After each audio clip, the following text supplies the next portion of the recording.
Operation Outer Space by Murray Leinster. Chapter 1. Jed Cochran tried to be cynical as the helicab hummed softly through the night over the city. The cab flew at 2,000 feet, where lighted buildings seemed to soar toward it from the canyons which were streets. There were lights and people everywhere, and Cochran sardonically reminded himself that he was no better than anybody else, only he'd been trying to keep from realizing it. He looked down at the trees and shrubbery on the rooftops, and at a dance that was going on atop one of the tallest buildings. All roofs were recreation spaces nowadays. They were the only spaces available. When you looked down at a city like this, you had cynical thoughts. 14 million people in this city, 10 million in that, 8 in another, and 10 in another still, and 12 million in yet another. Big cities. Swarming millions of people, all desperately anxious, so Cochran realized bitterly, all desperately anxious about their jobs and keeping them. "Even as me and I," said Cochran harshly to himself. "Sure, I'm shaking in my shoes right along with the rest of them." But it hurt to realize that he'd been kidding himself. He'd thought he was important. Important, at least, to the advertising firm of Kirsten, Caston, Hopkins and Fallow. But right now he was on the way, like a common legman, to take the moon rocket to Lunar City, and he'd been informed of it just 30 minutes ago. Then he'd been told casually to get to the rocket port right away. His secretary and 2 technical men and a writer were taking the same rocket. He'd get his instructions from Dr. William Holden on the way. A part of his mind said indignantly, "Wait till I get Hopkins on the phone. It was a mix-up. He wouldn't send me off anywhere with the Dick-a-Patty hour depending on me. He's not that crazy." But he was on his way to the spaceport regardless. He'd raged when the message reached him. He'd insisted that he had to talk to Hopkins in person before he obeyed any such instructions, but he was on his way to the spaceport. He was riding in a helicab, and he was making adjustments in his own mind to the humiliation he unconsciously foresaw. There were really 3 levels of thought in his mind. One had adopted a defensive cynicism, and one desperately insisted that he couldn't be as unimportant as his instructions implied, and the third watched the other 2 as the helicab flew with cushioned booming noises over the dark canyons of the city and the innumerable lonely lights of the rooftops. There was a thin roaring sound high aloft. Cochran jerked his head back. The stars filled all the firmament, but he knew what to look for. He stared upward. One of the stars grew brighter. He didn't know when he first picked it out, but he knew when he'd found it. He fixed his eyes on it. It was a very white star, and for a space of minutes it seemed in no wise different from its fellows. But it grew brighter. Presently it was very bright. It was brighter than Sirius. In seconds more, it was brighter than Venus. It increased more and more rapidly in its brilliance. It became the brightest object in all the heavens except the crescent moon, and the cold intensity of the light was greater than any part of that. Then Cochran could see that this star was not quite round. He could detect the quarter-mile-long flame of the rocket blast. It came down with a rush. He saw the vertical, stabbing pencil of light plunge earthward. It slowed remarkably as it plunged, with all the flying aircraft above the city harshly lighted by its glare. The spaceport itself showed clearly. Cochran saw the buildings and the other moon rockets waiting to take off in half an hour or less. The white flame hit the ground and splashed. It spread out in a wide, flat disk of intolerable brightness. The sleek hull of the ship which still rode the flame down glinted vividly as it settled into the inferno of its own making. Then the light went out. The glare cut off abruptly. There was only a dim redness where the spaceport tarmac had been made incandescent for a little while. That glow faded, and Cochrane became aware of the enormous stillness. He had not really noticed the rocket's deafening roar until it ended. The helicab flew onward almost silently, with only the throbbing pulses of its overhead vanes making any sound at all. "I kidded myself about those rockets, too," said Cochrane bitterly to himself. "I thought getting to the moon meant starting to the stars. New worlds to live on. I had a lot more fun before I found out the facts of life." But he knew that this cynicism and this bitterness came out of the hurt to the vanity that still insisted everything was a mistake.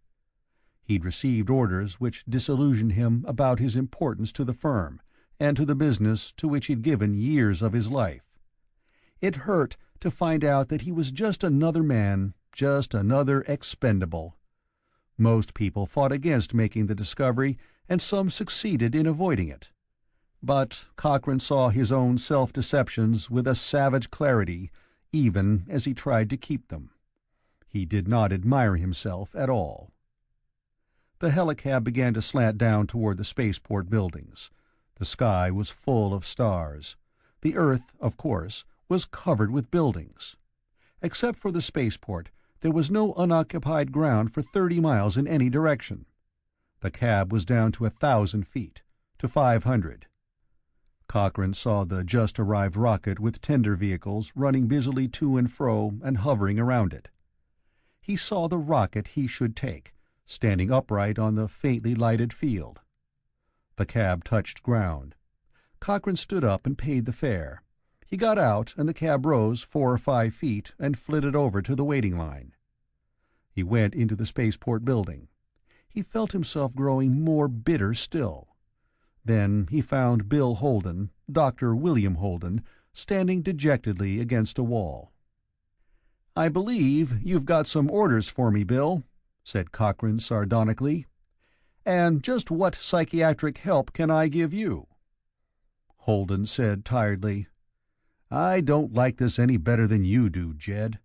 I'm scared to death of space travel. But go get your ticket, and I'll tell you about it on the way up. It's a special production job. I'm roped in on it, too." "Happy holiday," said Cochrane, because Holden looked about as miserable as a man could look.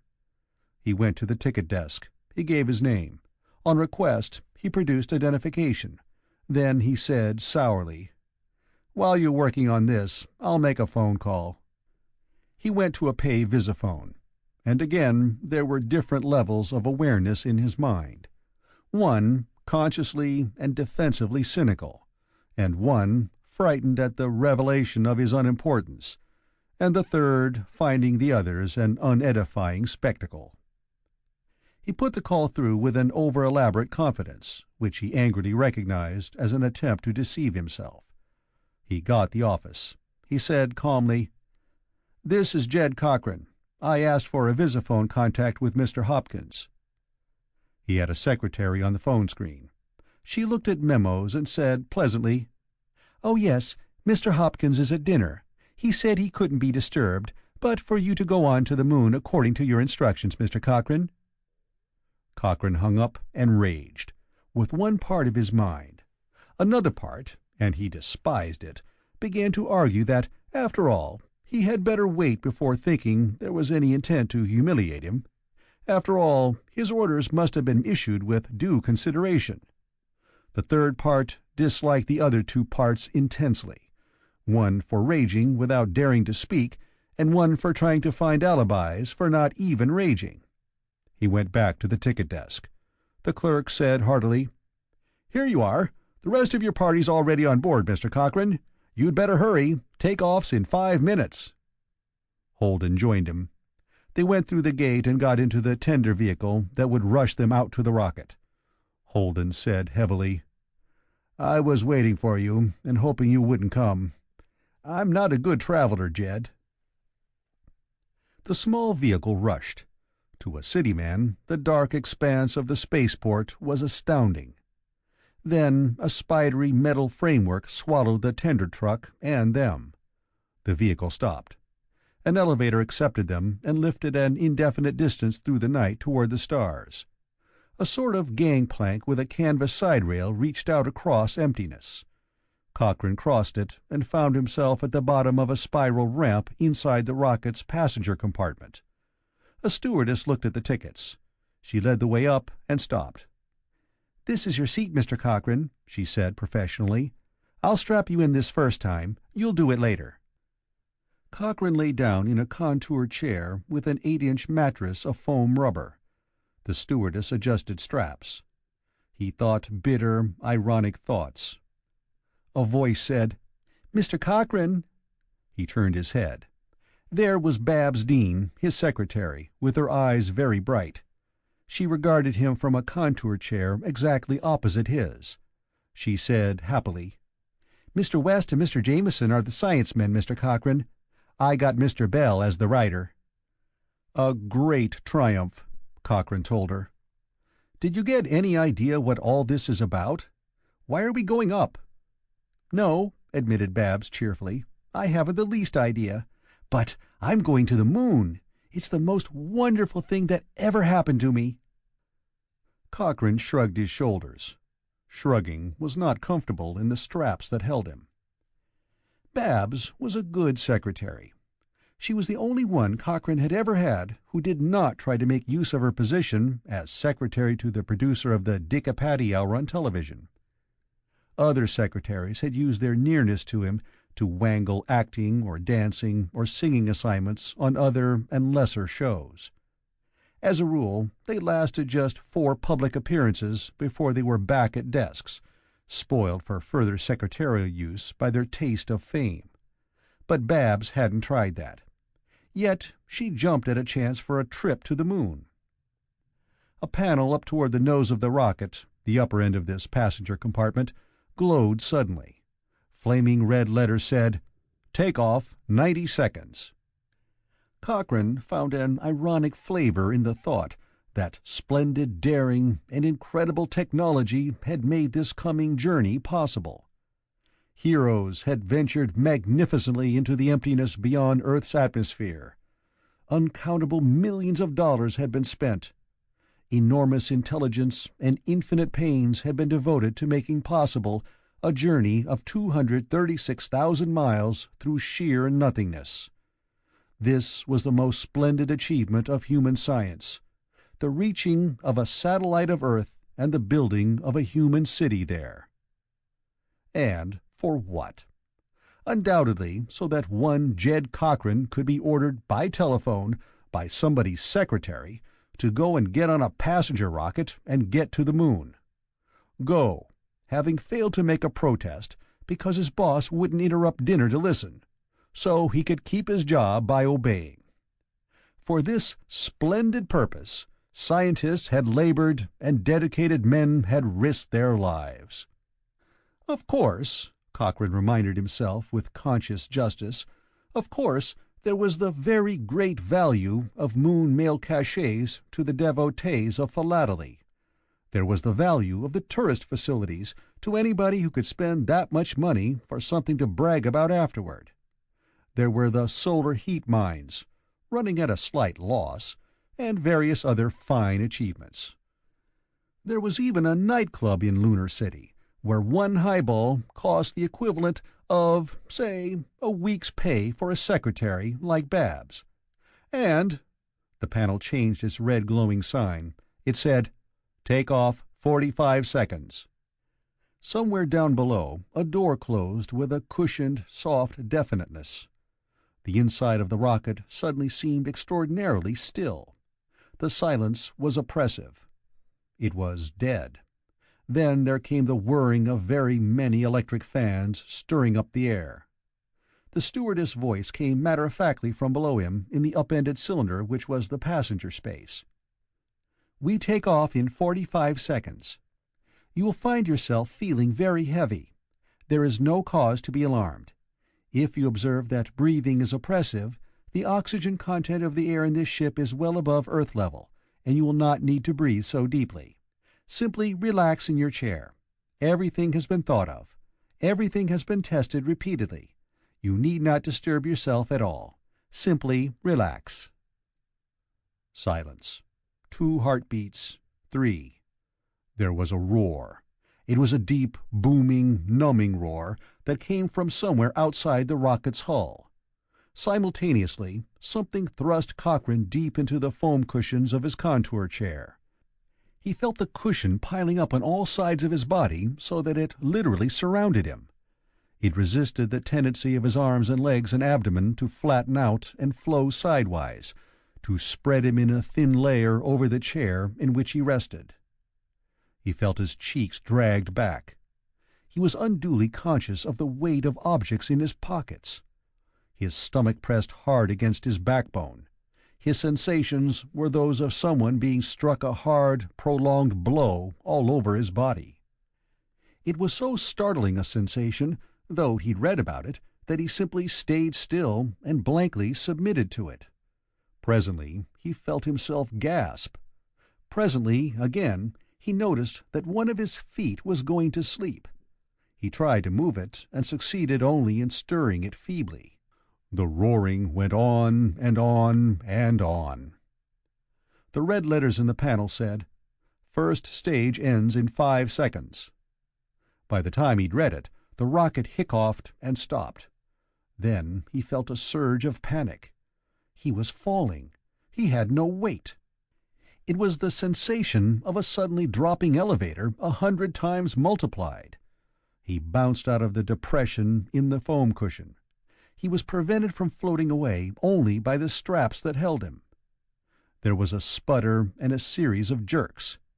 Then he had weight again as roarings began once more.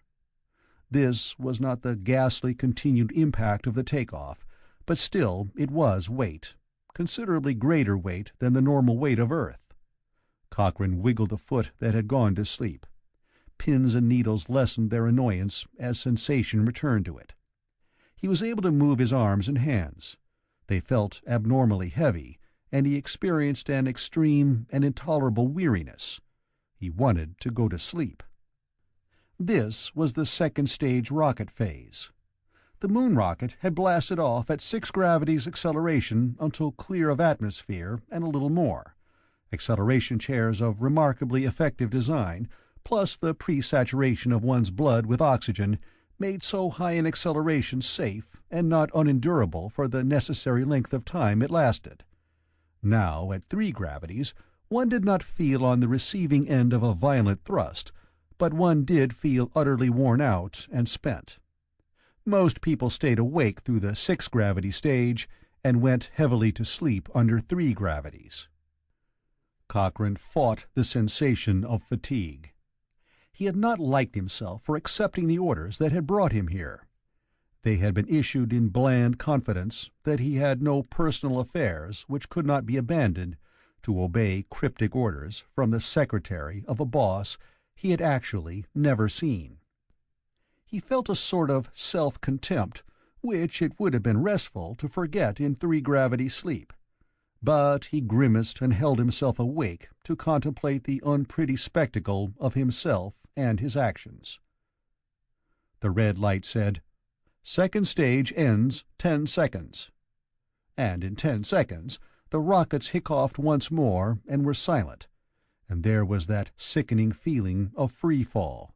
But he grimly made himself think of it as soaring upward instead of dropping, which was the fact, too, and waited until the 3rd-stage rockets boomed suddenly and went on and on and on. This was nearly normal acceleration. The effect of this acceleration was the feel of nearly normal weight. He felt about as one would feel in Earth in a contour chair tilted back so that one faced the ceiling. He knew approximately where the ship would be by this time, and it ought to have been a thrill. Cochrane was hundreds of miles above Earth and headed eastward out and up. If a port were open at this height, his glance should span continents. No, the ship had taken off at night. It would still be in Earth's shadow. There would be nothing at all to be seen below, unless 1 or 2 small patches of misty light, which would be the Earth's too many great cities. But overhead there would be stars by myriads and myriads, of every possible color and degree of brightness. They would crowd each other for room in which to shine. The rocket ship was spiraling out and up to keep its rendezvous with the space platform. The platform, of course, was that artificial satellite of Earth which was 4,000 miles out and went around the planet in a little over 4 hours, traveling from west to east. It had been made because to break the bonds of Earth's gravity was terribly costly in fuel, when a ship had to accelerate slowly to avoid harm to human cargo. The space platform was a filling station in emptiness, at which the moon rocket would refuel for its next and longer and much less difficult journey of 230,000 miles. The stewardess came up the ramp, moving briskly. She stopped and glanced at each passenger in each chair in turn. When Cochrane turned his open eyes upon her, she said, soothingly, "There's no need to be disturbed. Everything is going perfectly." "I'm not disturbed," said Cochrane. "I'm not even nervous. I'm perfectly all right." "But you should be drowsy," she observed, concerned. "Most people are. If you nap, you'll feel better for it."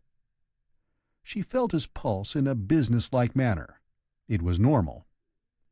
"Take my nap for me," said Cochrane. "Or put it back in stock. I don't want it. I'm perfectly all right." She considered him carefully. She was remarkably pretty, but her manner was strictly detached. She said, "There's a button. You can reach it if you need anything. You may call me by pushing it." He shrugged. He lay still as she went on to inspect the other passengers. There was nothing to do and nothing to see. Travelers were treated pretty much like parcels these days. Travel, like television entertainment and most of the other facilities of human life, was designed for the 70 to 90% of the human race whose likes and dislikes and predilections could be learned exactly by surveys. Anybody who didn't like what everybody liked, or didn't react like everybody reacted, was subject to annoyances. Cochrane resigned himself to them. The red light letters changed again, considerably later. This time they said, "Free flight, 30 seconds." They did not say "free fall," which was the technical term for a rocket coasting upward or downward in space. But Cochrane braced himself, and his stomach muscles were tense when the rocket stopped again and stayed off.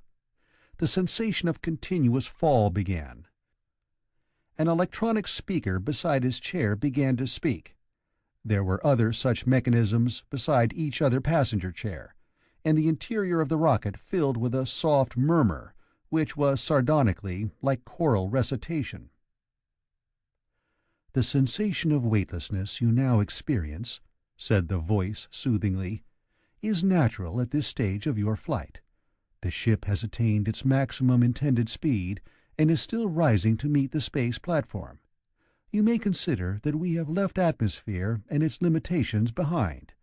Now we have spread sails of inertia and glide on a wind of pure momentum toward our destination. The feeling of weightlessness is perfectly normal. You will be greatly interested in the space platform. We will reach it in something over 2 hours of free flight. It is an artificial satellite. With an airlock our ship will enter for refueling. You will be able to leave the ship and move about inside the platform, to lunch if you choose, to buy souvenirs and mail them back, and to view Earth from a height of 4,000 miles through quartz glass windows. Then, as now, you will feel no sensation of weight. You will be taken on a tour of the space platform if you wish. There are restrooms." Cochrane grimly endured the rest of the taped lecture. He thought sourly to himself, "I'm a captive audience without even an interest in the production tricks." Presently he saw Bill Holden's head. The psychiatrist had squirmed inside the straps that held him, and now was staring about within the rocket. His complexion was greenish. "I understand you're to brief me," Cochrane told him, "on the way up. Do you want to tell me now what all this is about? I'd like a nice dramatic narrative, with gestures." Holden said sickly, "Go to hell, won't you?" His head disappeared. Space nausea was, of course, as definite an ailment as seasickness. It came from no weight. But Cochrane seemed to be immune. He turned his mind to the possible purposes of his journey. He knew nothing at all. His own personal share in the activities of Kirsten, Caston, Hopkins and Fallow, the biggest advertising agency in the world, was the production of the Dicky Patty Hour Top Talent television show, regularly every Wednesday night between 8:30 and 9:30 o'clock Central U.S. Time. It was a good show. It was among the 10 most popular shows on 3 continents. It was not reasonable that he be ordered to drop it and take orders from a psychiatrist, even one he'd known unprofessionally for years. But there was not much these days that really made sense. In a world where cities with populations of less than 5 millions were considered small towns, values were peculiar. One of the deplorable results of living in a world oversupplied with inhabitants was that there were too many people and not enough jobs. When one had a good job, and somebody higher up than oneself gave an order, it was obeyed. There was always somebody else or several somebodies waiting for every job there was, hoping for it, maybe praying for it. And if a good job was lost, one had to start all over. This task might be anything. It was not, however, connected in any way with the weekly production of the Dicky Patty Hour. And if that production were scamped this week because Cochrane was away, he would be the one to take the loss in reputation. The fact that he was on the moon wouldn't count. It would be assumed that he was slipping. And a slip was not good. It was definitely not good. "I could do a documentary right now," Cochrane told himself angrily, "titled Man Afraid of His Job. I could make a very authentic production. I've got the material." He felt weight for a moment. It was accompanied by booming noises. The sounds were not in the air outside, because there was no air. They were reverberations of the rocket motors themselves, transmitted to the fabric of the ship. The ship's steering rockets were correcting the course of the vessel, and, yes, there was another surge of power, nudging it to a more correct line of flight to meet the space platform coming up from behind. The platform went around the world 6 times a day, 4,000 miles out. During 3 of its revolutions, anybody on the ground anywhere could spot it in daylight as an infinitesimal star, bright enough to be seen against the sky's blueness, rising in the west and floating eastward to set at the place of sunrise. There was again weightlessness. A rocket ship doesn't burn its rocket engines all the time. It runs them to get started, and it runs them to stop, but it does not run them to travel. This ship was floating above the Earth, which might be a vast, sunlit ball filling half the universe below the rocket, or might be a blackness, as of the pit. Cochrane had lost track of time, but not of the shattering effect of being snatched from the job he knew, and thought important, to travel incredibly to do something he had no idea of.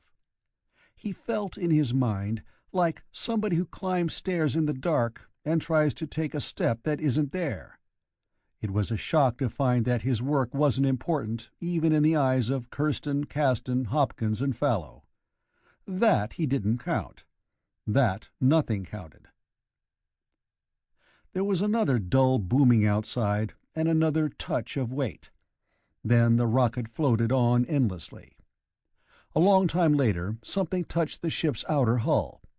It was a definite, positive clanking sound. And then there was the gentlest and vaguest of tuggings, and Cochrane could feel the ship being maneuvered. He knew it had made contact with the space platform and was being drawn inside its lock. There was still no weight. The stewardess began to unstrap the passengers one by one, supplying each with magnetic-soled slippers. Cochrane heard her giving instructions in their use. He knew the airlock was being filled with air from the huge, globular platform. In time, the door at the back, bottom, base of the passenger compartment opened. Somebody said flatly, "Space platform, The ship will be in this airlock for some 3 hours plus for refueling. Warning will be given before departure. Passengers have the freedom of the platform and will be given every possible privilege." The magnetic-soled slippers did hold one's feet to the spiral ramp, but one had to hold on to a handrail to make progress. On the way down to the exit door, Cochrane encountered Babs. She said breathlessly, "I can't believe I'm really here." "I can believe it," said Cochrane, "without even liking it particularly. Babs, who told you to come on this trip? Where'd all the orders come from?" "Mr. Hopkins' secretary," said Babs happily. "She didn't tell me to come. I managed that. She said for me to name 2 science men and 2 writers who could work with you. I told her 1 writer was more than enough for any production job, but you'd need me. I assumed it was a production job, so she changed the orders and here I am." "Fine," said Cochrane. His sense of the ironic deepened.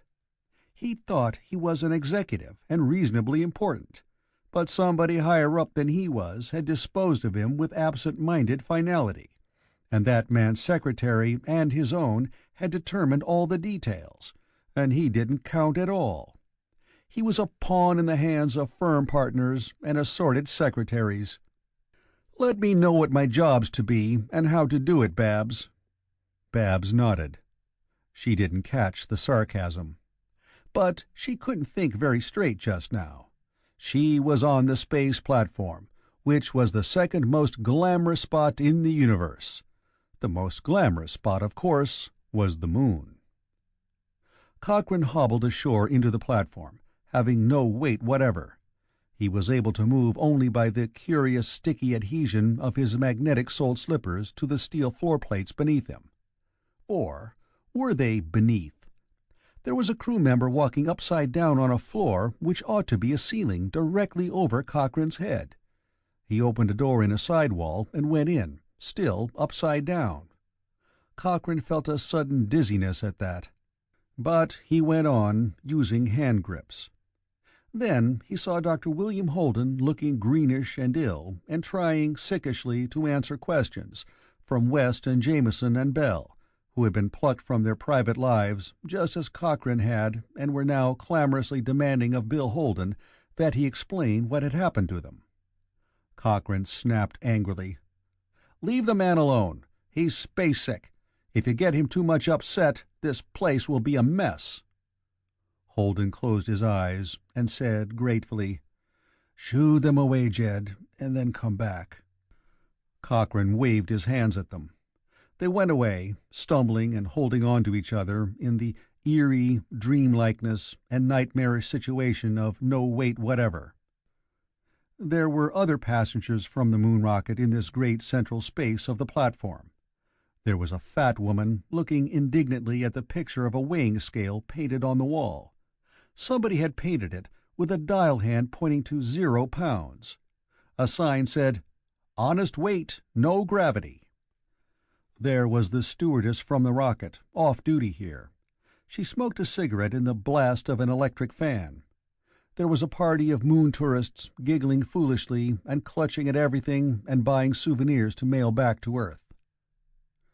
"All right, Bill," said Cochrane, "they're gone. Now tell me why all the not inconsiderable genius in the employ of Kirsten, Caston, Hopkins, and Fallow, in my person, has been mobilized and sent up to the moon." Bill Holden swallowed. He stood up with his eyes closed, holding onto a side rail in the great central room of the platform. "I have to keep my eyes shut," he explained queasily. "It makes me ill to see people walking on sidewalls and across ceilings." A stout tourist was doing exactly that at the moment. If one could walk anywhere at all with magnetic-soled shoes, one could walk everywhere. The stout man did walk up the side wall. He had ventured onto the ceiling, where he was head down to the balance of his party. He stood there looking up, down at them, and he wore a peculiarly astonished and half-frightened and wholly foolish grin. His wife squealed for him to come down, that she couldn't bear looking at him so. "All right," said Cochrane. "You're keeping your eyes closed. But I'm supposed to take orders from you. What sort of orders are you going to give?" "I'm not sure yet," said Holden thinly. "We are sent up here on a private job for Hopkins, one of your bosses. Hopkins has a daughter. She's married to a man named Dabney. He's neurotic. He's made a great scientific discovery, and it isn't properly appreciated. So you and I and your team of tame scientists are on our way to the moon to save his reason." "Why save his reason?" asked Cochrane cynically. "If it makes him happy to be a crackpot—" "It doesn't," said Holden, with his eyes still closed. He gulped. "Your job, and a large part of my practice, depends on keeping him out of a loony bin. It amounts to a public relations job, a production, with me merely censoring aspects that might be bad for Dabney's psyche. Otherwise, he'll be frustrated." "Aren't we all?" demanded Cochrane. "Who in Hades does he think he is? Most of us want appreciation, but we have to be glad when we do our work and get paid for it. We—" Then he swore bitterly. He had been taken off the job he'd spent years learning to do acceptably to phony up personal satisfaction for the son-in-law of one of the partners of the firm he worked for. It was humiliation to be considered merely a lackey who could be ordered to perform personal services for his boss, without regard to the damage to the work he was really responsible for. It was even more humiliating to know he had to do it because he couldn't afford not to. Babs appeared, obviously gloating over the mere fact that she was walking in magnetic-soled slippers on the steel decks of the space platform. Her eyes were very bright. She said, "Mr. Cochrane, hadn't you better come look at the Earth out of the quartz Earthside windows?" "Why?" demanded Cochrane bitterly. "If it wasn't that I'd have to hold on to something with both hands in order to do it, I'd be kicking myself. Why should I want to do tourist stuff?" "So," said Babs, "so later on you can tell when a writer or a scenic designer tries to put something over on you in a space platform show."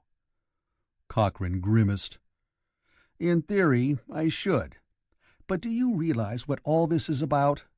I just learned." When Babs shook her head, he said sardonically, "We are on the way to the moon to stage a private production out of sheer cruelty.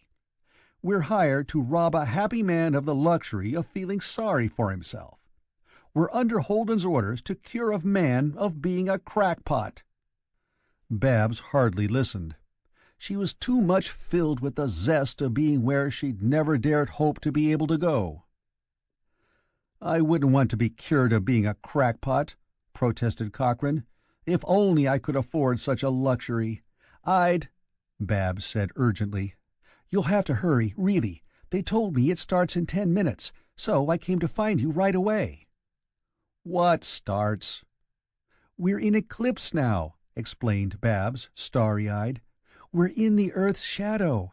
In about 5 minutes we'll be coming out into sunlight again, and we'll see the new Earth."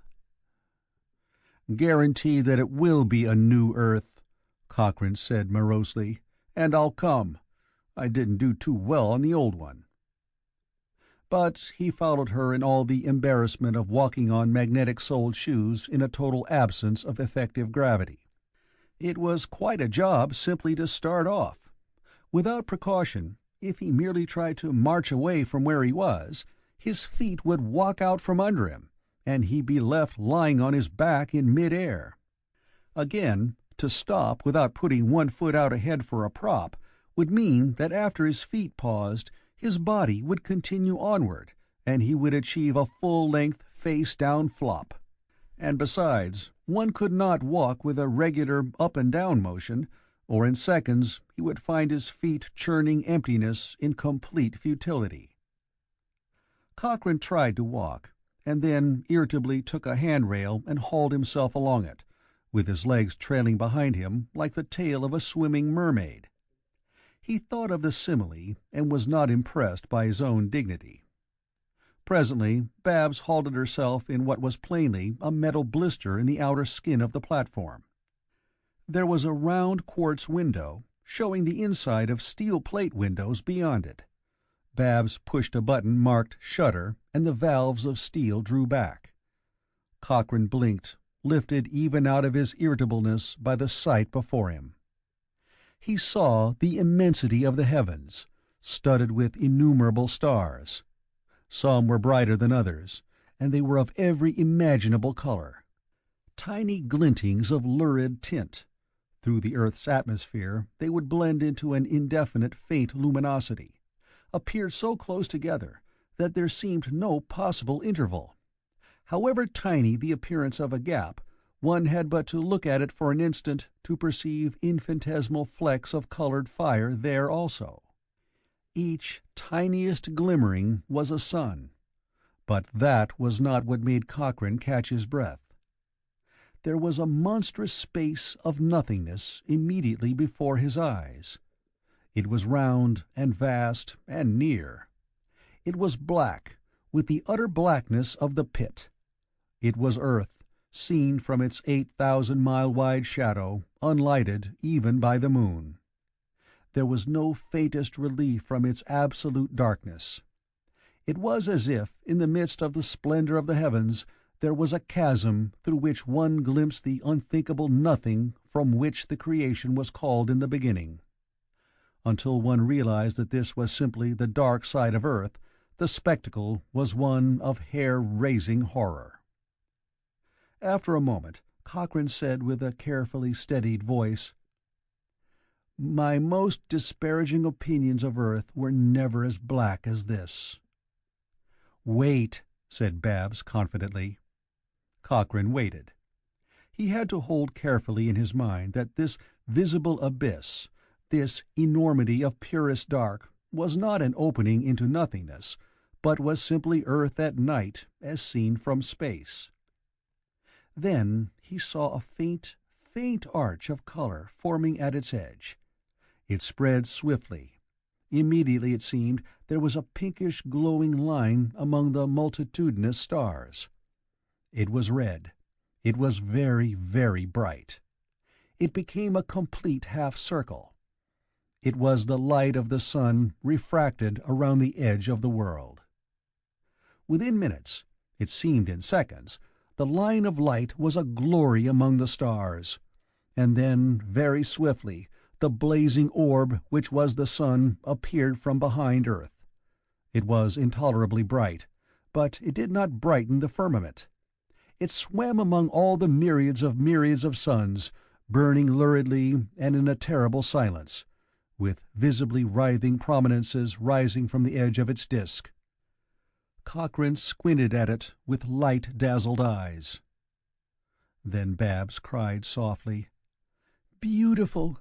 Oh, beautiful!" And Cochrane shielded his eyes and saw the world new-born before him. The arc of light became an arch, and then a crescent, and swelled even as he looked. Dawn flowed below the space platform, and it seemed that seas and continents and clouds and beauty poured over the disk of darkness before him. He stood here staring until the steel shutter slowly closed. Babs said in regret, "You have to keep your hand on the button to keep the shutters open, else the window might get pitted with dust." Cochrane said cynically, "And how much good will it have done me to see that, Babs? How can that be faked in a studio, and how much would a television screen show of it?" He turned away. Then he added sourly, "You stay and look if you like, Babs. I've already had my vanity smashed to little bits. If I look at that again, I'll want to weep in pure frustration, because I can't do anything even faintly as well worth watching. I prefer to cut down my notions of the cosmos to a tolerable size.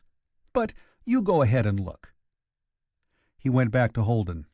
Holden was painfully dragging himself back to the rocket ship. Cochrane went with him. They returned, weightless, to the admirably designed contour chairs in which they had traveled to this place, and in which they would travel farther. Cochrane settled down to stare numbly at the wall above him. He had been humiliated enough by the actions of one of the heads of an advertising agency. He found himself resenting, even as he experienced, the humbling which had been imposed upon him by the cosmos itself. Presently the other passengers returned, and the moonship was maneuvered out of the lock and to emptiness again, and again presently rockets roared, and there was the further feeling of intolerable weight. But it was not as bad as the take-off from Earth. There followed some 96 hours of pure tedium. After the first accelerating blasts, the rockets were silent. There was no weight. There was nothing to hear except the droning murmur of unresting electric fans, stirring the air ceaselessly so that excess moisture from breathing could be extracted by the dehumidifiers. But for them, if the air had been left stagnant, the journey would have been insupportable.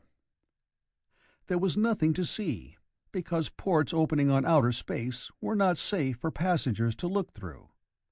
Mere humans, untrained to keep their minds on technical matters, could break down at the spectacle of the universe. There could be no activity. Some of the passengers took dozy pills. Cochrane did not. It was against the law for dozy pills to produce a sensation of euphoria, of well-being. The law considered that pleasure might lead to addiction. But if a pill merely made a person drowsy, so that he dozed for hours halfway between sleeping and awake, no harm appeared to be done. Yet there were plenty of dozy pill addicts. Many people were not especially anxious to feel good. They were quite satisfied not to feel anything at all. Cochrane couldn't take that way of escape. He lay strapped in his chair and thought unhappily of many things. He came to feel unclean, as people used to feel when they traveled for days on end on railroad trains. There was no possibility of a bath. One could not even change clothes, because baggage went separately to the moon in a robot freight rocket, which was faster and cheaper than a passenger transport, but would kill anybody who tried to ride it. 15 and 20 gravity acceleration is economical of fuel, and 6 gravity is not, but nobody can live through a 20 gravity liftoff from Earth. So passengers stayed in the clothes in which they entered the ship, and the only possible concession to fastidiousness was the disposable underwear one could get and change to in the restrooms. Babs Dean did not take dozy pills either, but Cochrane knew better than to be more than remotely friendly with her outside of office hours. He did not want to give her any excuse to tell him anything for his own good. So he spoke pleasantly and kept company only with his own thoughts. But he did notice that she looked rapt and starry-eyed even through the long and dreary hours of free flight. She was mentally tracking the moonship through the void. She'd know when the continents of Earth were plain to see, and the tints of vegetation on the two hemispheres, northern and southern, and she'd know when Earth's ice caps could be seen and why. The stewardess was not too much of a diversion. She was brisk and calm and soothing, but she became a trifle reluctant to draw too near the chairs in which her passengers rode. Presently Cochrane made deductions and maliciously devised a television commercial. In it, a moon rocket stewardess, in uniform and looking fresh and charming, would say sweetly that she went without bathing for days at a time on moon trips, and did not offend because she used Huzit's anti-stinkum. And then he thought pleasurably of the heads that would roll did such a commercial actually get on the air. But he didn't make plans for the production job he'd been sent to the moon to do. Psychiatry was specialized these days, as physical medicine had been before it. An extremely expensive diagnostician had been sent to the moon to tap Dabney's reflexes, and he'd gravely diagnosed frustration and suggested young Dr. Holden for the curative treatment. Frustration was the typical neurosis of the rich anyhow, and Bill Holden had specialized in its cure. His main reliance was on the making of a dramatic production centering about his patient, which was expensive enough and effective enough to have made him a quick reputation. But he couldn't tell Cochrane what was required of him. Not yet. He knew the disease, but not the case.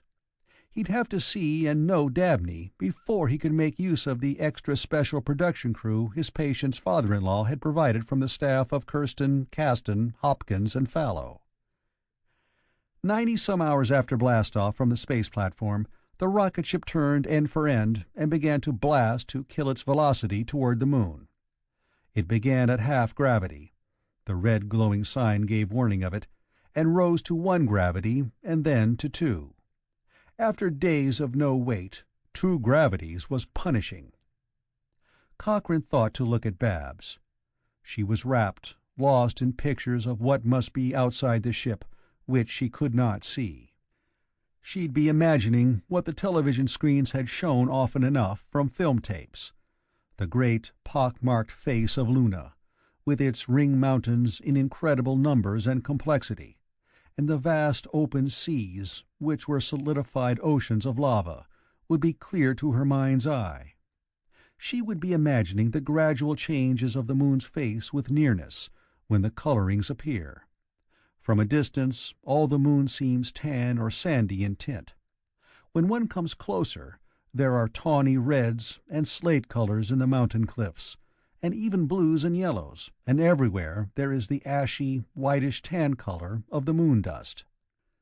Glancing at her, absorbed in her satisfaction, Cochrane suspected that, with only half an excuse, she would explain to him how the several hundreds of degrees difference in the surface temperature of the moon between midnight and noon made rocks split and resplit and fracture, so that stuff as fine as talcum powder covered every space not too sharply tilted for it to rest on. The feeling of deceleration increased. For part of a second they had the sensation of 3 gravities. Then there was a curious, yielding jar, really very slight, and then the feeling of excess weight ended altogether. But not the feeling of weight. They still had weight. It was constant. It was steady. But it was very slight. They were on the moon. But Cochrane felt no elation. In the tedious hours from the space platform, he'd thought too much. He was actually aware of the humiliations and frustrations most men had to conceal from themselves, because they couldn't afford expensive psychiatric treatments. Frustration was the disease of all humanity these days, and there was nothing that could be done about it. Nothing. It simply wasn't possible to rebel, and rebellion is the process by which humiliation and frustration is cured. But one could not rebel against the plain fact that Earth had more people on it than one planet could support. Merely arriving at the moon did not seem an especially useful achievement, either to Cochrane or to humanity at large. Things looked bad. Chapter 2. Cochrane stood when the stewardess' voice authorized the action. With sardonic docility he unfastened his safety belt and stepped out into the spiral, descending aisle. It seemed strange to have weight again, even as little as this.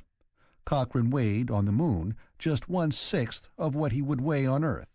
Here he would tip a spring scale at just about 27 pounds. By flexing his toes he could jump. Absurdly, he did. And he rose very slowly and hovered, feeling singularly foolish, and descended with a vast deliberation. He landed on the ramp again, feeling absurd indeed. He saw Babs grinning at him. "I think," said Cochrane, "I'll have to take up toe dancing." She laughed. Then there were clankings, and something fastened itself outside, and after a moment the entrance door of the moonship opened. They went down the ramp to board the moonjeep, holding onto the handrail and helping each other. The tourist giggled foolishly. They went out the thick doorway and found themselves in an enclosure very much like the interior of a rather small submarine. But it did have shielded windows, ports, and Babs instantly pulled herself into a seat beside one and feasted her eyes.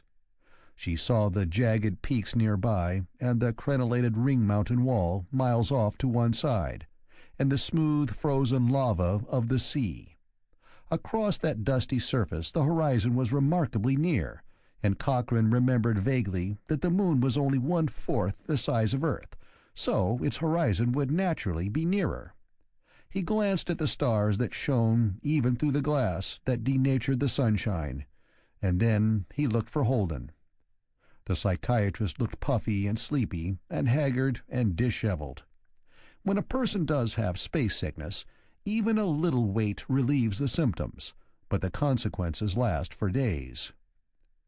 "Don't worry," he said sourly when he saw Cochrane's eyes upon him. "I won't waste any time. I'll find my men and get to work at once.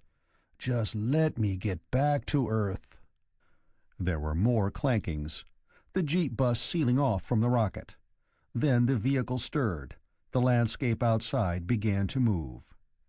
They saw Lunar City as they approached it. It was 5 giant dust heaps, from 500-odd feet in height down to 3. There were airlocks at their bases, and dust-covered tunnels connecting them, and radar bulls about their sides. But they were dust heaps, which was completely reasonable. There is no air on the moon. By day, the sun shines down with absolute ferocity. It heats everything as with a furnace flame. At night, all heat radiates away to empty space, and the ground temperature drops well below that of liquid air. So Lunar City was a group of domes which were essentially half-balloons, hemispheres of plastic brought from Earth and inflated and covered with dust. With airlocks to permit entrance and exit, they were inhabitable. They needed no framework to support them, because there were no storm winds or earthquakes to put stresses on them. They needed neither heating nor cooling equipment. They were buried under 40 feet of moon dust, with vacuum between the dust grains. Lunar City was not beautiful, but human beings could live in it. The jeep bus carried them a bare half-mile, and they alighted inside a lock, and another door and another opened and closed, and they emerged into a scene which no amount of television film tape could really portray. The main dome was 1,000 feet across and half as high. There were green plants growing in tubs and pots, and the air was fresh. It smelled strange. There could be no vegetation on the rocket, and it seemed new and blissful to breathe really freshened air after days of the canned variety. But this freshness made Cochrane realize that he'd feel better for a bath. He took a shower in his hotel room. The room was very much like one on Earth, except that it had no windows. But the shower was strange. The sprays were tiny. Cochrane felt as if he were being sprayed by atomizers rather than shower nozzles, until he noticed that the water ran off him very slowly and realized that a normal shower would have been overwhelming. He scooped up a handful of water and let it drop. It took a full second to fall 2.5 feet. It was unsettling, but fresh clothing from his waiting baggage made him feel better. He went to the lounge of the hotel, and it was not a lounge, and the hotel was not a hotel. Everything in the dome was indoors, in the sense that it was under a globular ceiling 50 stories high. But everything was also outdoors, in the sense of bright light and growing trees and bushes and shrubs.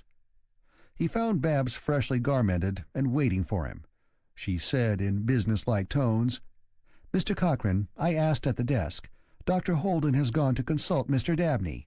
He asked that we stay within call. I've sent word to Mr. West and Mr. Jameson and Mr. Bell." Cochrane approved of her secretarial efficiency. "Then we'll sit somewhere and wait. Since this isn't an office, we'll find some refreshment." They asked for a table and got one near the swimming pool, and Babs wore her office manner, all crispness and business, until they were seated. But this swimming pool was not like a pool on Earth. The water was deeply sunk beneath the pool's rim, and great waves surged back and forth. The swimmers! Babs gasped. A man stood on a board quite 30 feet above the water. He prepared to dive. "That's Johnny Sims," she said, awed. "Who's he?" "The Playboy," said Babs, staring. "He's a psychopathic personality, and his family has millions. They keep him up here out of trouble. He's married." "Too bad. If he has millions, said Cochrane. I wouldn't marry a man with a psychopathic personality, protested Babs. Keep away from people in the advertising business, then, Cochrane told her. Johnny Sims did not jounce up and down on the diving board to start. He simply leaped upward and went ceilingward for easily 15 feet, and hung stationary for a full breath, and then began to descend in literal slow motion.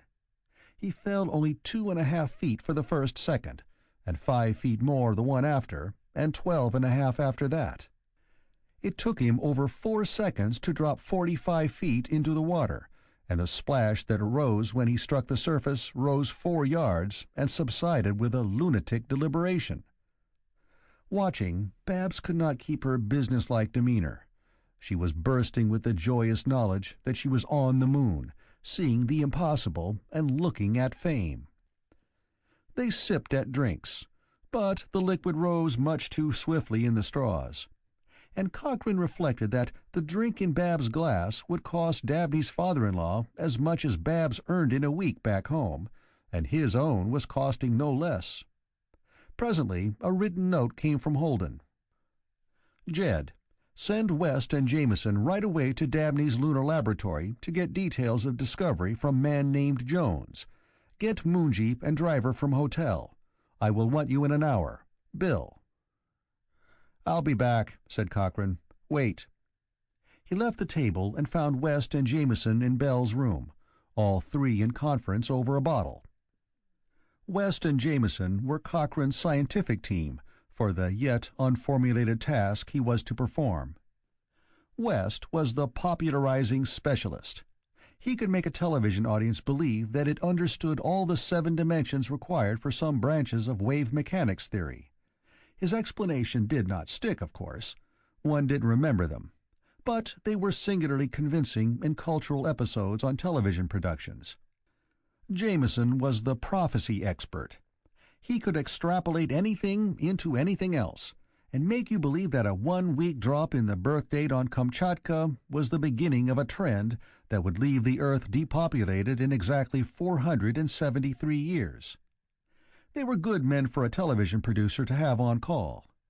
Now, instructed, they went out to be briefed by somebody who undoubtedly knew more than both of them put together, but whom they would regard with tolerant suspicion. Bell, left behind, said cagily, "This script I've got to do now. Will that laboratory be the set? Where is it? In the dome?" "It's not in the dome," Cochrane told him. "West and Jameson took a moonjeep to get to it. I don't know what the set will be. I don't know anything yet. I'm waiting to be told about the job myself." "If I've got to cook up a storyline," observed Bell, "I have to know the set. Who'll act? You know how amateurs can ham up any script. How about a part for Babs? Nice kid." Cochrane found himself annoyed, without knowing why. "We just have to wait until we know what our job is," he said curtly, and turned to go. Bell said, "One more thing. If you're planning to use a news cameraman up here, don't. I used to be a cameraman before I got crazy and started to write. Let me do the camera work. I've got a better idea of using a camera to tell a story now than—" "Hold it," said Cochrane. "We're not up here to film tape a show. Our job is psychiatry. Craziness." To a self-respecting producer, a psychiatric production would seem craziness. A scriptwriter might have trouble writing out a psychiatrist's prescription, or he might not. But producing it would be out of all rationality.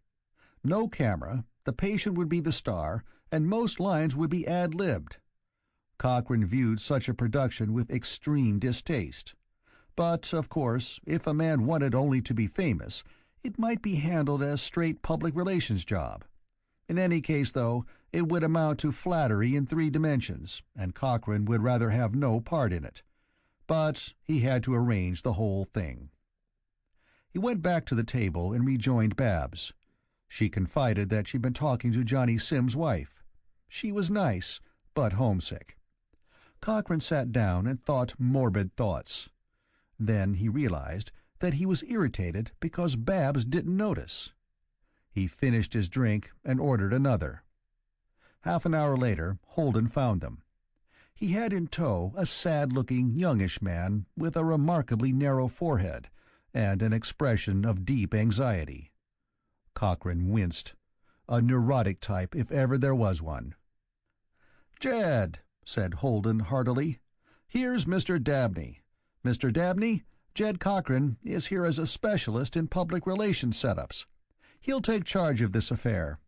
Your father-in-law sent him up here to see that you are done justice to." Dabney seemed to think earnestly before he spoke. "It's not for myself," he explained in an anxious tone. "It's my work. That is important. After all, this is a fundamental scientific discovery.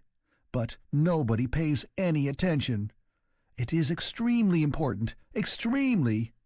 Science itself is held back by the lack of attention paid to my discovery." "Which," Holden assured him, "is about to be changed. It's a matter of public relations. Jed's a specialist. He'll take over." The sad-faced young man held up his hand for attention. He thought, visibly. Then he said, worriedly, "I would take you over to my laboratory, but I promised my wife I would call her in half an hour from now. Johnny Sim's wife just reminded me. My wife is back on Earth. So you'll have to go to the laboratory without me and have Mr. Jones show you the proof of my work. A very intelligent man, Jones, in a subordinate way, of course. Yes, I will get you a jeep and you can go there at once, and when you come back you can tell me what you plan. But you understand that it is not for myself that I want credit. It is my discovery. It is terribly important. It is vital. It must not be overlooked." Holden escorted him away, while Cochrane carefully controlled his features. After a few moments, Holden came back, his face sagging. "This your drink, Jed?" he asked dispiritedly. "I need it." He picked up the glass and emptied it. "The history of that case would be interesting, if one could really get to the bottom of it. Come along." His tone was dreariness itself. "I've got a jeep waiting for us." Babs stood up, her eyes shining. "May I come, Mr. Cochrane?" Cochrane waved her along. Holden tried to stalk gloomily, but nobody can stalk in 1/6 gravity. He reeled, and then depressedly accommodated himself to conditions on the moon. There was an airlock with a smaller edition of the moon jeep that had brought them from the ship to the city. It was a brightly polished metal body, raised some 10 feet off the ground on outrageously large wheels. It was very similar to the straddle trucks used in lumber yards on Earth. It would straddle boulders in its path. It could go anywhere in spite of dust and detritus, and its metal body was airtight and held air for breathing, even out on the moon's surface. They climbed in. There was the sound of pumping, which grew fainter. The outer lock door opened, the moon jeep rolled outside. Babs stared with passionate rapture out of a shielded port. There were impossibly jagged stones, preposterously steep cliffs. There had been no weather to remove the sharp edge of anything in 100 million years. The awkward-seeming vehicle trundled over the lava sea toward the rampart of mighty mountains towering over Lunar City. It reached a steep ascent. It climbed. And the way was remarkably rough, and the vehicle springless, but it was nevertheless a cushioned ride. A bump cannot be harsh in light gravity. The vehicle rode as if on wings. "All right," said Cochrane. "Tell me the worst. What's the trouble with him? Is he the result of 6 generations of keeping the money in the family, or is he a freak?" Holden groaned a little. "He's practically a stock model of a rich young man without brains enough for a job in the family firm, and too much money for anything else. Fortunately for his family, he didn't react like Johnny Sims, though they're good friends. 100 years ago, Dabney'd gone in for the arts, but it's hard to fool yourself that way now. 50 years ago, he'd have gone in for left-wing sociology. but we really are doing the best that can be done with too many people and not enough world. So he went in for science. It's non-competitive. Incapacity doesn't show up. But he has stumbled on something. It sounds really important. It must have been an accident. The only trouble is that it doesn't mean a thing. Yet, because he's accomplished more than he ever expected to, he's frustrated because it's not appreciated. What a joke. Cochrane said cynically, "You paint a dark picture, Bill. Are you trying to make this thing into a challenge?" "You can't make a man famous for discovering something that doesn't matter," said Holden hopelessly. "And this is that." "Nothing's impossible to public relations if you spend enough money," Cochrane assured him. "What's this useless triumph of his?" The jeep bounced over a small cliff and fell gently for a half-second and rolled on. Babs beamed. "He's found," said Holden discouragedly, "a way to send messages faster than light. It's a detour around Einstein stuff. Not denying it, but evading it. Right now, it takes not quite 2 seconds for a message to go from the moon to Earth. That's at the speed of light.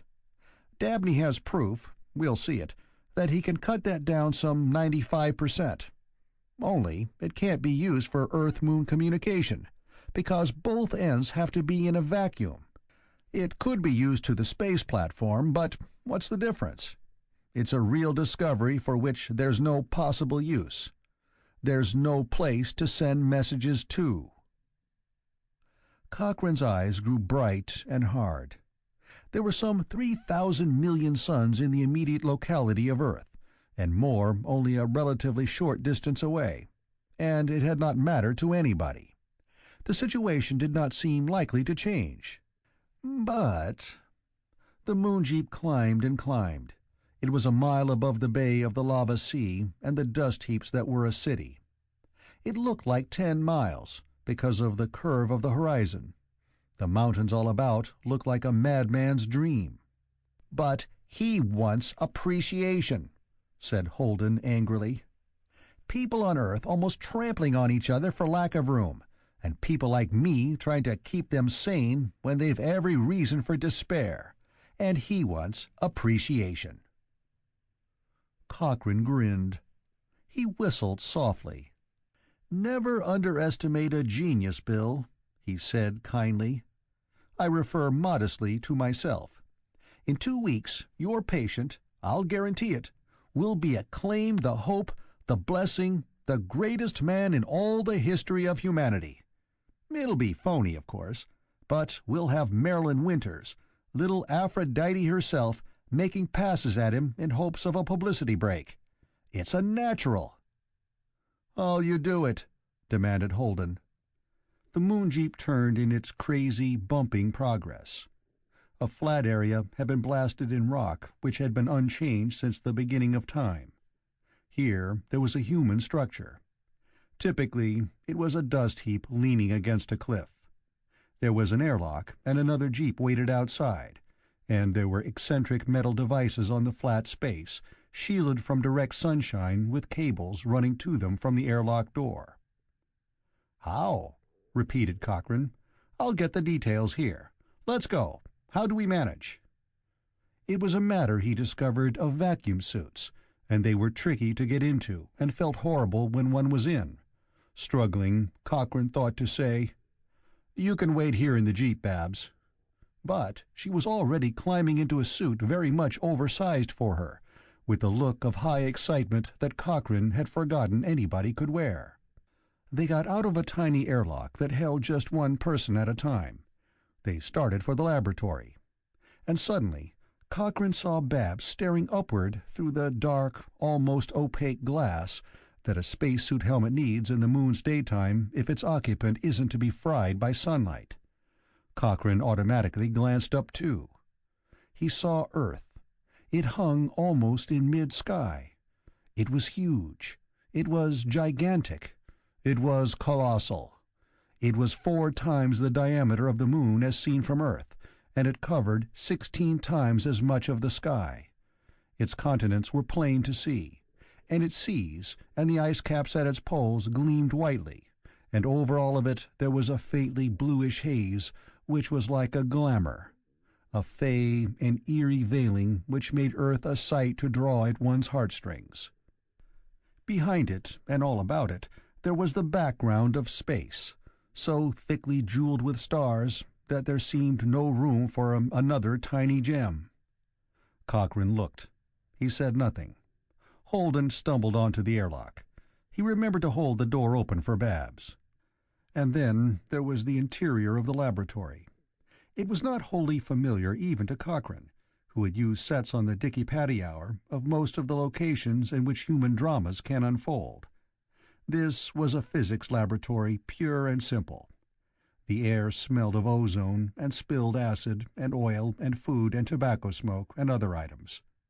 West and Jameson were already there, their spacesuits removed. They sat before beer at a table with innumerable diagrams scattered about.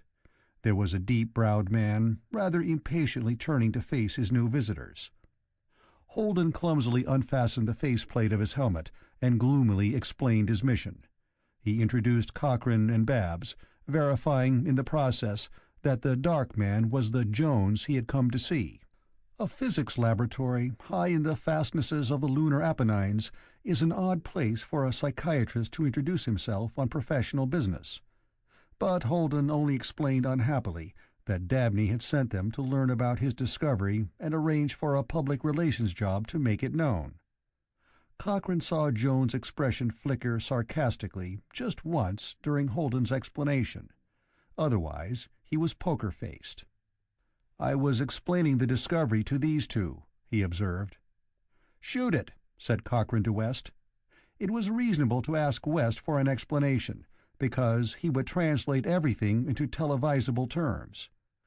West said briskly, exactly as if before a television camera, that Mr. Dabney had started from the well-known fact that the properties of space are modified by energy fields. Magnetic and gravitational and electrostatic fields rotate polarized light, or bend light, or do this or that as the case may be.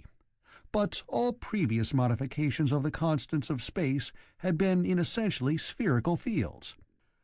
All previous fields had extended in all directions, increasing in intensity as the square of the distance.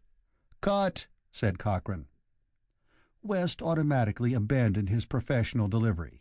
He placidly readdressed himself to his beer. "How about it, Jones?" asked Cochrane. "Dabney's got a variation. What is it?" "It's a field of force that doesn't spread out. You set up two plates and establish this field between them," said Jones curtly. "It's circularly polarized and it doesn't expand. It's like a searchlight beam or a microwave beam, and it stays the same size like a pipe. In that field, or pipe, radiation travels faster than it does outside.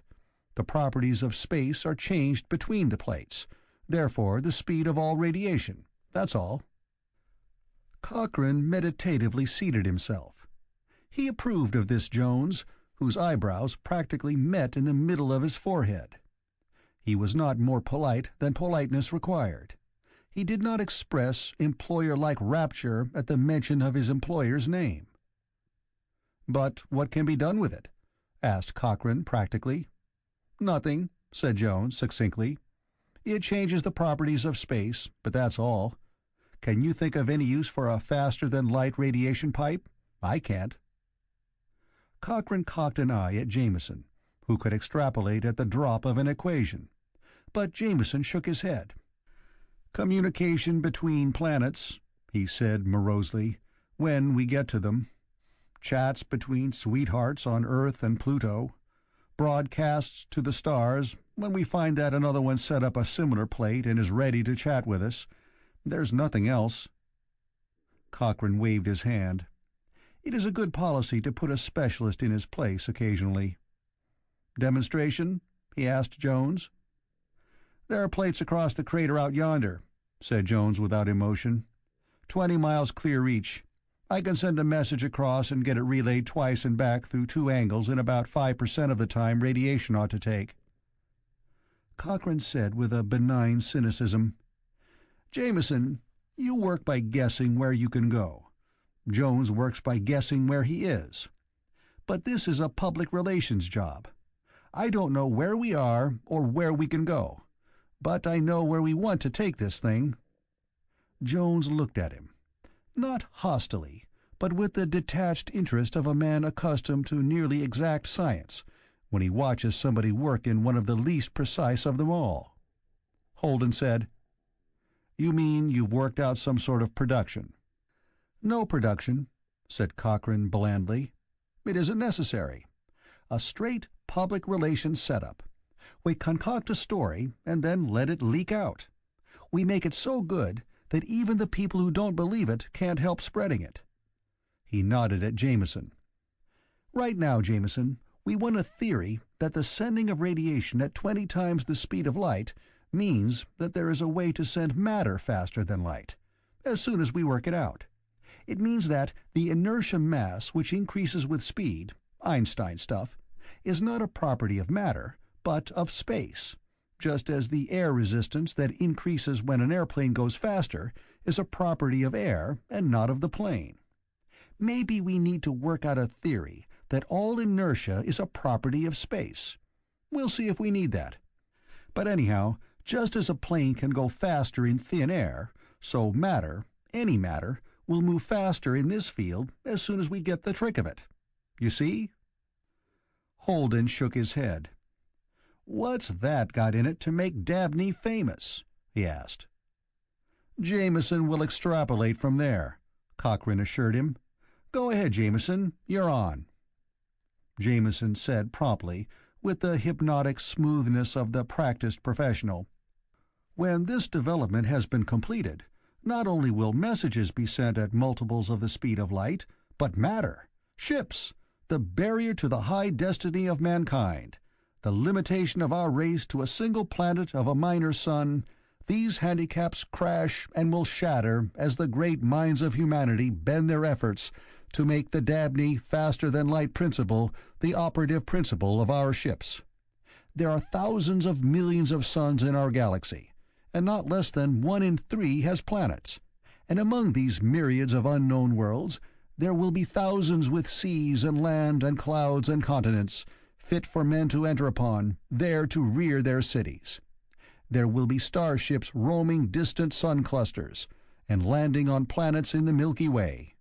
We ourselves will see freight lines to Rigel and Arcturus, and journey on passenger liners singing through the void to Andromeda and Aldebaran. Dabney has made the first breach in the barrier to the illimitable greatness of humanity." Then he stopped and said professionally, "I can polish that up a bit, of course, all right?" "Fair," conceded Cochrane. He turned to Holden. "How about a public relations job on that order? Won't that sort of publicity meet the requirements? Will your patient be satisfied with that grade of appreciation?" Holden drew a deep breath. He said, unsteadily, "As a neurotic personality, he won't require that it be true.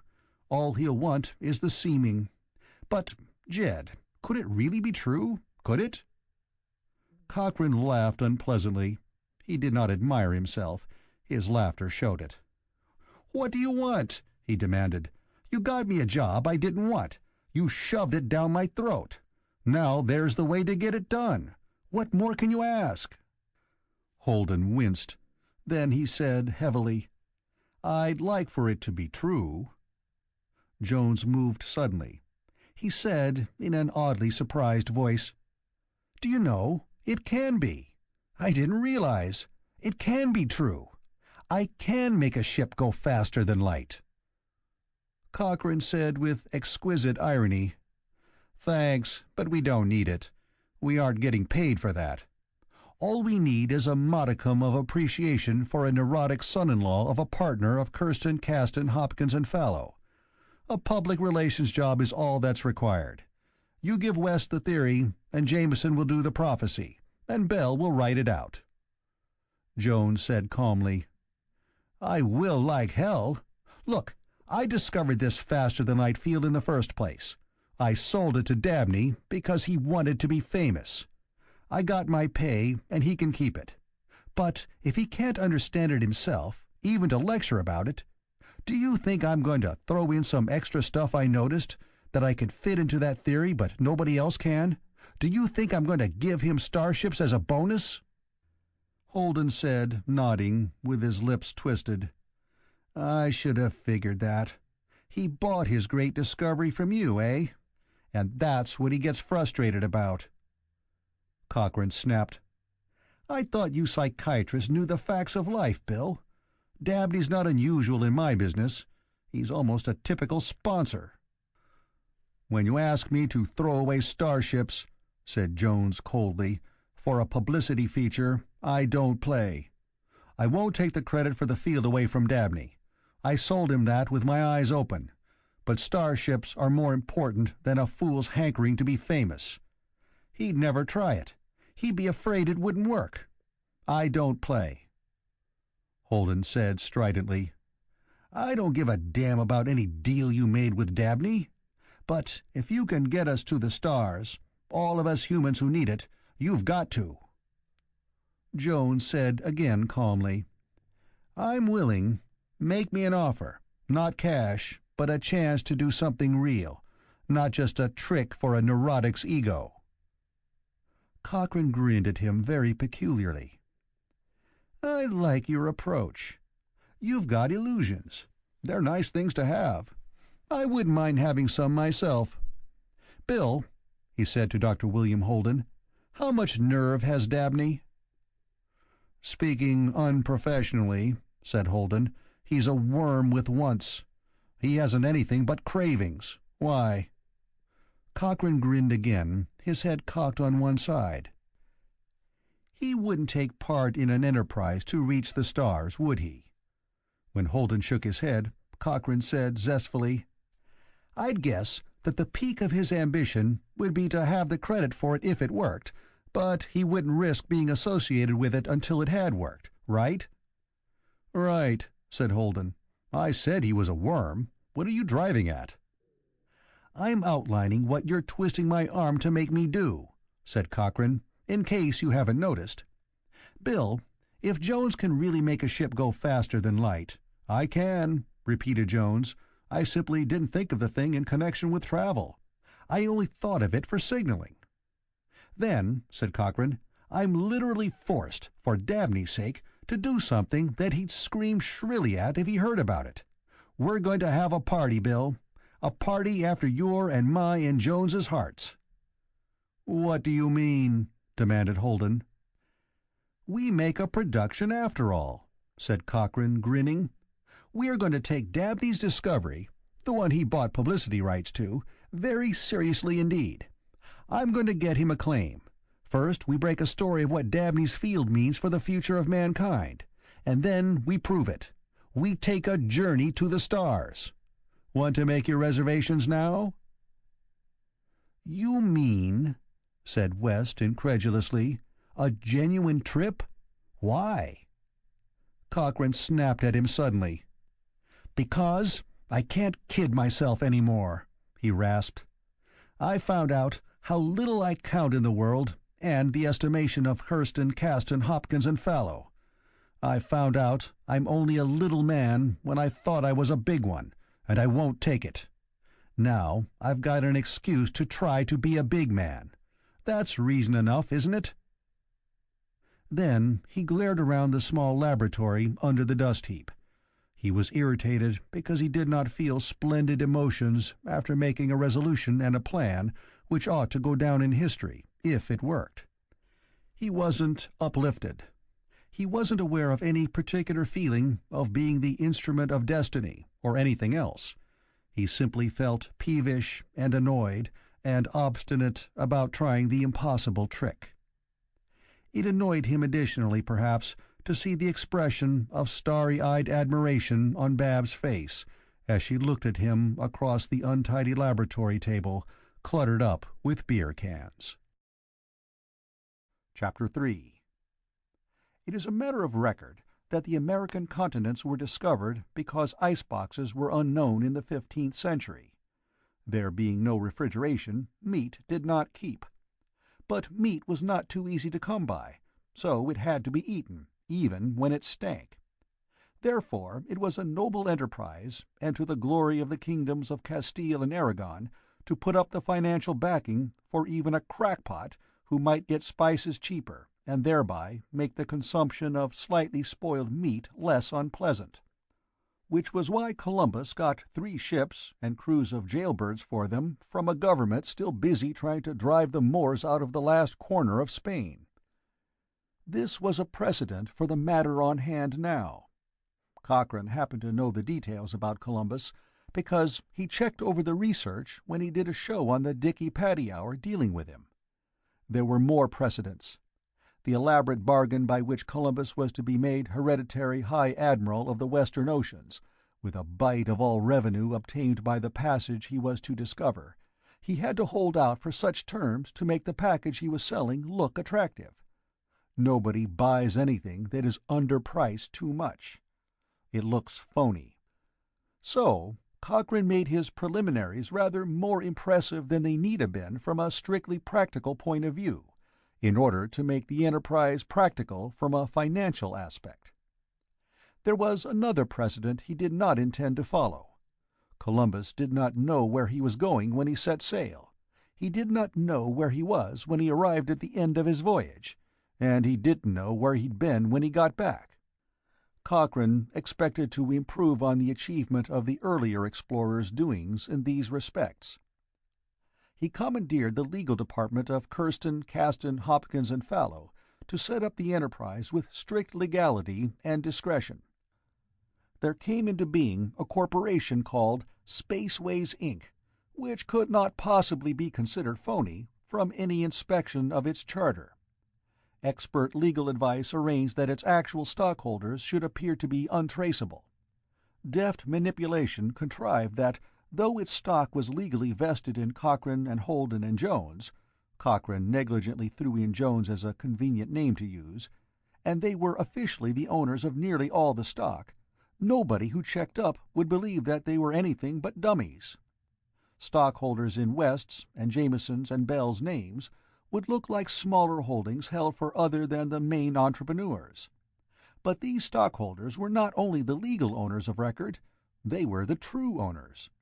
Kirsten, Caston, Hopkins, and Fallow wanted no actual part of Spaceways. They considered the enterprise merely a psychiatric treatment for a neurotic son-in-law, which, of course, it was. So Spaceways, Inc. quite honestly and validly belonged to the people who would cure Dabney of his frustration, and nobody at all believed that it would ever do anything else. Not anybody but those 6 owners, anyhow.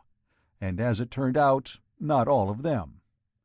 The psychiatric treatment began with an innocent-seeming news item from Lunar City, saying that Dabney, the so-and-so scientist, had consented to act as consulting physicist to Spaceways, Inc., for the practical application of his recent discovery of a way to send messages faster than light.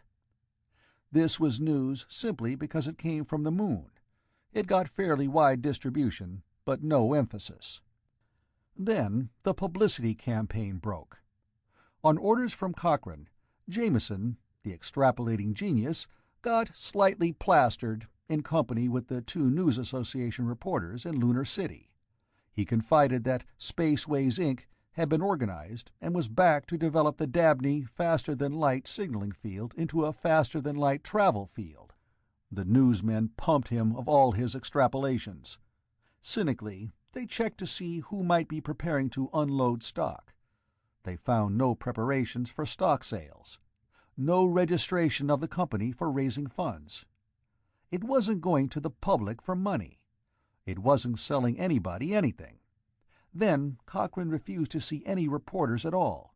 Everybody connected with the enterprise shut up tighter than a clam, and Jameson vanished into a hotel room where he was kept occupied with beverages and food at Dabney's father-in-law's expense. None of this was standard for a phony promotion deal. The news story exploded. Let loose on an overcrowded planet which had lost all hope of relief after 50 years in which only the moon had been colonized, and its colony had a population in the hundreds only, the idea of faster-than-light travel was the one impossible dream that everybody wanted to believe in. the story spread in a manner that could only be described as chain reaction in character. And of course Dabney, as the scientist responsible for the New Hope, became known to all peoples. The experts of Kirsten, Caston, Hopkins, and Fallow checked on the publicity given to Dabney. Strict advertising agency accounting figured that, to date, the cost per customer mention of Dabney and his discovery were the lowest in the history of advertising. Surveys disclosed that within 3 Earth days, less than 3.5 of every 100 interviews questioned were completely ignorant of Dabney and the prospect of travel to the stars through his discovery. More people knew Dabney's name than knew the name of the President of the United States. That was only the beginning.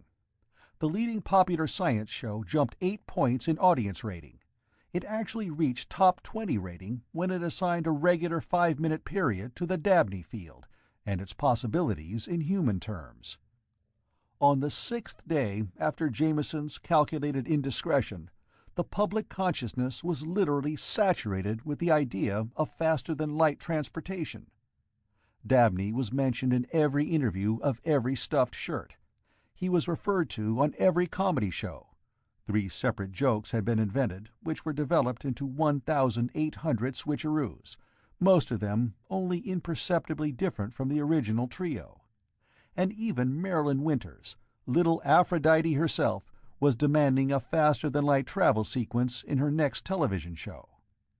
On the 7th day, Bill Holden came into the office where Cochrane worked feverishly. "Dr. Cochrane," said Holden, "a word with you." "Doctor?" asked Cochrane. "Doctor," repeated Holden. "I've just been interviewing my patient. You're good. My patient is adjusted." Cochrane raised his eyebrows. "He's famous," said Holden grimly. "He now considers that everybody in the world knows that he is a great scientist. He is appreciated. He is happily making plans to go back to Earth and address a few learned societies and let people admire him. He can now spend the rest of his life being the man who discovered the principle by which faster-than-light travel will someday be achieved. Even when the furor dies down, he will have been a great man, and he will stay a great man in his own estimation. In short, he's cured." Cochrane grinned. "Then I'm fired?" "We are," said Holden. "There are professional ethics even among psychiatrists, Jed. I have to admit that the guy now has a permanent adjustment to reality. He has been recognized as a great scientist. He is no longer frustrated." Cochrane leaned back in his chair. "That may be good medical ethics," he observed, "but it's lousy business practice, Bill. You say he's adjusted to reality.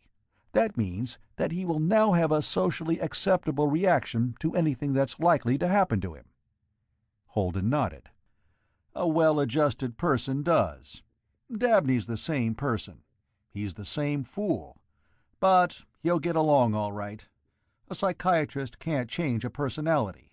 All he can do is make it adjust to the world about, so the guy doesn't have to be tucked away in a straitjacket. In that sense, Dabney is adjusted." "You played a dirty trick on him," said Cochrane. "You've stabilized him, and that's the rottenest trick anybody can play on anybody. You put him into a sort of moral deep freeze. It's a dirty trick, Bill." "Look who's talking," said Holden wearily. "I suppose the advertising business is altruistic and unmercenary?" "The devil, no," said Cochrane indignantly. "We serve a useful purpose. We tell people that they smell bad, so give them an alibi for the unpopularity their stupidity has produced. But then we tell them to use so-and-so's breath sweetener or Who's-It's non-immunizing deodorant. They'll immediately become the life of every party they attend. It's a lie, of course, but it's a dynamic lie. It gives the frustrated individual something to do. It sells them hope and therefore activity.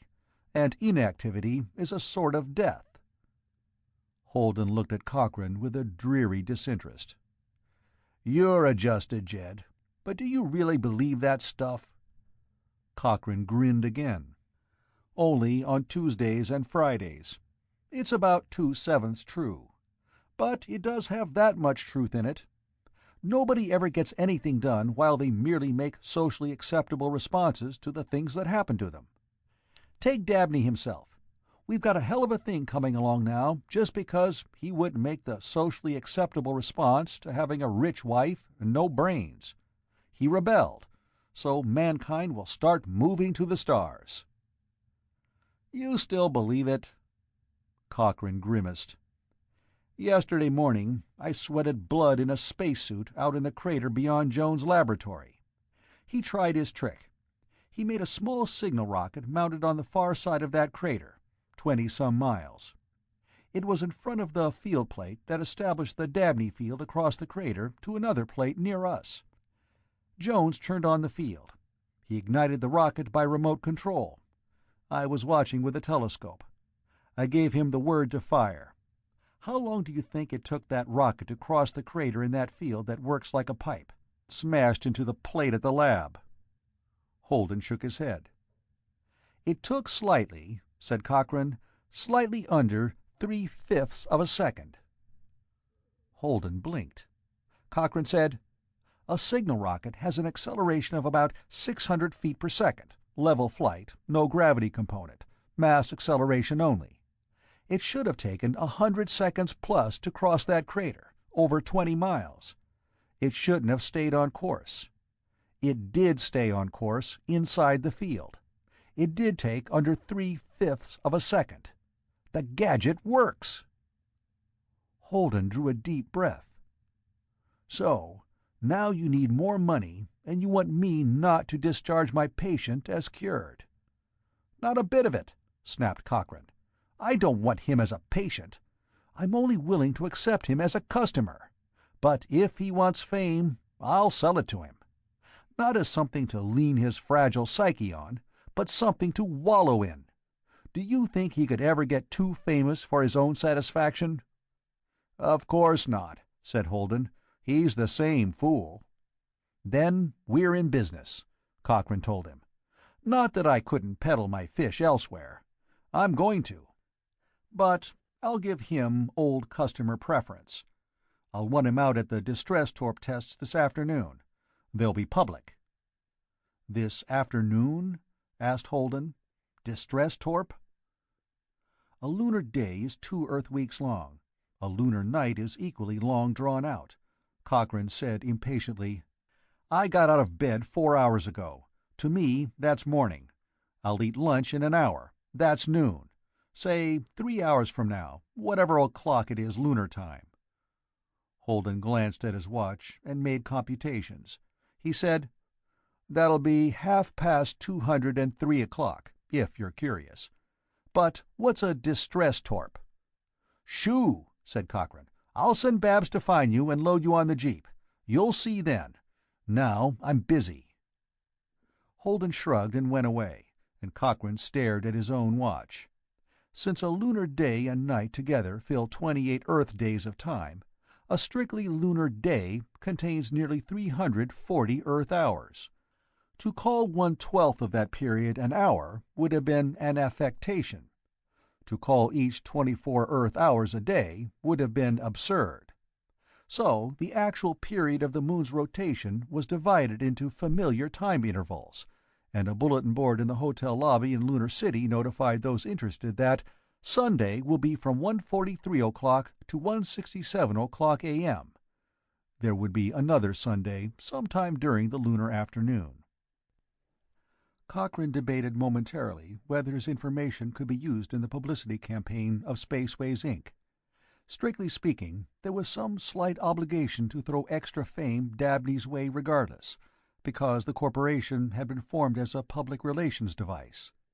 Any other features, such as changing the history of the human race, were technically incidental. But Cochrane put his watch away. To talk about horology on the moon wouldn't add to Dabney's stature as a phony scientist. It didn't matter. He went back to the business at hand.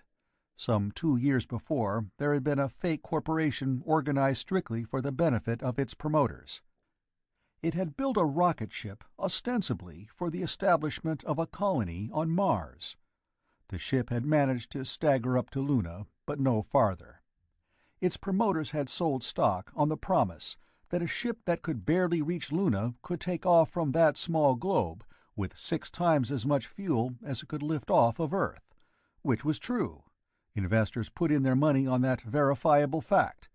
But the truth happened to be, of course, that it would still take an impossible amount of fuel to accelerate the ship, so heavily loaded, to a speed where it would reach Mars in 1 human lifetime. Taking off from Luna would solve only the problem of gravity. It wouldn't do a thing about inertia. So the ship never rose from its landing near Lunar City. The corporation that had built it went profitably bankrupt. Cochrane had been working feverishly to find out who owned that ship now. Just before the torp test he'd mentioned, he'd found that the ship belonged to the hotel desk clerk, who had bought it in hope of renting it sooner or later for television background shots, in case anybody was crazy enough to make a television film tape on the moon. He was now discouraged. Cochrane chartered it, put up a bond to return it undamaged. If the ship was lost, the hotel clerk would get back his investment, about a week's pay. At 2:03 o'clock. The site of the demonstration was the shadowed, pitch-dark part of the floor of a crater 20 miles across, with walls some 10,000 jagged feet high. The furnace-like sunshine made the plain beyond the shadow into a sea of blinding brightness. The sunlit parts of the crater's walls were no less terribly glaring. But above the edge of the cliffs, the stars began, infinitely small and many-colored, with innumerable degrees of brightness. The earth hung in mid-sky like a swollen green apple, monstrous in size. And the figures which moved about the scene of the test could be seen only faintly by reflected light from the lava plain, because one's eyes had to be adjusted to the white-hot moon dust on the plain and mountains. There were not many persons present. 3 jeeps waited in the semi-darkness, out of the burning sunshine. There were no more than a dozen moon-suited individuals to watch and to perform the test of the Dabney field. Cochrane had scrupulously edited all forenews of the experiment to give Dabney the credit he had paid for. There were present, then, the party from Earth, Cochrane and Babs and Holden, with the 2 tame scientists and Bell the writer, and the only 2 reporters on the moon. Only news syndicates could stand the expense account of a field man in Lunar City. And then there were Jones and Dabney, and 2 other figures, apparently brought by Dabney. There was, of course, no sound at all on the moon itself. There was no air to carry it. But from each plastic helmet, a 6-inch antenna projected straight upward, and the microwaves of suit talkies made a jumble of slightly metallic sounds in the headphones of each suit. As soon as Cochrane got out of the jeep's airlock and was recognized, Dabney said agitatedly, Mr. Cochrane, I have to discuss something with you. It is of the utmost importance. Will you come into the laboratory?" Cochrane helped Babs to the ground and made his way to the airlock in the dust heap against the cliff. He went in, with 2 other space-suited figures who detached themselves from the rest to follow him. Once inside the odorous, cramped laboratory, Dabney opened his faceplate and began to speak before Cochrane was ready to hear him. His companion beamed amiably. "And therefore, Mr. Cochrane," Dabney was saying agitatedly, "I insist that measures be taken to protect my scientific reputation. If this test should fail, it will militate against the acceptance of my discovery. I warn you, and I have my friend Mr. Sims here as witness, that I will not be responsible for the operation of an apparatus made by a subordinate who does not fully comprehend the theory of my discovery. I will not be involved." Cochrane nodded. Dabney, of course, didn't understand the theory of the field he'd bought fame rights to, but there was no point in bringing that up. Johnny Sims beamed at both of them.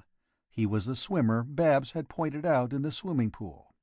His face was completely unlined and placid, like the face of a college undergraduate. He had never worried about anything. He'd never had a care in the world. He merely listened with placid interest.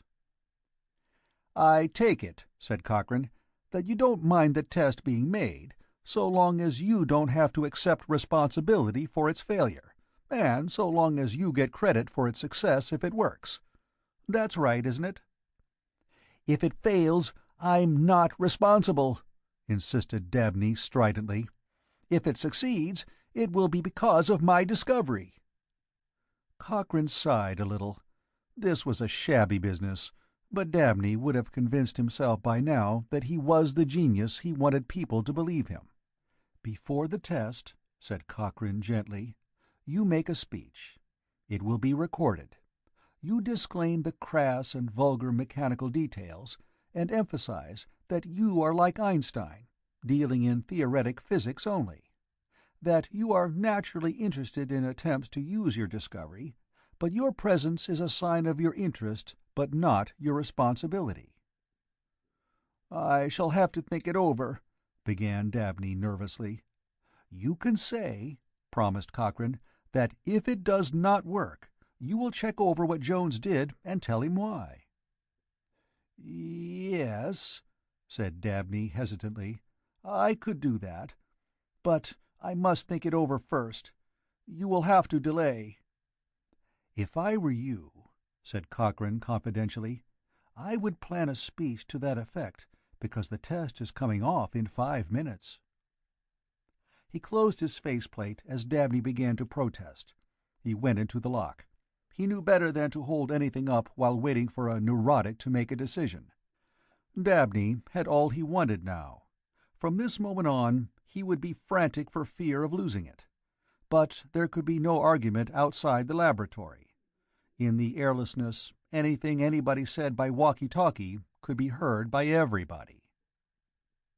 When Dabney and Sims followed out of the lock, Cochrane was helping Jones set up the device that had been prepared for this test. It was really 2 devices. One was a very flat cone, much like a coolie hat and hardly larger, with a sort of power pack of coils and batteries attached. The other was a spaceship's distress signal rocket, designed to make a 20-mile streak of red flame in emptiness. Nobody had yet figured out what good a distress signal would do between Earth and Moon, but the idea was soothing. The rocket was 4 feet long and 6 inches in diameter. At its nose there was a second coolie hat cone, with other coils and batteries. Jones set the separate cone on the ground and packed stones around and under it to brace it. His movements were almost ridiculously deliberate. Bending over, he bent slowly, or the motion would lift his feet off the ground. Straightening up, he straightened slowly, or the upward impetus of his trunk would again lift him beyond contact with solidity. But he braced the flat cone carefully. He set the signal torpedo over that cone. The entire setup was under 6 feet tall, and the coolie hat cones were no more than 18 inches in diameter. He said flatly, "I'm all ready." The hand and arm of a space-suited figure lifted for attention. Dabney's voice came worriedly from the headphones of every suit. "I wish it understood," he said in some agitation, "that this first attempted application of my discovery is made with my consent, but that I am not aware of the mechanical details. As a scientist, my work has been in pure science. I have worked for the advancement of human knowledge, but the technological applications of my discovery are not mine. Still, if this device does not work, I will take time from my more important researches to inquire into what part of my discovery has been inadequately understood and applied. It may be that present technology is not qualified to apply my discovery." Jones said without emotion, but Cochrane could imagine his poker-faced expression inside his helmet, "That's right. I consulted Mr. Dabney about the principles, but the apparatus is my doing. I take the responsibility for that." Then Cochrane added with pleasant irony, "Since all this is recorded, Mr. Dabney can enlarge upon his disinterest later. Right now, we can go ahead. Mr. Dabney disavows us unless we are successful. Let us let it go at that." Then he said, "The observatory set to track?" A muffled voice said boredly, by short wave from the observatory up on the crater's rim, "We're ready. Visual and records, and we've got the timer set to clock the auto-beacon signals as they come in." The voice was not enthusiastic. Cochrane had had to put up his own money to have the Nearside Lunar Observatory put a low-power telescope to watch the rocket's flight. In theory, this distress rocket should make a 20-mile streak of relatively long-burning red sparks. A tiny auto-beacon in its nose was set to send microwave signals at 10-second intervals. On the face of it, it had looked like a rather futile performance. "Let's go," said Cochrane. He noted with surprise that his mouth was suddenly dry. This affair was out of all reason. A producer of television shows should not be the person to discover, in an abstruse scientific development, the way to reach the stars. A neurotic son-in-law of an advertising tycoon should not be the instrument by which the discovery should come about. A psychiatrist should not be the means of associating Jones, a very junior physicist with no money, and Cochrane and the things Cochrane was prepared to bring about, if only this unlikely-looking gadget worked. "Jones," said Cochrane with a little difficulty, "let's follow an ancient tradition. Let Babs christen the enterprise by throwing the switch." Jones pointed there in the shadow of the crater wall, and Babs moved to the switch he indicated. She said absorbedly, 5, 4, 3, 2, 1. She threw the switch. There was a spout of lurid red flame. The rocket vanished. It vanished. It did not rise, visibly. It simply went away from where it was, with all the abruptness of a light going out. There was a flurry of the most brilliant imaginable carmine flame. That light remained, but the rocket did not so much rise as disappear. Cochrane jerked his head up. He was close to the line of the rocket's ascent. He could see a trail of red sparks which stretched to invisibility. It was an extraordinarily thin line. The separate flecks of crimson light which comprised it were distant in space. They were so far from each other that the signal rocket was a complete failure as a device making a streak of light that should be visible. The muffled voice in the helmet phone said, blankly, "Hey, what do you do to that rocket?" The others did not move. They seemed stunned. The vanishing of the rocket was no way for a rocket to act. In all expectation, it should have soared skyward with a reasonable velocity, and should have accelerated rather more swiftly from the moon's surface than it would have done from the earth. But it should have remained visible during all its flight. Its trail should have been a thick red line. Instead, the red sparks were so far separated, the trail was so attenuated, that it was visible only from a spot near its base. The observatory voice said more blankly still, "Hey, I've picked up the trail. I can't see it nearby, but it seems to start, thin, about 50 miles up, and go on away from there. That rocket shouldn't have gone more than 20 miles. What happened?" "Watch for the microwave signals," said Jones' voice in Cochrane's headphones. The voice from the observatory squeaked suddenly. This was not one of the highly placed astronomers, but part of the mechanical staff who'd been willing to do an unreasonable chore for pay. "Here's the blip. It's crazy. Nothing can go that fast." And then in the phones there came the relayed signal of the auto-beacon in the vanished rocket. The signal sound was that of a radar pulse, beginning at low pitch and rising 3 octaves in the 10th of a second. At middle C, the middle of the range of a piano, there was a momentary spurt of extra volume. But in the relayed signal, that louder instant had dropped 4 tones. Cochrane said crisply, "Jones, what speed would that be?"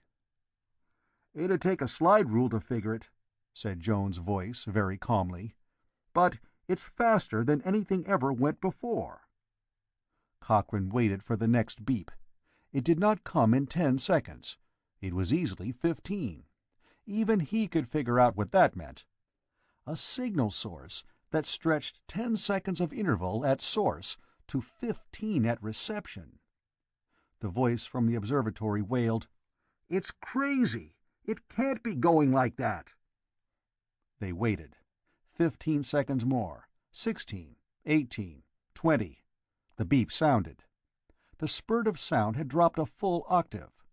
The signal rocket, traveling normally, might have attained a maximum velocity of some 2,000 feet per second. It was now moving at a speed which was an appreciably large fraction of the speed of light. Which was starkly impossible. It simply happened to be true. They heard the signal once more. The observatory's multiple receptor receiver had been stepped up to maximum amplification. The signal was distinct, but very faint indeed. And the rocket was then traveling, so it was later computed, at 7/8 of the speed of light. Between the flat cone on the front of the distressed torpedo and the flat cone on the ground, a field of force existed. The field was not on the back surface of the torpedo's cone, but before the front surface. It went back to the moon from there, so all the torpedo and its batteries were in the columnar stressed space, and an amount of rocket push that should have sent the 4-foot torpedo maybe 20 miles during its period of burning had actually extended its flight to more than 3,700 miles before the red sparks were too far separated to be traced any farther, and by then had kicked the torpedo up impossibly close to light speed. In a sense, the Dabney field had an effect similar to the invention of railways. The same horsepower moved vastly more weight faster over steel rails than it could haul over a rutted dirt road. The same rocket thrust moved more weight faster in the Dabney field than in normal space. There would be a practical limit to the speed at which a wagon could be drawn over a rough road. The speed of light was a limit to the speed of matter in normal space. But on a railway, the practical speed at which a vehicle could travel went up from 3 miles an hour to 120. In the Dabney field, it was yet to be discovered what the limiting velocity might be. But old formulas for acceleration and increase of mass with velocity simply did not apply in a Dabney field. Jones rode back to Lunar City with Cochrane and Holden and Babs. His face was deadpan. Babs tried to recover the mien and manner of the perfect secretary. "Mr. Cochrane," she said professionally, "will you want to read the publicity releases Mr. Bell turns out from what Mr. West and Mr. Jameson tell him?" "I don't think it matters," said Cochrane. "The newsmen will pump West and Jameson empty anyhow. It's all right. In fact, it's better than our own releases would be. They'll contradict each other. It'll sound more authentic that way. We're building up a customer demand for information." The small moon jeep rolled and bumped gently down the long, improbable highway back to Lunar City. Its engine ran smoothly, as steam engines always do. It ran on 70% hydrogen peroxide, first developed as a fuel back in the 1940s for the pumps of the V-2 rockets that tried to win the Second World War for Germany. When hydrogen peroxide comes in contact with a catalyst, such as permanganate of potash, it breaks down into oxygen and water. But the water is in the form of high-pressure steam, which is used in engines. The Jeep's fuel supplied steam for power, and its ashes were water to drink and oxygen to breathe. Steam ran all motorized vehicles on Luna. "What are you thinking about, Jones?" asked Cochrane suddenly. Jones said meditatively, "I'm wondering what sort of field strength a capacity storage system would give me. I boosted the field intensity this time. The results were pretty good. I'm thinking, suppose I made the field with a strobe light power pack, or maybe a spot welding unit. Even a portable strobe light gives a couple of million watts for the 40,000th of a second. Suppose I fixed up a storage pack to give me a field with a few billion watts in it. It might be practically like matter transmission, though it would really only be high-speed travel. I think I've got to work on that idea a little." Cochrane digested the information in silence. "Far be it from me," he said presently, "to discourage such high-level contemplation. Bill, what's on your mind?" Holden said moodily, "I'm convinced that the thing works." "But Jed, you talk as if you hadn't any more worries. Yet, even if you and Jones do have a way to make a ship travel faster than light, you haven't got a ship or the capital you need." "I've got scenery that looks like a ship," said Cochrane mildly. "Consider that part settled." "But there are supplies. Air, water, food, a crew. We can't pay for such things. Here on the Moon, the cost of everything is preposterous. How can you try out this idea without more capital than you can possibly raise?" "I'm going to imitate my old friend Christopher Columbus," said Cochrane. "I'm going to give the customers what they want. Columbus didn't try to sell anybody shares in new continents. Who wanted new continents? Who wanted to move to a new world? Who wants new planets now? Everybody would like to see their neighbors move away and leave more room, but nobody wants to move himself. Columbus sold a promise of something that had an already established value, that could be sold in every town and village, that had a merchandising system already set up. I'm going to offer just such a marketable commodity. I'll have freight rockets on the way up here within 24 hours, and the freight and their contents will all be paid for." He turned to Babs. He looked more sardonic and cynical than ever before. "Babs, you've just witnessed one of the moments that ought to be illustrated in all the grammar school history books, along with Ben Franklin flying a kite. What's topmost in your mind?" She hesitated, and then flushed. The moon jeep crunched and clanked loudly over the trail that led downhill. There was no sound outside, of course. There was no air. But the noise inside the moon vehicle was notable. The steam motor, in particular, made a highly individual racket. "I'd rather not say," said Babs awkwardly. "What's your own main feeling, Mr. Cochrane?" "Mine?" Cochrane grinned. "I'm thinking what a hell of a funny world this is, when people like Dabney and Bill and Jones and I are the ones who have to begin Operation Outer Space." Chapter 4. Cochrane said kindly into the vision beam microphone to Earth, "Cancel Section C, Paragraph 9, then Section B1 from Paragraph 11. Then, after you've canceled the entire last section, 14, we can sign up the deal." There was a 4-second pause. About 2 seconds for his voice to reach Earth. About 2 seconds for the beginning of the reply to reach him. The man at the other end protested wildly. "We're a long way apart," said Cochrane blandly, "and our talk only travels at the speed of light. You're not talking from one continent to another. Save tolls. Yes or no?" Another 4-second pause. The man on Earth profanely agreed. Cochrane signed the contract before him. The other man signed. Not only the documents, but all the conversation was recorded. There were plugged-in witnesses. The contract was binding. Cochrane leaned back in his chair. His eyes blinked wearily. He spent hours going over the facsimile transmitted contract with joint networks, and had weeded out a total of 6 joker stipulations. He was very tired. He yawned. "You can tell Jones, Babs," he said, "that all the high financing's done. He can spend money.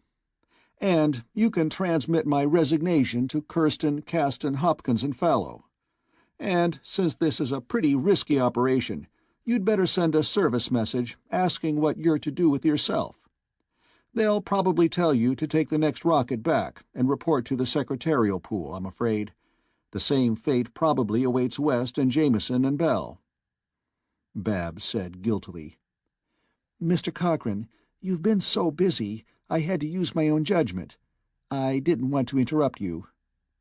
"What now?" demanded Cochrane. "The publicity on the Torp test," said Babs guiltily, "was so good that the firm was worried for fear we'd seem to be doing it for a client of the firm, which we are. So, we've all been put on a leave with expenses and pay status. Officially, we're all sick, and the firm is paying our expenses until we regain our health." "Kind of them," said Cochrane. "What's the bite?" "They're sending up talent contracts for us to sign," admitted Babs. "When we go back, we would command top prices for interviews. The firm, of course, will want to control that." Cochrane raised his eyebrows. "I see. But you'll actually be kept off the air so Dabney can be television's fair-haired boy. He'll go on Marilyn Winter's show, I'll bet, because that has the biggest audience on the planet.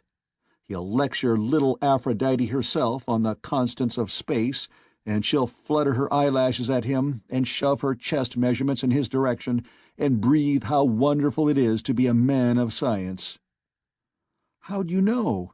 demanded Babs, surprised. Cochrane winced. "Heaven help me, Babs, I didn't. I tried to guess at something too impossible, even for the advertising business. But I failed.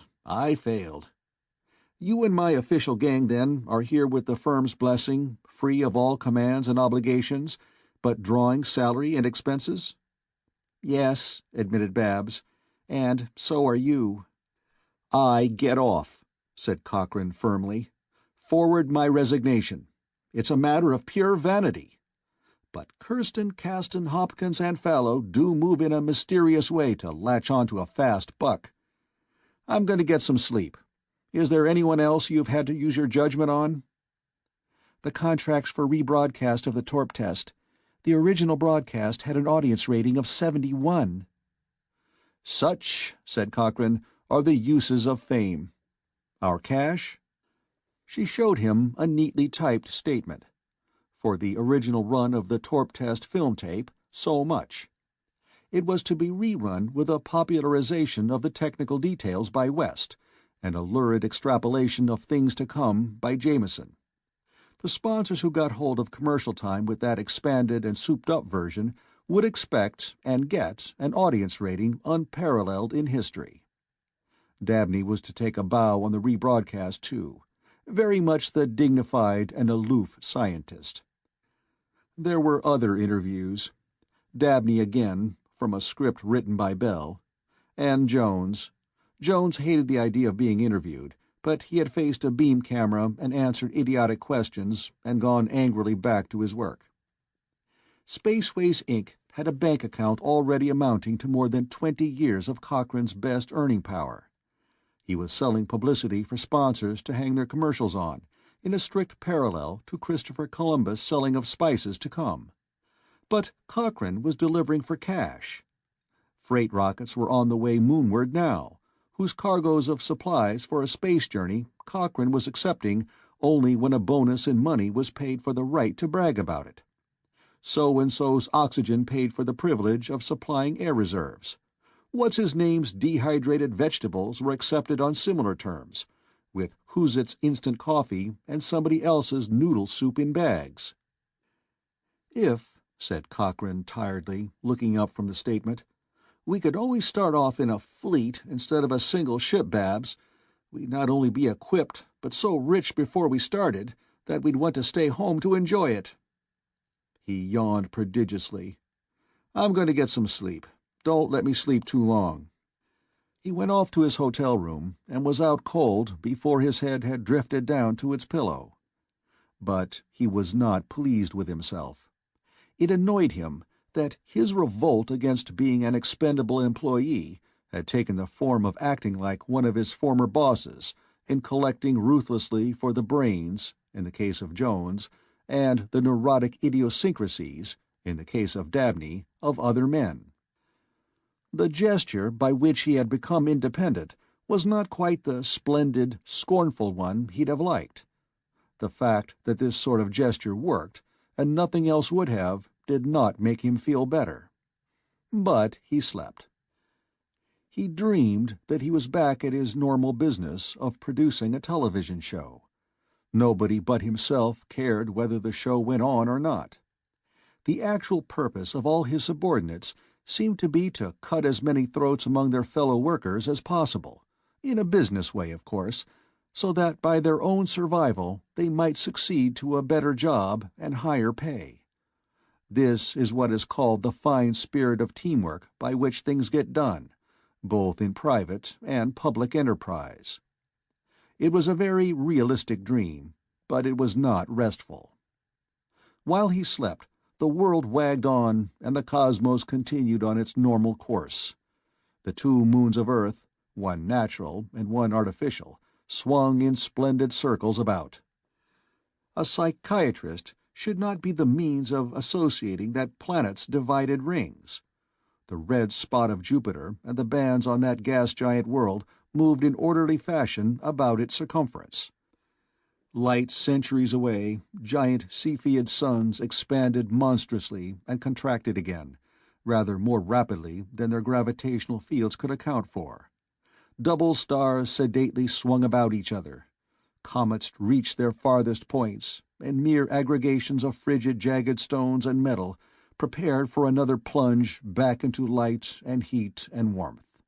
And various prosaic actions took place on Luna. When Cochrane waked and went back to the hotel room in use as an office, he found Babs talking confidentially to a girl rather, whom Cochrane vaguely remembered. Then he did a double-take. He did remember her.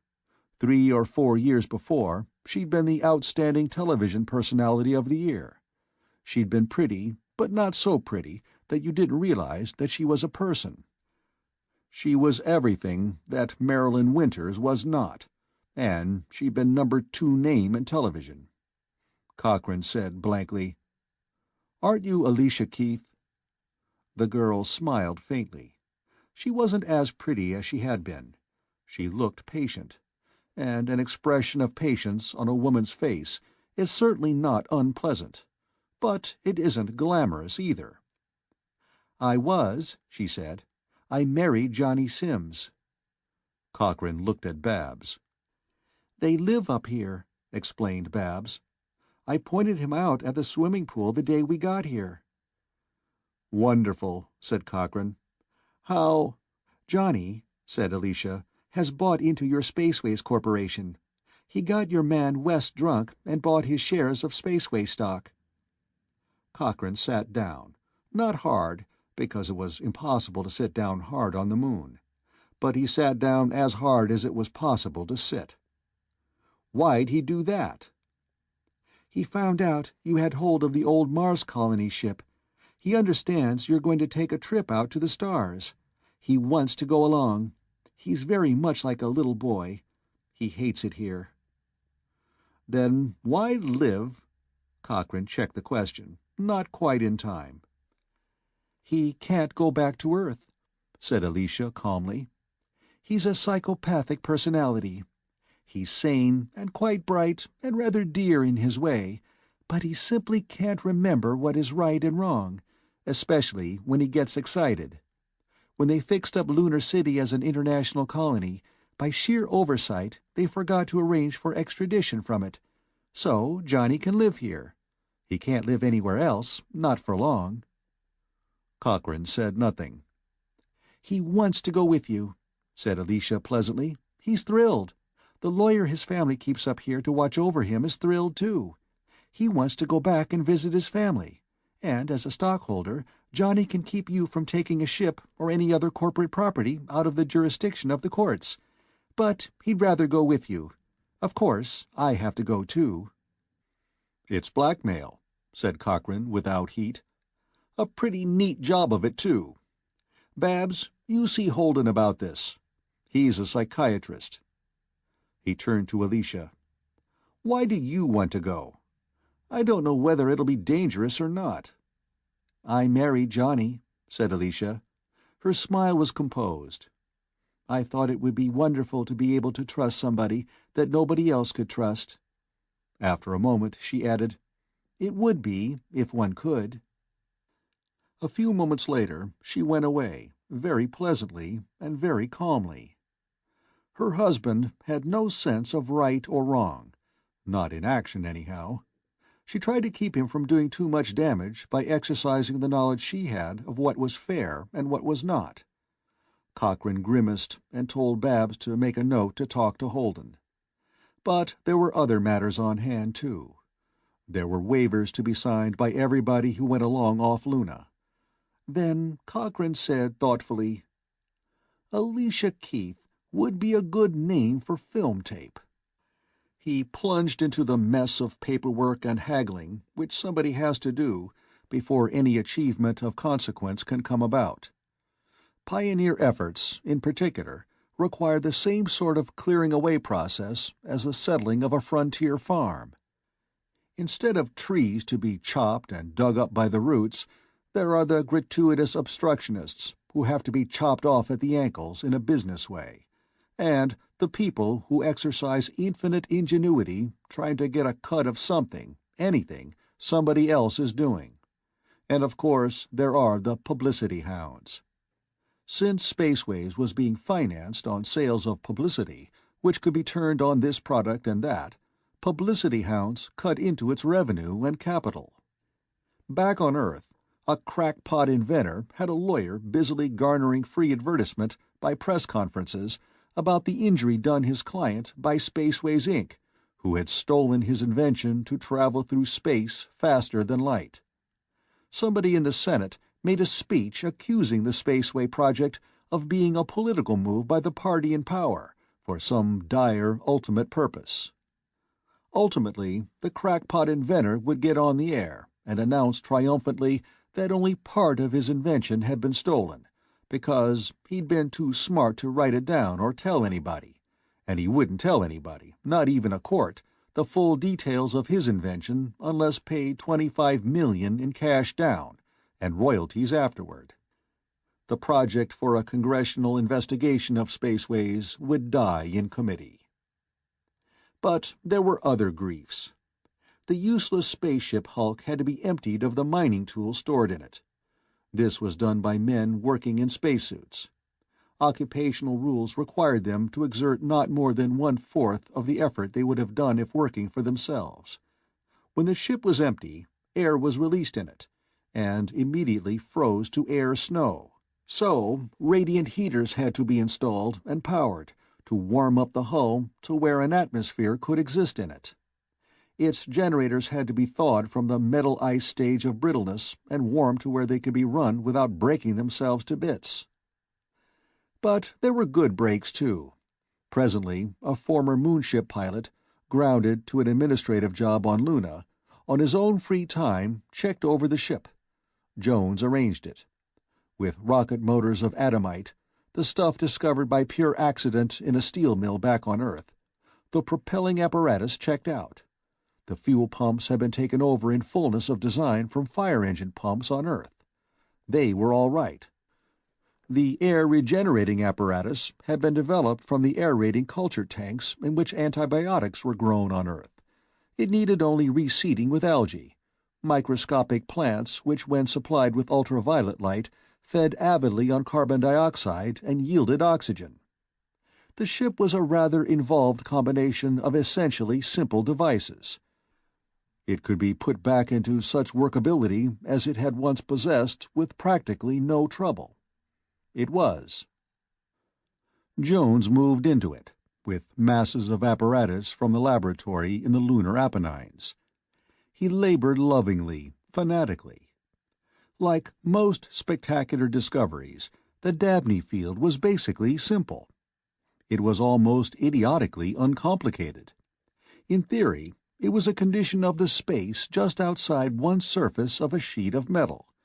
It was like that conduction layer on the wires of a cross-country power cable, when electricity is transmitted in the form of high-frequency alterations and travels on the skins of many strands of metal, because high-frequency current simply does not flow inside of wires, but only on their surfaces. The Dabney field formed on the surface, or infinitesimally beyond it, of a metal sheet in which eddy currents were induced in such and such a varying fashion. That was all there was to it. So Jones made the exterior forward surface of the abandoned spaceship into a generator of the Dabney field. It was not only simple, it was too simple. Having made the bow of the ship into a Dabney field plate, he immediately arranged that he could, at will, make the rear of the ship into another Dabney field plate. The two plates, turned on together, amounted to something that could be contemplated with startled awe, but Jones planned to start off, at least, in a manner exactly like the distress torp test. The job of wiring up for faster-than-light travel, however, was not much more difficult than wiring a bungalow, when one knew how it should be done. 2 freight rockets came in, picked up by radar and guided to landings by remote control. The Lunar City beam receiver picked up music aimed up from Earth, and duly relayed it to the dust heaps which were the buildings of the city. The colonists and moon tourists became familiar with 42 new tunes dealing with prospective travel to the stars. One work of genius tied in a just-released film tape drama titled Child of Hate to the lunar operation, and charmed listeners saw and heard the latest youthful tenor gently plead, "Child of hate, come to the stars and love." The publicity department responsible for the masterpiece considered itself not far from genius, too. There was confusion thrice and 4 and 5 times confounded. Cochrane came in to dispute furiously with Holden whether it was better to have a psychopathic personality on the spaceship or to have a legal battle in the courts. Cochrane won. Jones arrived, belligerent, to do battle for technical devices which would cost money. "Look," said Cochrane harassedly, "I'm not trying to boss you. Don't come to me for authority.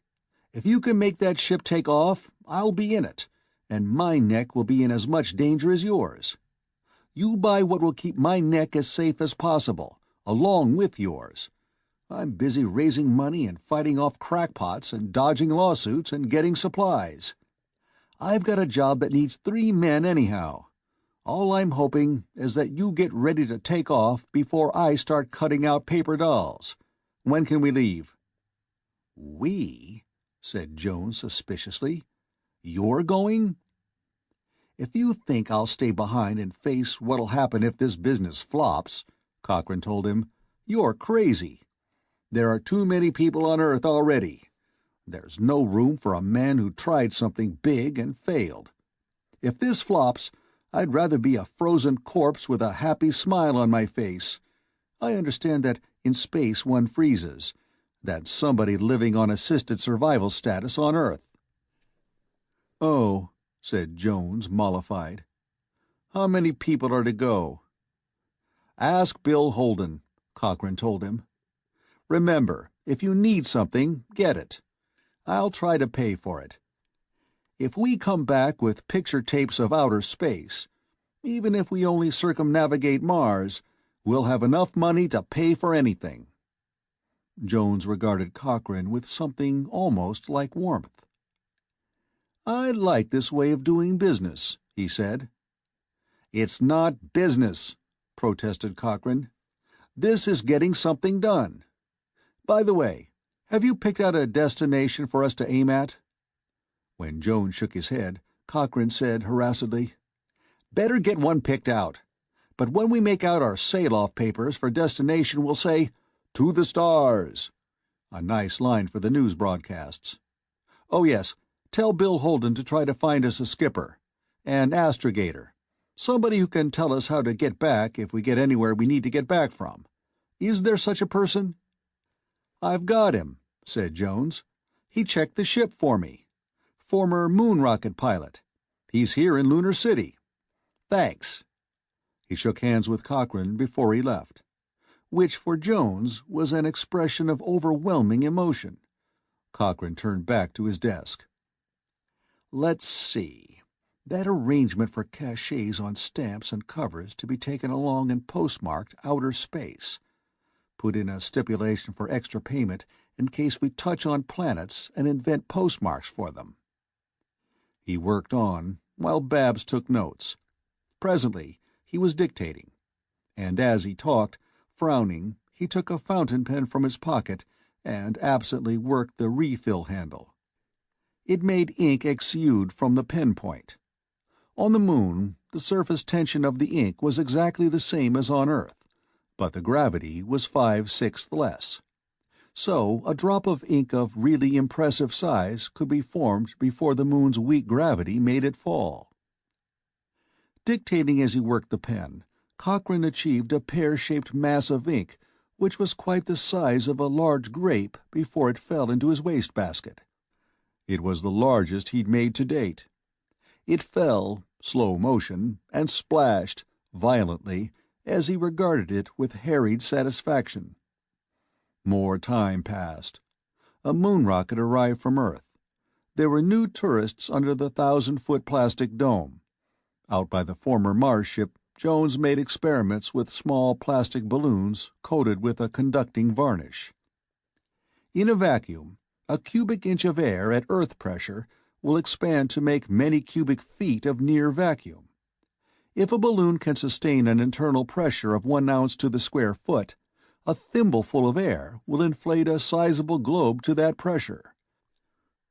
Jones was arranging tiny Dabney Field robot generators with tiny atomic batteries to power them.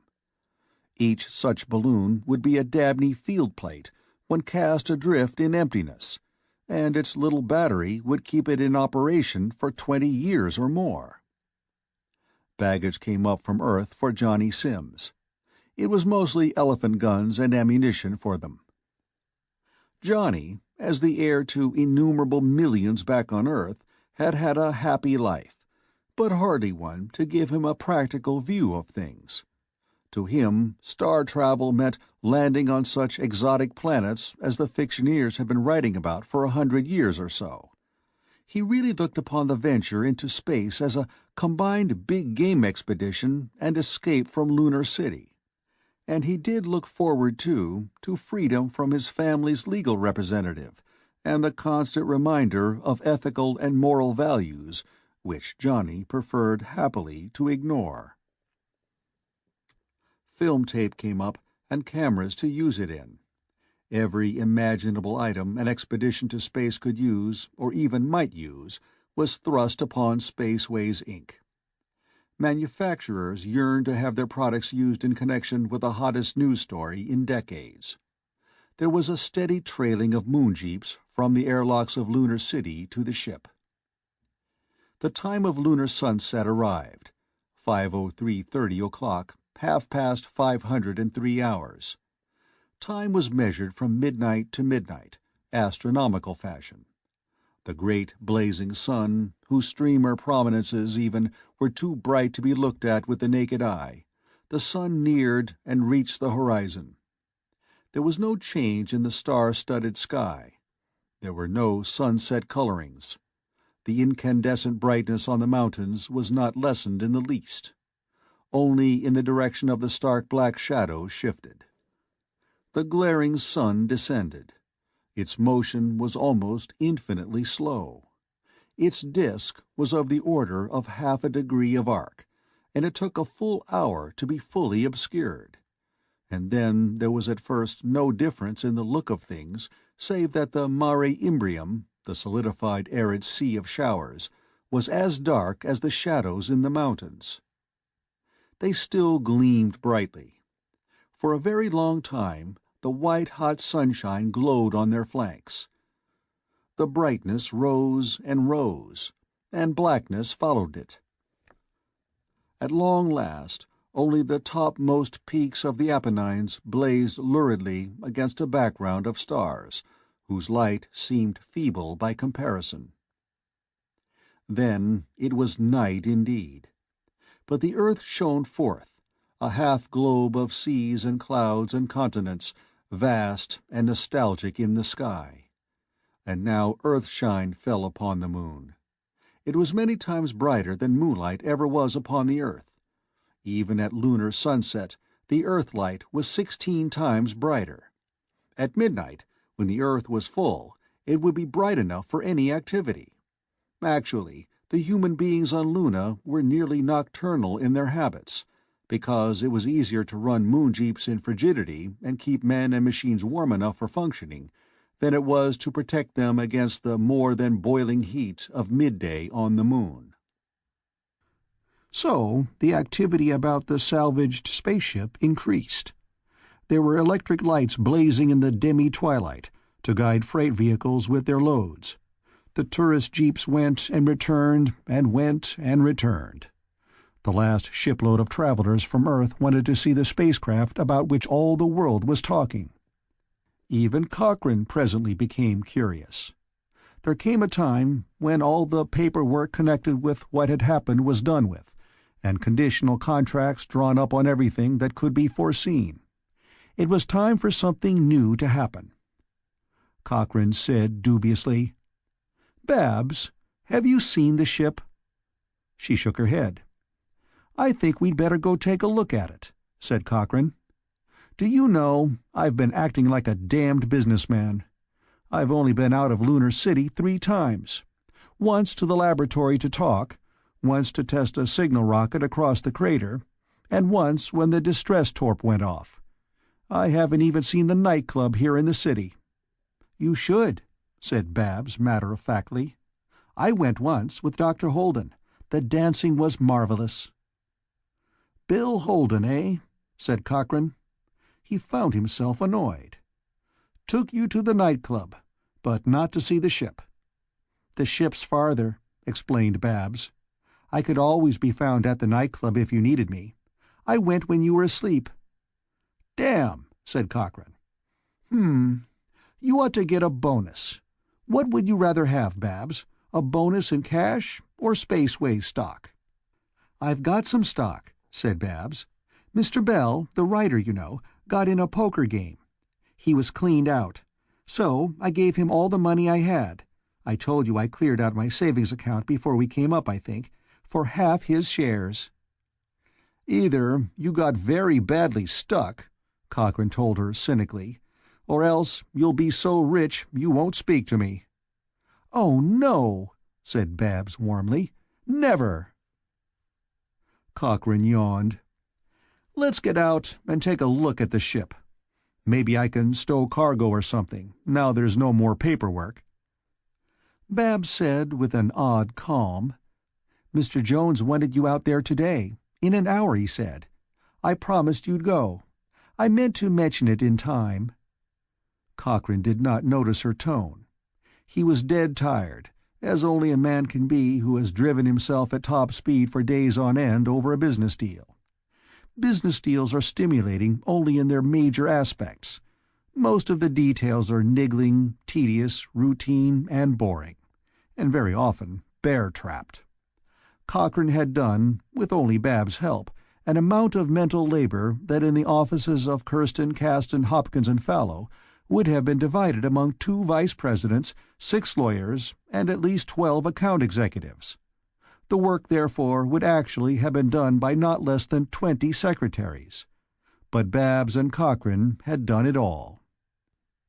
In the moon-jeep on the way to the ship he felt that heavy, exhausted sense of relaxation which is not pleasurable at all. Babs annoyed him a little, too. She was late getting to the airlock, and seemed breathless when she arrived.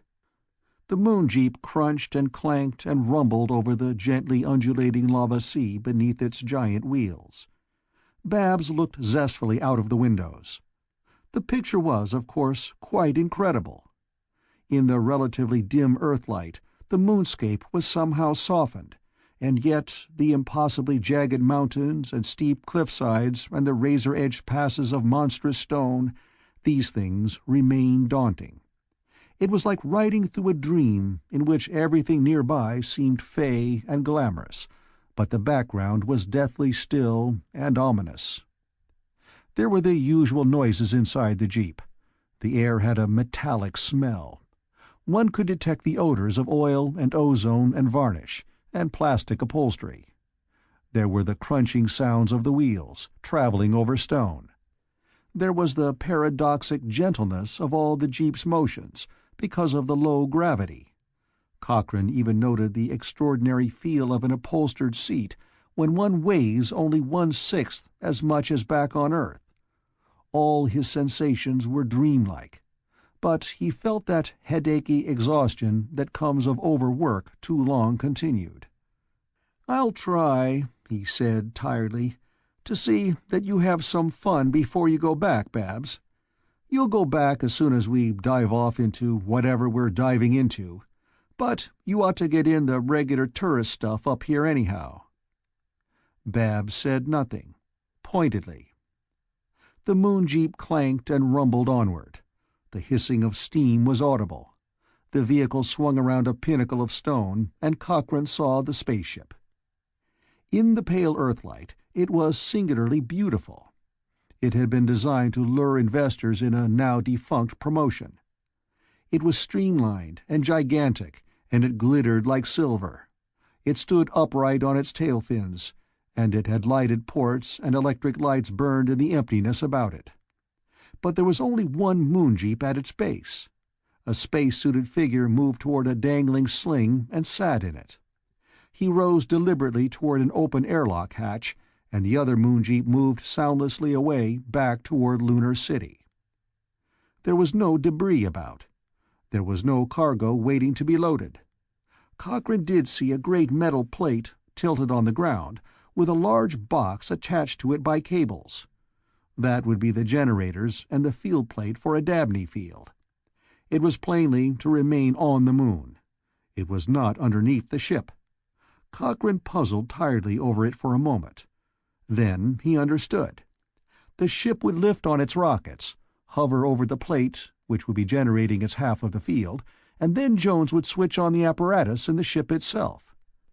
The forward, needle-pointed nose of the ship would become another generator of the Dabney field.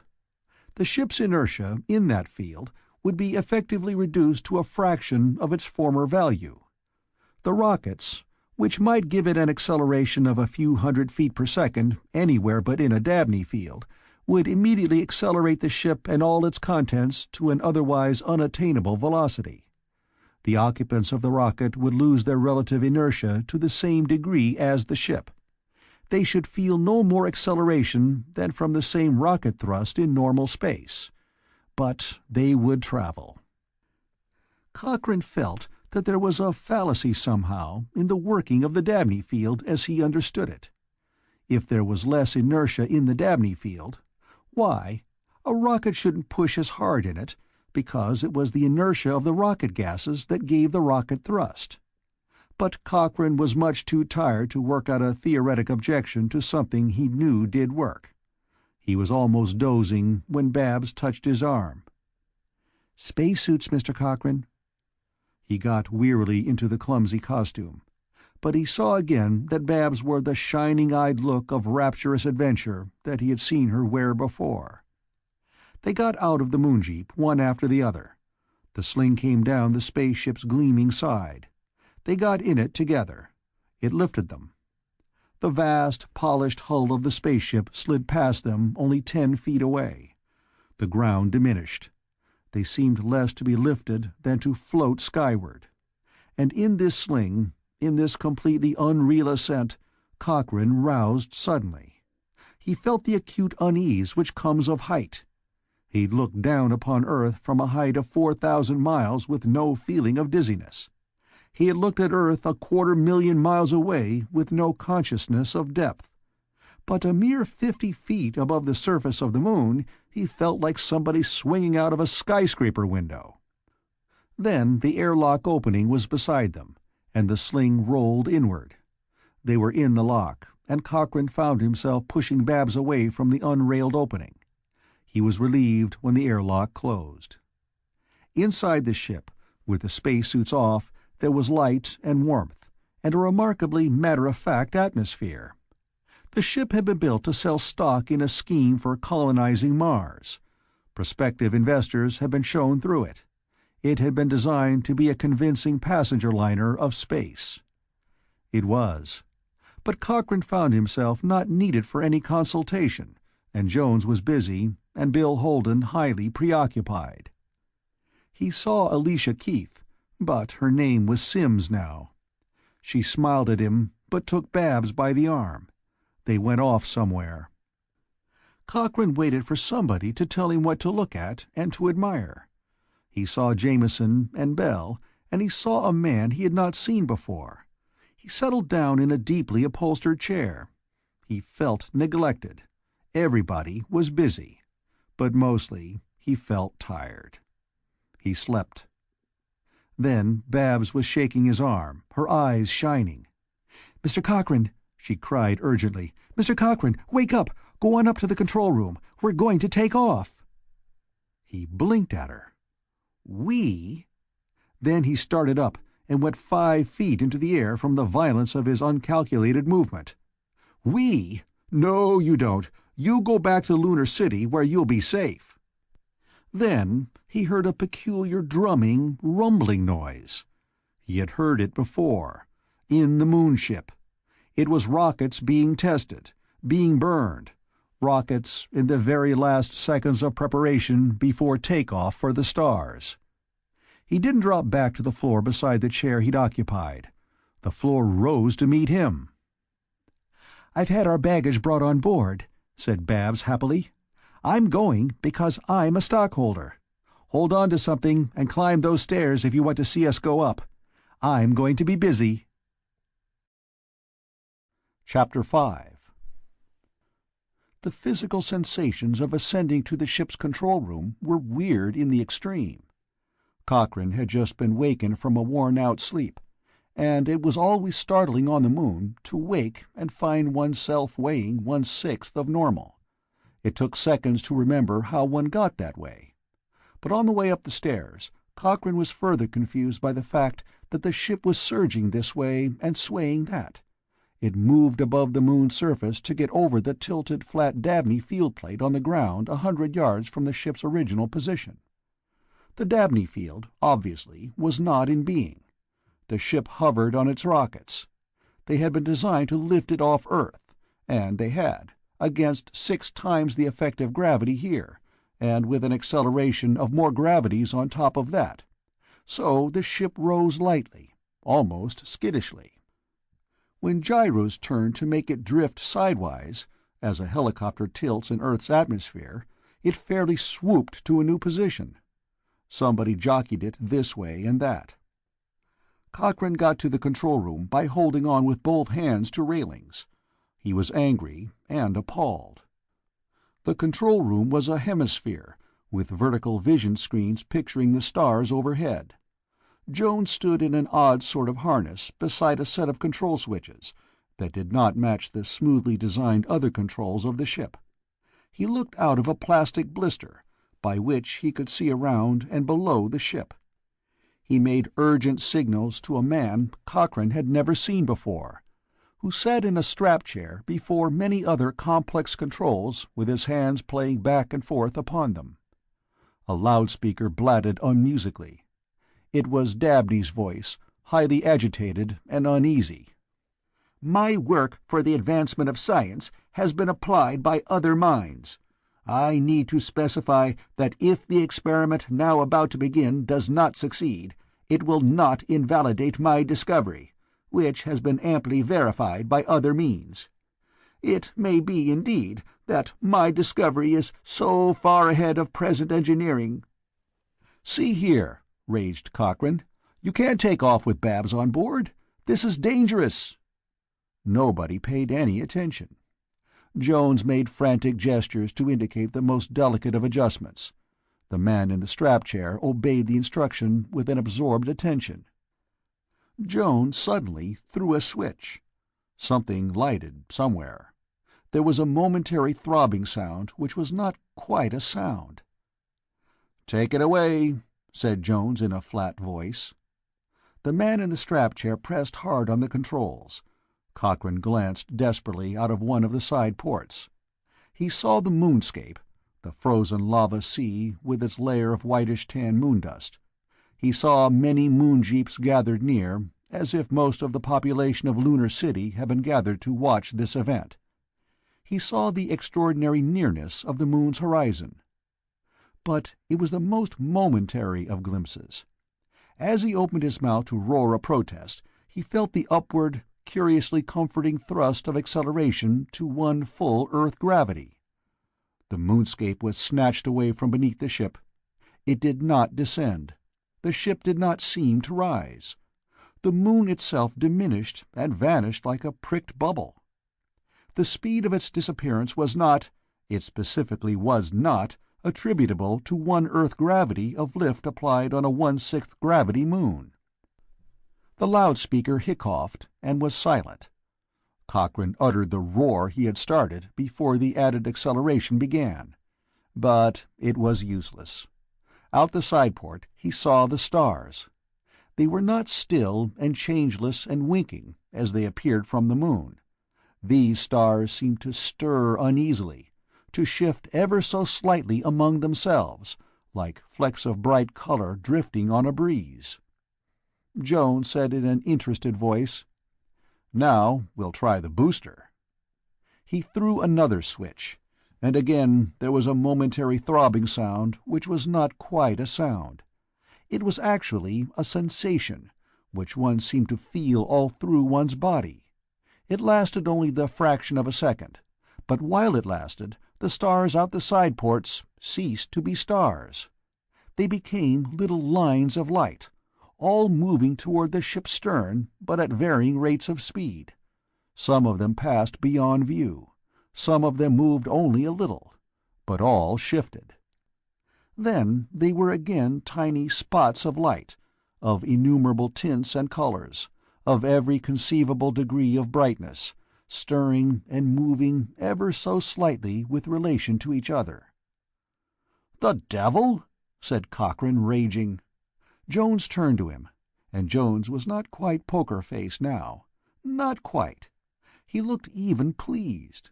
Then his face went back to impassiveness again. "It worked," he said mildly. "I know it worked," sputtered Cochrane, "but where are we? How far did we come?" "I haven't the least idea," said Jones mildly as before. "Does it matter?" Cochrane glared at him. Then he realized how completely too late it was to protest anything. The man he had seen absorbed in the handling of controls now lifted his hands from the board. The rockets died. There was a vast silence and weightlessness. Cochrane weighed nothing. This was free flight again, like practically all of the 90-odd hours from the space platform to the moon. The pilot left the controls, and in an accustomed fashion soared to a port on the opposite side of the room. He gazed out, and then behind, and said in a tone of astonished satisfaction, "This is good. There's the sun." "How far?" asked Jones. "It's 5th magnitude," said the pilot happily. "We really did pile on the horses." Jones looked momentarily pleased again.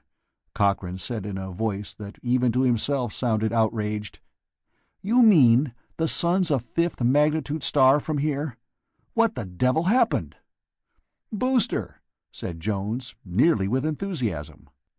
"When the field was just a radiation speed-up, I used 40 milliamperes of current to the square centimeter of field plate. That was the field strength when we sent the signal rocket across the crater. For the distress torpedo test, I stepped the field strength up. I used 1/10 of an ampere per square centimeter. I told you. And don't you remember that I wondered what would happen if I used a capacity storage system?" Cochrane held fast to a handhold. "The more power you put into your infernal field," he demanded, "the more speed you get?" Jones said contentedly, "There's a limit. It depends on the temperature of the things in the field. But I've fixed up the field now, like a spot welding outfit. Like a strobe light. We took off with a light field. It's on now. We have to keep it on. But I got hold of some pretty storage condensers. I hooked them up in parallel to get a momentary surge of high amperage current when I shorted them through my field-making coils. Couldn't make it a steady current. Everything would blow. But I had a surge of probably 6 amps per square centimeter for a while." Cochrane swallowed. "The field was 60 times as strong as the one the distress torpedo used? We're going 60 times as fast?" "We had lots more speed than that." But then Jones' enthusiasm dwindled. "I haven't had time to check," he said unhappily. "It's one of the things I want to get at right away. But in theory, the field should modify the effective inertia as the fourth power of its strength. 60 to the fourth is—" "How far," demanded Cochrane, "is Proxima Centaurus? That's the nearest star to Earth. How near did we come to reaching it?"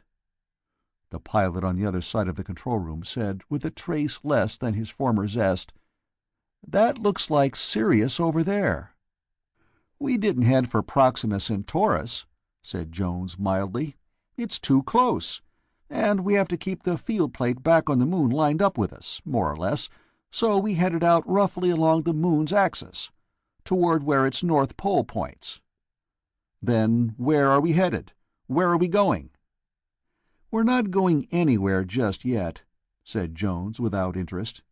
"We have to find out where we are, and from that—" Cochrane ran his hand through his hair. "Look," he protested, "who's running this show? You didn't tell me you were going to take off. You didn't pick out a destination. You didn't—" Jones said very patiently, "We have to try out the ship. We have to find out how fast it goes, with how much field and how much rocket thrust. We have to find out how far we went and if it was in a straight line. We even have to find out how to land. The ship's a new piece of apparatus. We can't do things with it until we find out what it can do." Cochrane stared at him. Then he swallowed. "I see," he said. "The Financial and Business Department of Spaceways, Inc. has done its stuff for the time being." Jones nodded.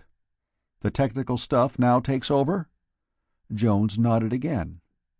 "I still think," said Cochrane, "that we could have done with a little interdepartmental cooperation. How long before you know what you're about?" Jones shook his head. "I can't even guess. Ask Babs to come up here, will you?" Cochrane threw up his hands. He went toward the spiral ladder with handholds that led below. He went down into the main saloon. A tiny green light winked on and off, urgently, on the far side.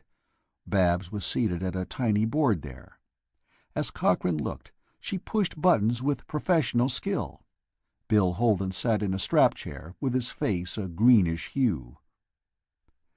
"We took off," said Holden in a strained voice. "We did," said Cochrane, "and the sun's a fifth magnitude star from where we've got to, which is no place in particular. And I've just found out that we started off at random, and Jones and the pilot he picked are now happily about to do some pure science research." Holden closed his eyes.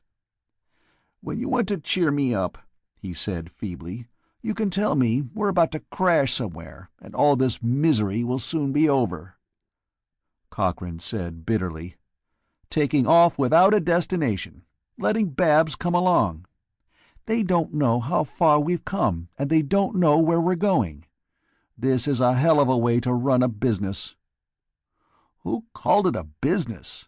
asked Holden, as feebly as before. "It started out as a psychiatric treatment." Babs' voice came from the side of the saloon where she sat at a vision tube and microphone. She was saying professionally, "I assure you it's true. We are linked to you by the Dabney field, in which radiation travels much faster than light. When you were a little boy, didn't you ever put a string between two tin cans and then talk along the string?" Cochrane stopped beside her, scowling. She looked up. "The Press Association men on Luna, Mr. Cochrane. They saw us take off, and their radar verified that we traveled some 100 of thousands of miles, but then we simply vanished. They don't understand how they can talk to us without even the time lag between Earth and Lunar City. I was explaining." "I'll take it," said Cochrane. "Jones wants you in the control room. Cameras? Who was handling the cameras?" "Mr. Bell," said Babs briskly. "It's his hobby, along with poker playing and children." "Tell him to get some pictures of the star fields around us," said Cochrane, "and then you can see what Jones wants. I will do a little business." He settled down in the seat Babs had vacated. He faced the two Press Association reporters in the screen. They had seen the ship's takeoff. It was verified beyond any reasonable question. The microwave beam to Earth was working at capacity to transmit statements from the Moon Observatory, which annoyedly conceded that the Spaceways Inc. salvaged ship had taken off with an acceleration beyond belief. But, the astronomer said firmly, the ship and all its contents must necessarily have been destroyed by the shock of their departure. The acceleration must have been as great as the shock of a meteor hitting Luna. "You can consider," Cochrane told them, "that I am now an angel, if you like. But how about getting a statement from Dabney?" A Press Association man back on Luna uttered the first profanity ever to travel faster than light. "All he can talk about," he said savagely, "is how wonderful he is. He agrees with the observatory that you must all be dead. He said so. Can you give us any evidence that you're alive and out in space? Visual evidence for broadcast?" At this moment the entire fabric of the spaceship moved slightly. There was no sound of rockets. The ship seemed to turn a little, but that was all.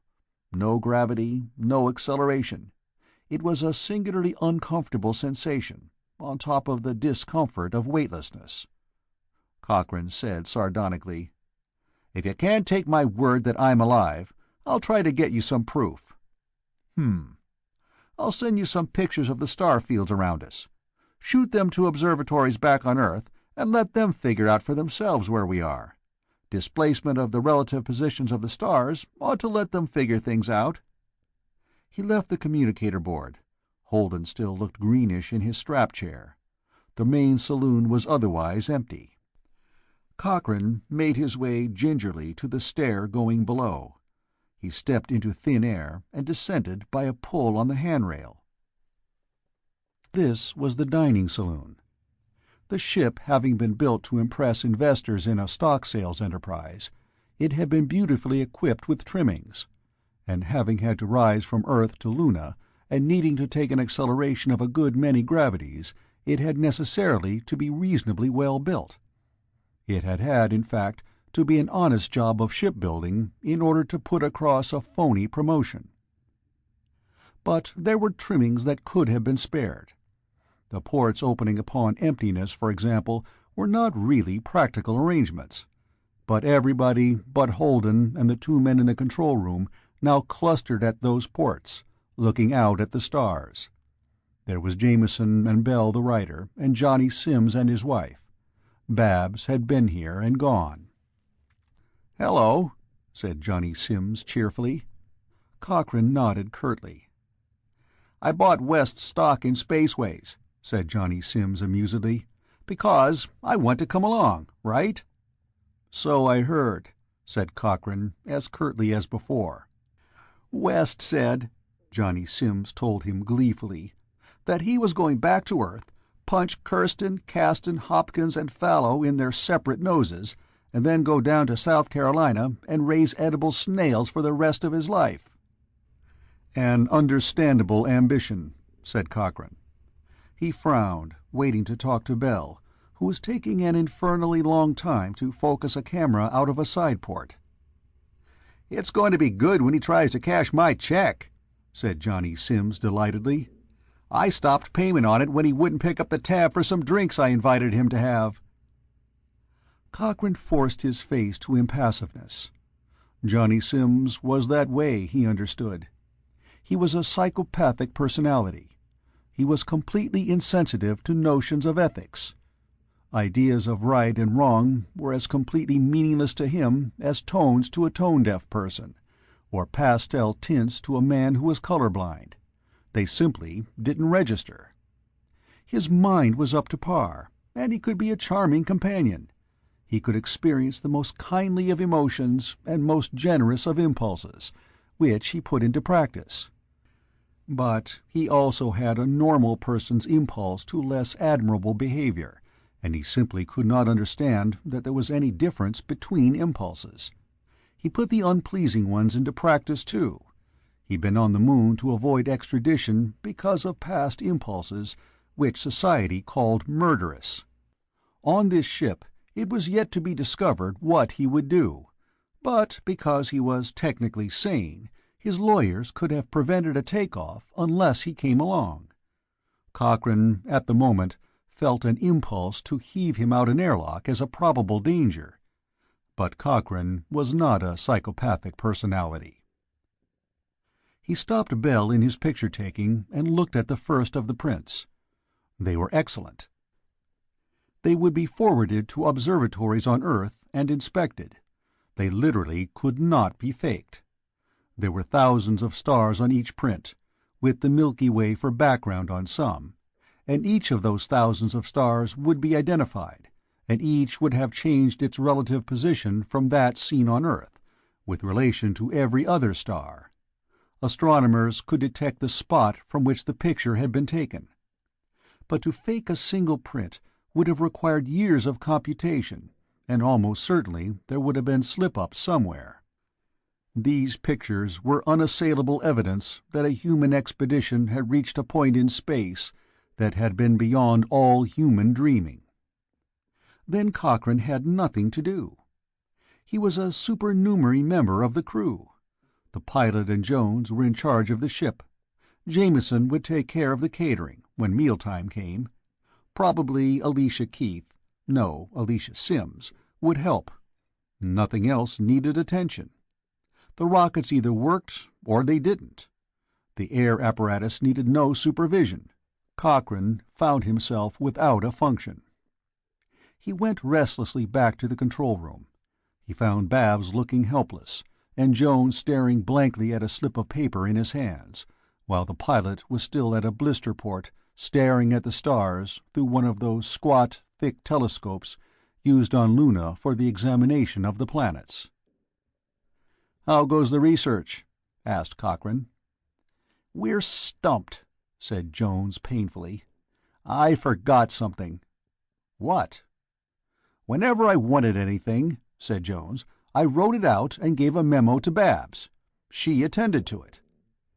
"My system exactly," admitted Cochrane. "I wrote out a memo for her," said Jones unhappily, "asking for star charts and for her to get somebody to set up a system of astrogation for outside the solar system. Nobody's ever bothered to do that before. Nobody's ever reached even Mars. But I figured we'd need it." Cochrane waited. Jones showed him a creased bit of paper, closely written. "I wrote out the memo and put it in my pocket," said Jones, "and I forgot to give it to Babs. So we can't astrogate. We don't know how. We didn't get either star charts or instructions. We're lost." Cochrane waited. "Apparently, Al was mistaken in the star he spotted as our sun," added Jones. He referred to the pilot, whom Cochrane had not met before. "Anyhow, we can't find it again. We turned the ship to look at some more stars, and we can't pick it out any more." Cochrane said, "You'll keep looking, of course." "For what?" asked Jones. He waved his hand out the 4 equally spaced plastic blister ports. From where he stood, Cochrane could see thousands of stars out those 4 small openings. They were of every conceivable color and degree of brightness. The Milky Way was like a band of diamonds. "We know the sun's a yellow star," said Jones, "but we don't know how bright it should be, or what the sky should look like beyond it." "Constellations?" asked Cochrane. "Find 'em," said Jones vexedly. Cochrane didn't try. If a moon rocket pilot could not spot familiar star groups, a television producer wasn't likely to see them. And it was obvious, once one thought, that the brighter stars seen from Earth would be mostly the nearer ones. If Jones was right in his guess that his booster had increased the speed of the ship by 60 to the 4th power, it would have gone some millions of times as fast as the distress torpedo, for a brief period. The ratio was actually something over 19 million times. And it happened that nobody had been able to measure the speed of that test object. Cochrane was no mathematician, but he could see that there was no data for computation on hand. After one found out how fast an acceleration of one Earth gravity in a Dabney field of such and such strength speeded up a ship, something like dead reckoning could be managed. But all that could be known right now was that they had come a long way. He remembered a television show he'd produced, laid in space on an imaginary voyage. The scriptwriter had had one of the characters say that no constellation would be visible at 100 light-years from the solar system. It would be rather like a canary trying to locate the window he'd escaped from a block away, with no memories of the flight from it. Cochrane said suddenly in a pleased tone, "This is a pretty good break, if we can keep them from finding out about it back home. We'll have an entirely new program, good for a 13-week sequence, on just this." Babs stared at him. "Main set, this is control room," said Cochrane enthusiastically. "We'll get a long-beard scientist back home with a panel of experts. We'll discuss our problems here. We'll navigate from home, with the whole business on the air. We'll have audience identification up to a record. Everybody on Earth will feel like he's here with us, sharing our problems." Jones said irritably, "You don't get it. We're lost. We can't check our speed without knowing where we are and how far we've come. We can't find out what the ship will do when we can't find out what it's done. Don't you see?" Cochrane said patiently, "I know, but we're in touch with Luna through the Dabney field that got us here. It transmitted radiation before, faster than light.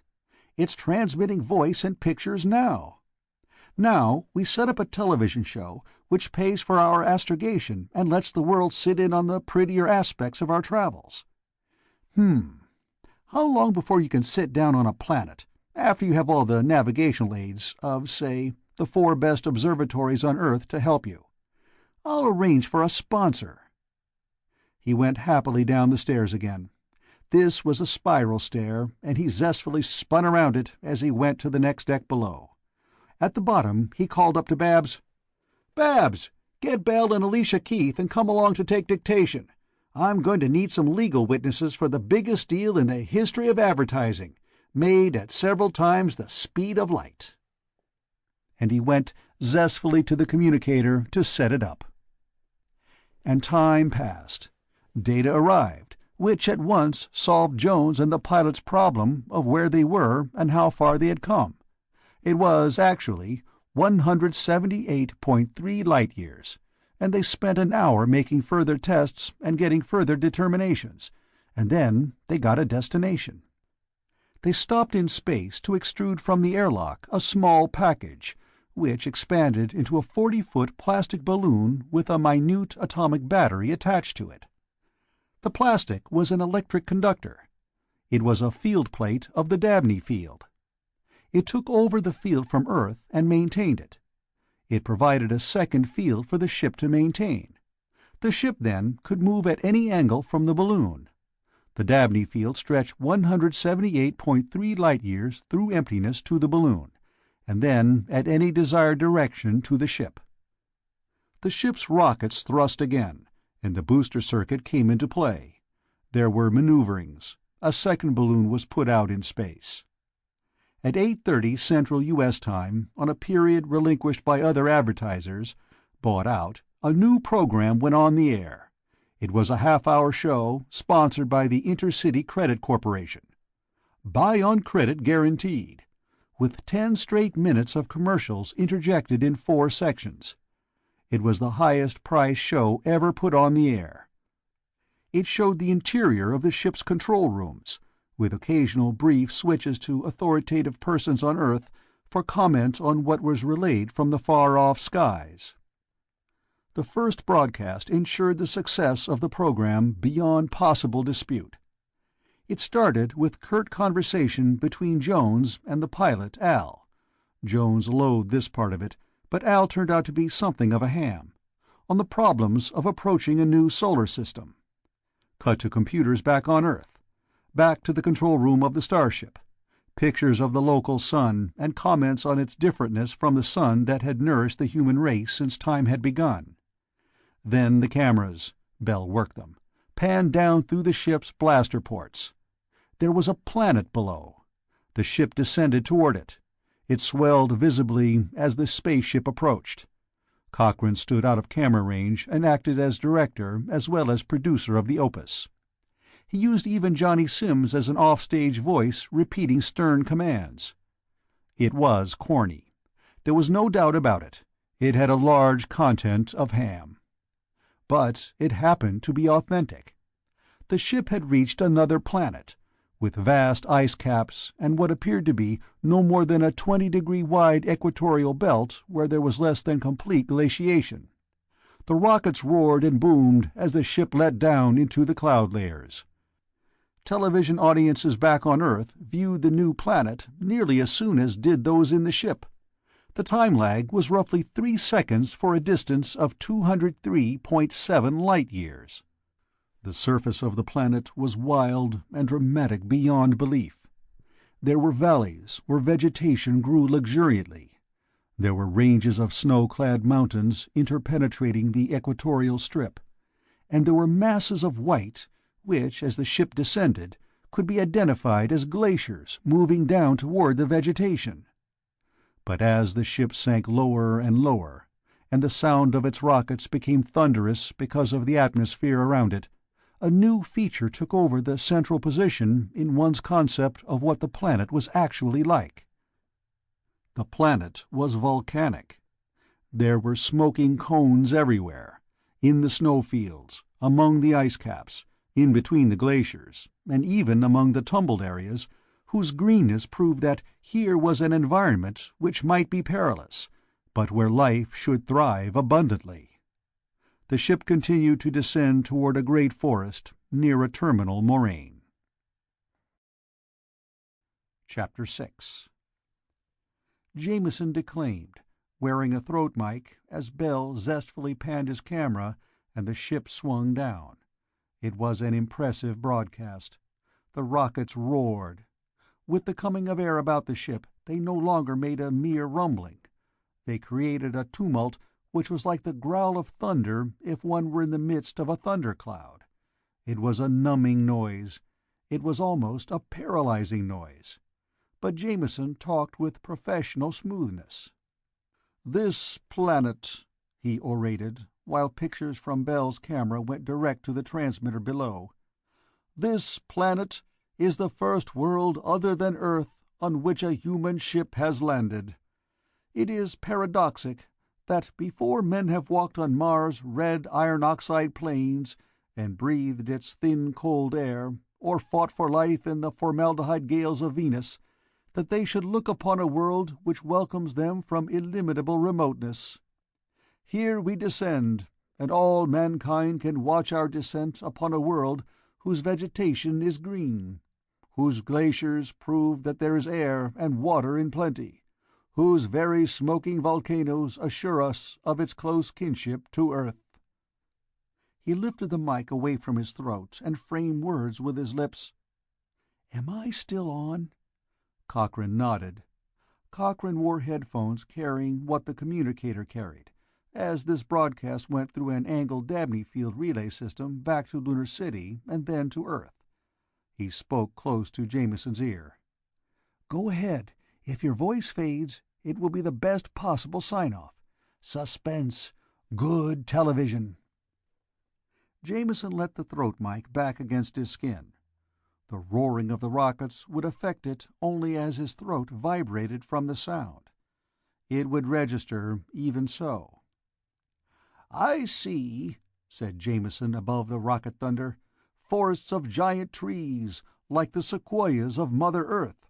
I see rushing rivers, foaming along their rocky beds, taking their rise in glaciers.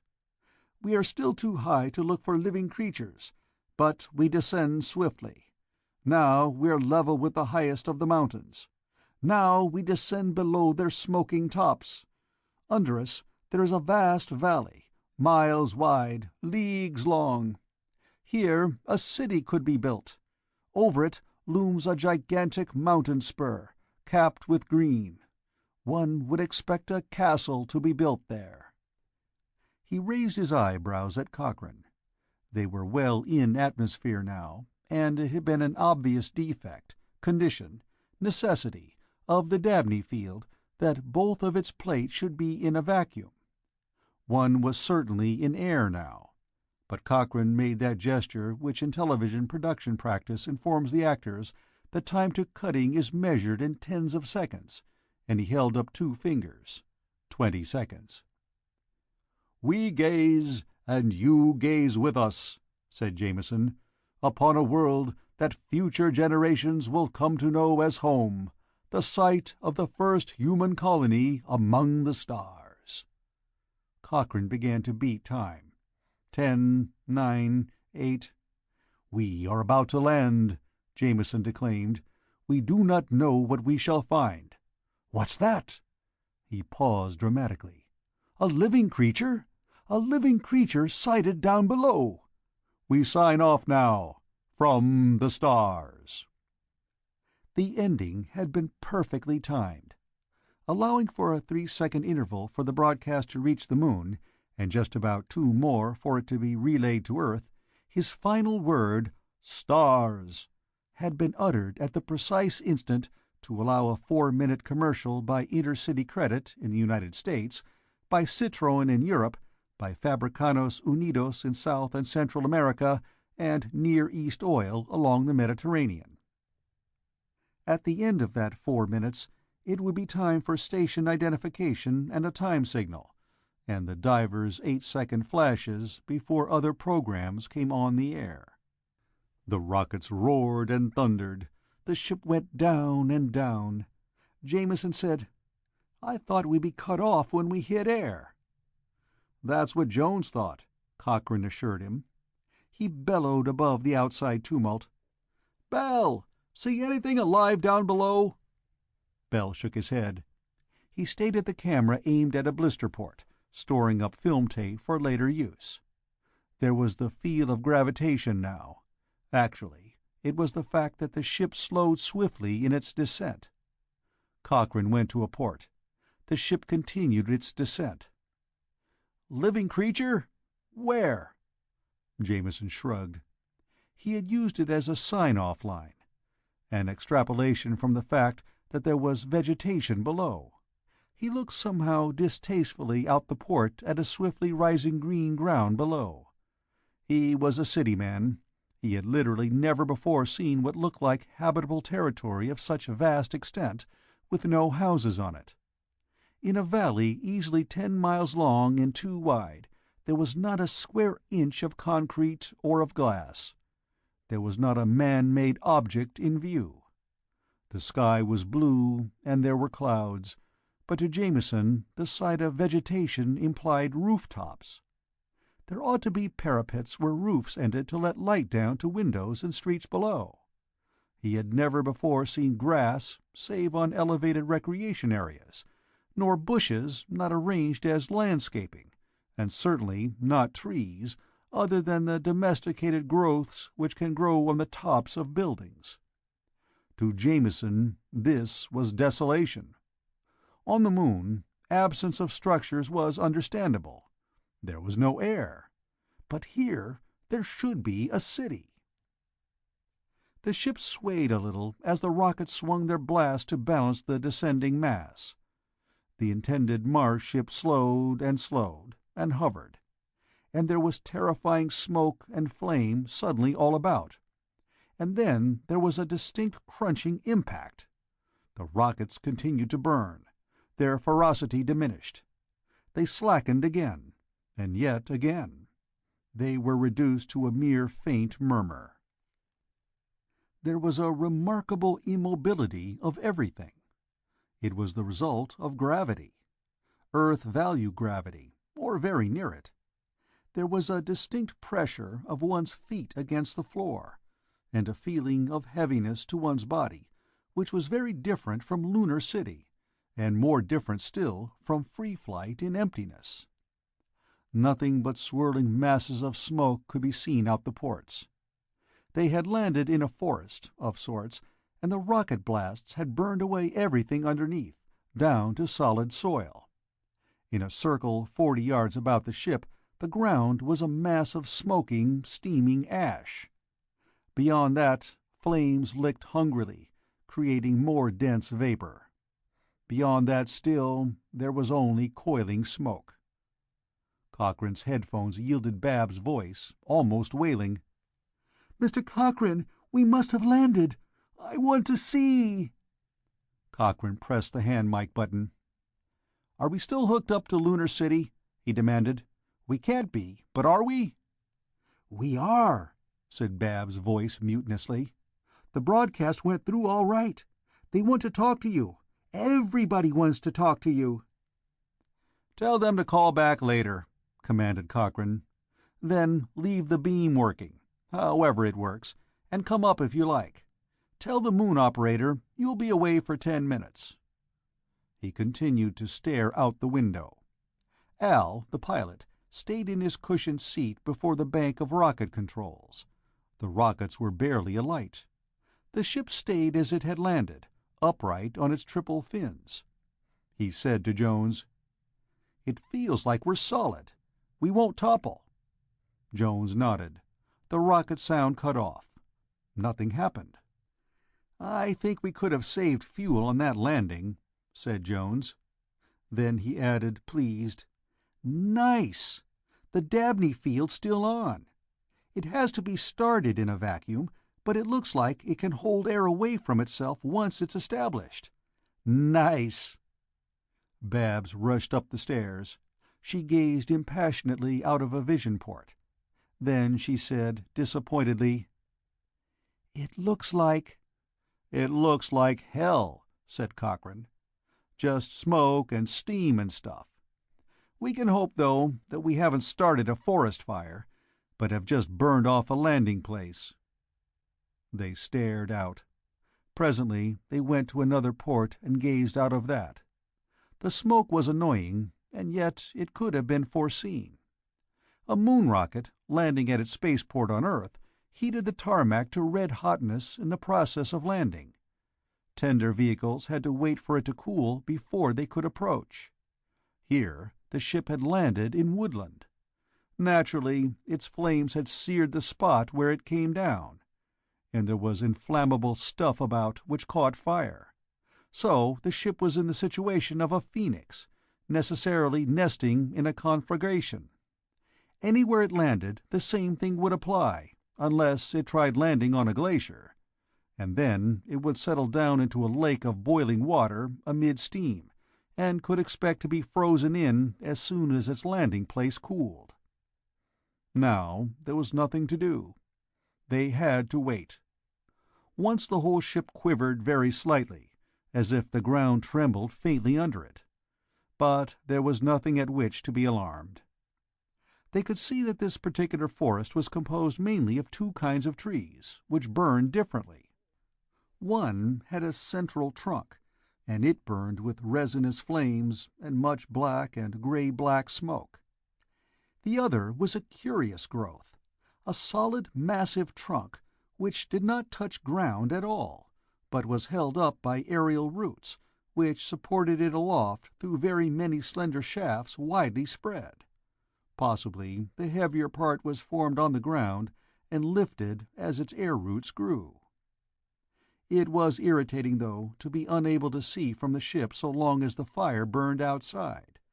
The pall of smoke lasted for a long time.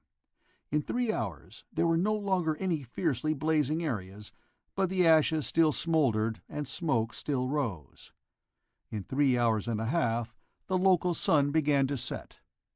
There were colorings in the sky beyond all comparison glorious. Which was logical enough.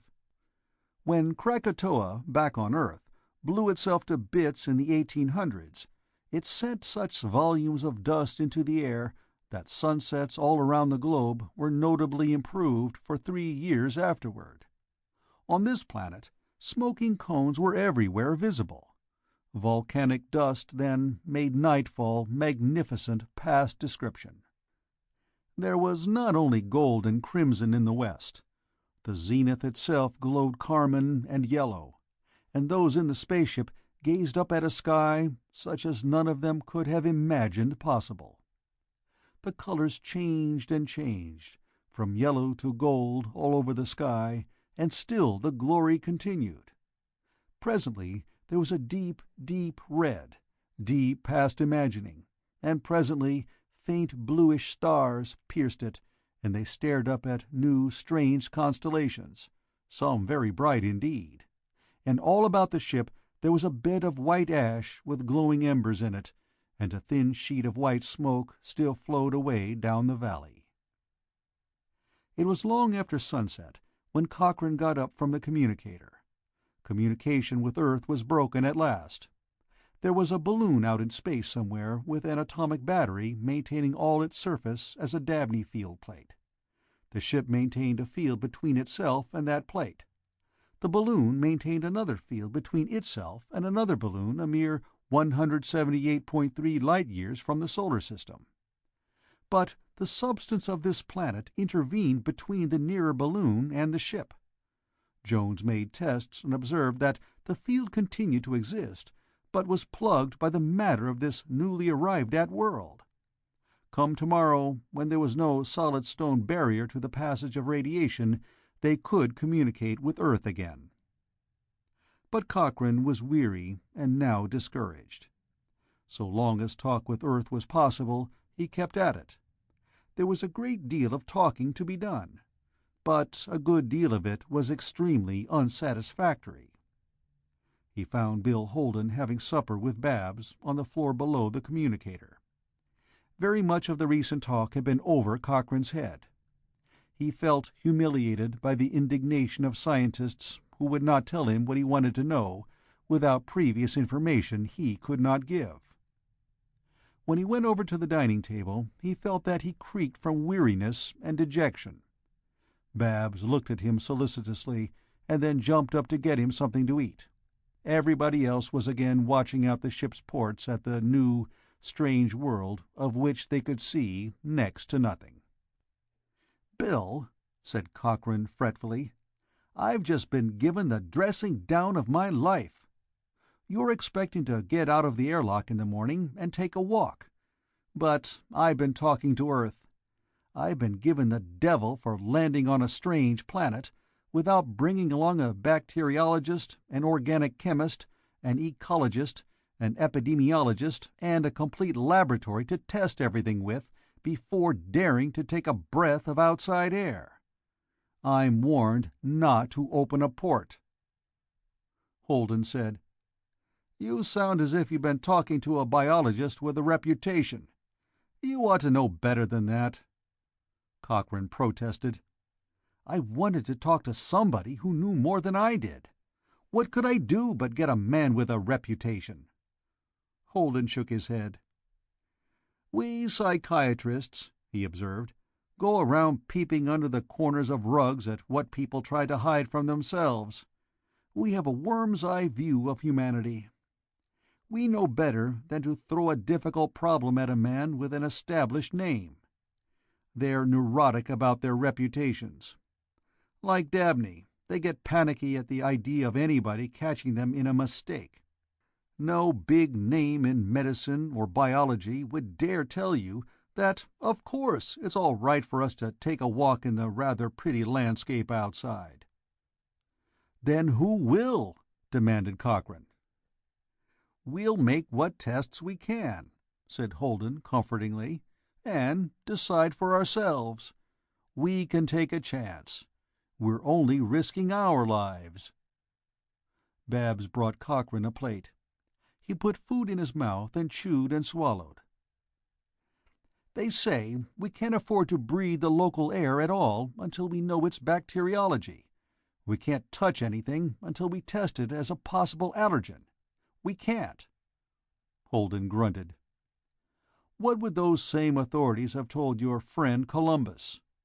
On a strange continent, he'd be sure to find strange plants and strange animals. He'd find strange races of men, and he ought to find strange diseases. They'd have warned him not to risk it. They wouldn't." Cochrane ate with a sort of angry vigor. Then he snapped, "If you want to know, we've got to land. We're sunk if we don't go outside and move around. We'll spoil our storyline. This is the greatest adventure serial anybody on Earth ever tuned in to follow. If we back down on exploration, our audience will be disgusted and resentful, and they'll take it out on our sponsors." Babs said softly to Holden, "That's my boss." Cochrane glared at her. He didn't know how to take the comment. He said to Holden, "Tomorrow, we'll try to figure out some sort of test and try the air. I'll go out in a spacesuit and crack the faceplate. I can close it again before anything lethal gets in. But there's no use stepping out into a bed of coals tonight. I'll have to wait till morning." Holden smiled at him. Babs regarded him with intent, enigmatic eyes. Neither of them said anything more. Cochrane finished his meal. Then he found himself without an occupation. Gravity on this planet was very nearly the same as on Earth. It felt like more, of course, because all of them had been subject only to moon gravity for nearly 3 weeks. Jones and the pilot had been in 1/6 gravity for a much longer time. And the absence of gravity had caused their muscles to lose tone by just about the amount that the same time spent in a hospital bed would have done. They felt physically worn out. It was a healthy tiredness, though, and their muscles would come back to normal as quickly as one recovers strength after illness. Rather faster, in fact. But tonight there would be no nightlife on the spaceship. Johnny Sims disappeared, after symptoms of fretfulness akin to those of an overtired small boy. Jameson gave up, and Bell and Al the pilot fell asleep while Jones was trying to discuss something technical with him. Jones himself yawned, and when Al snored in his face, he gave up. They retired to their bunks. There was no point in standing guard over the ship. If the bed of hot ashes did not guard it, it was not likely that an individual merely sitting up and staring out its ports would do much good. There were extremely minor, practically unnoticeable vibrations of the ship from time to time. They would be volcanic tremblers, to be expected.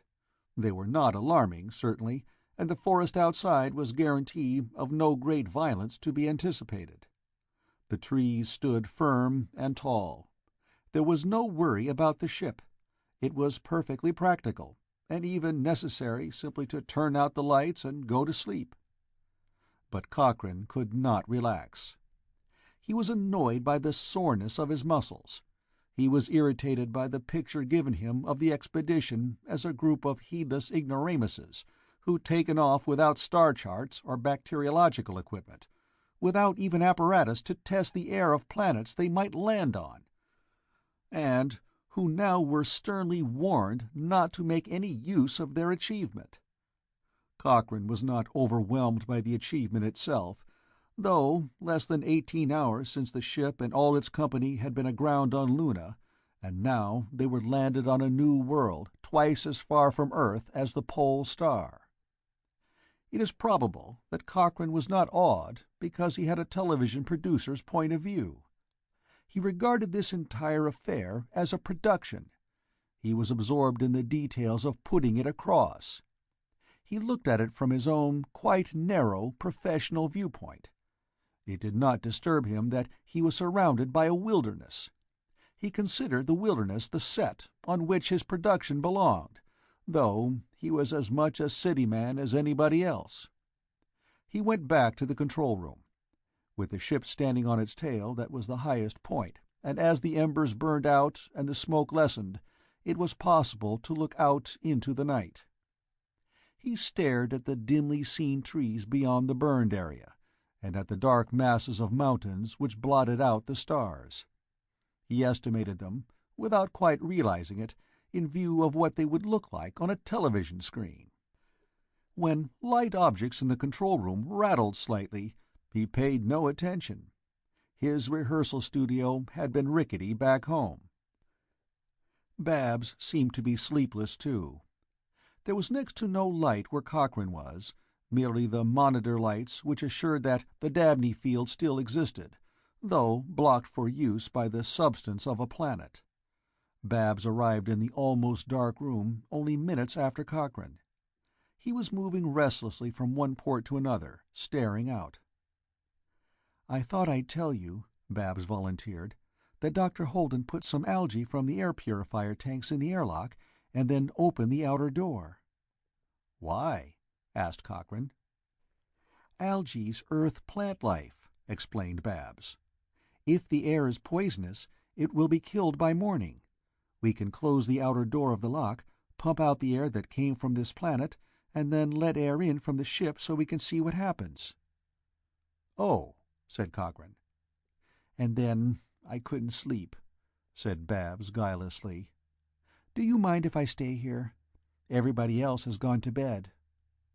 "Oh, no," said Cochrane. "Stay if you like." He stared out at the dark. Presently he moved to another port. After a moment he pointed. "There's a glow in the sky there," he said curtly. She looked. There was a vast curving blackness which masked the stars.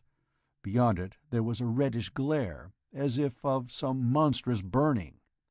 But the color was not right for a fire. Not exactly. "A city?" asked Babs breathlessly. "A volcano," Cochrane told her. "I've staged shows that pretended to show intellectual creatures on other planets. Funny how we've been dreaming of such things back on Earth. But it isn't likely. Not since we've actually reached the stars." "Why since then?"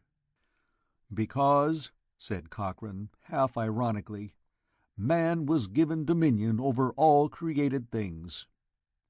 I don't think we'll find rivals for that dominion. I can't imagine we'll find another race of creatures who could be persons.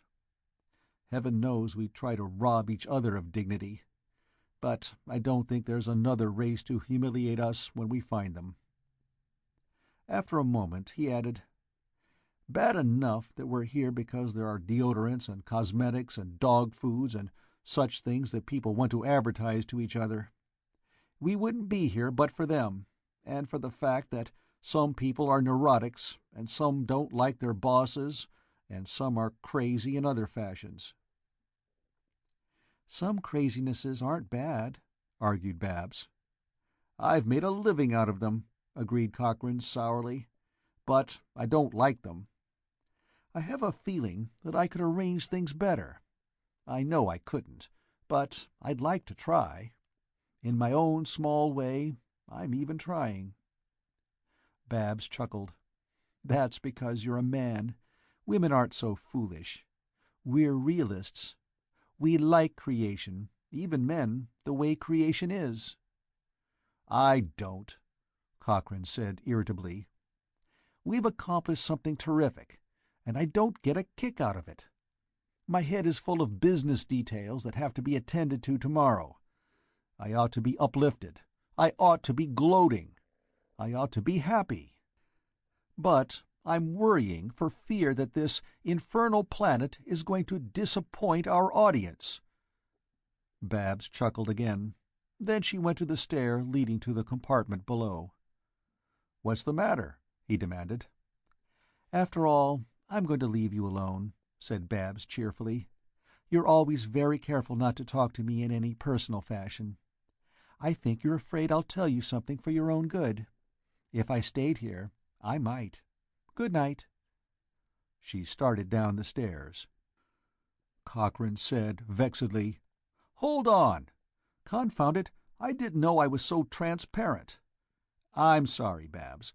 Look, tell me something for my own good."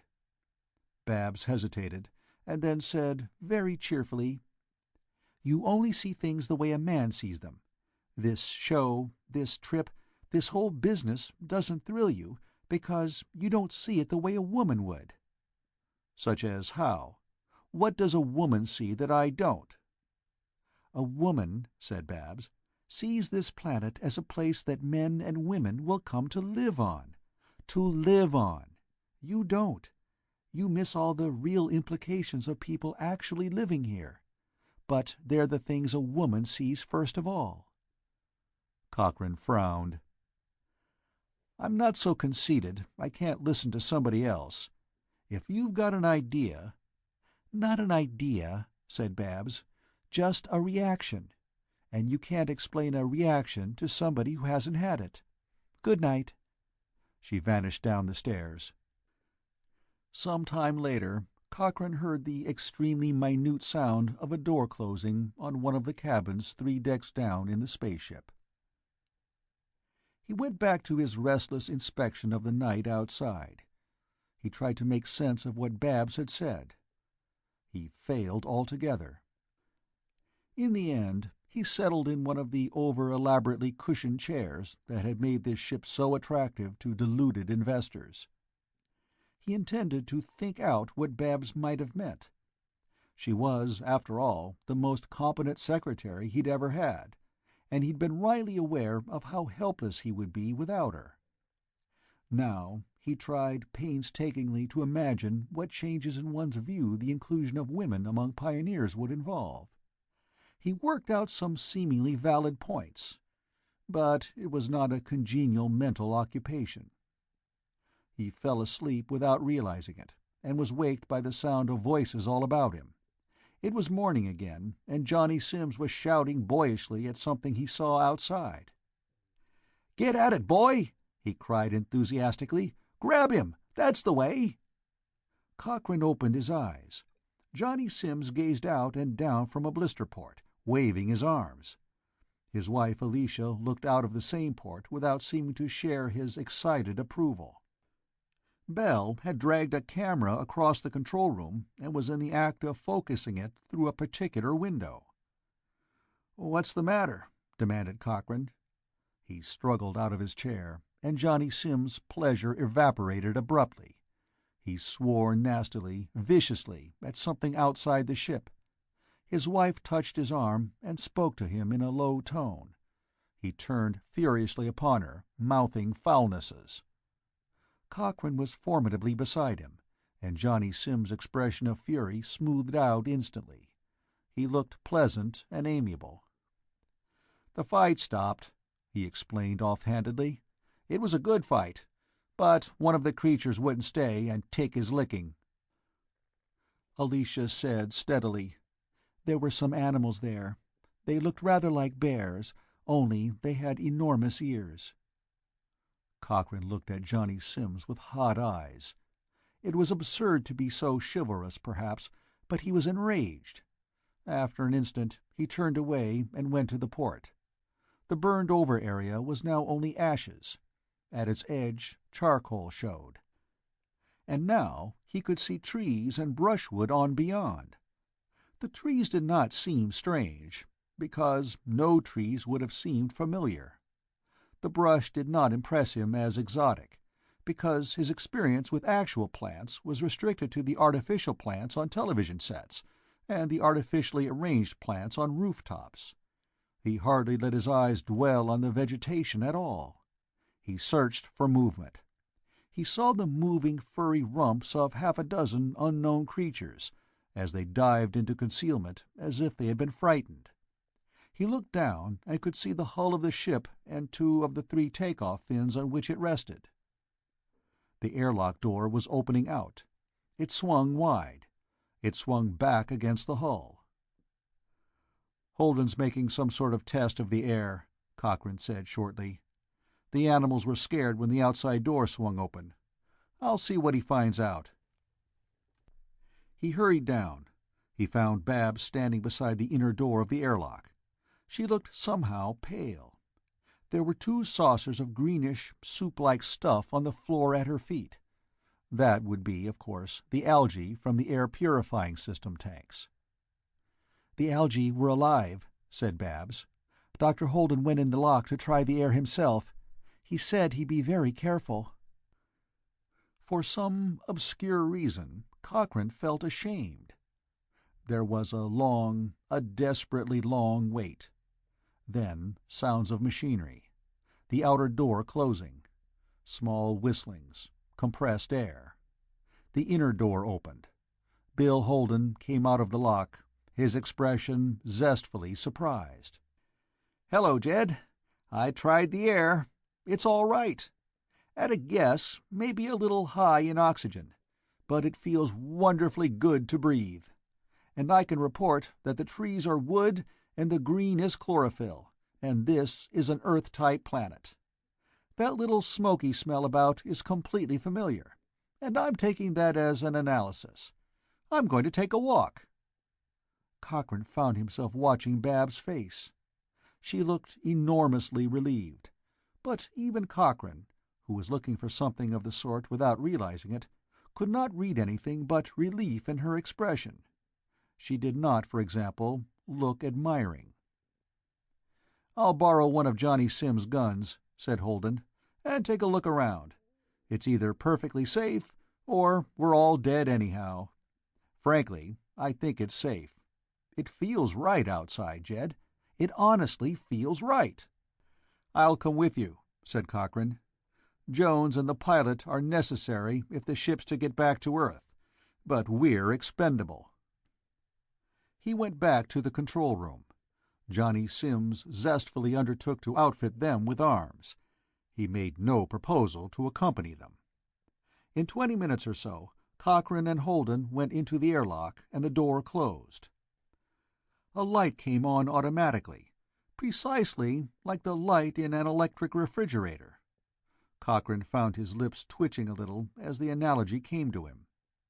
Seconds later, the outer door opened, and they gazed down among the branches of tall trees.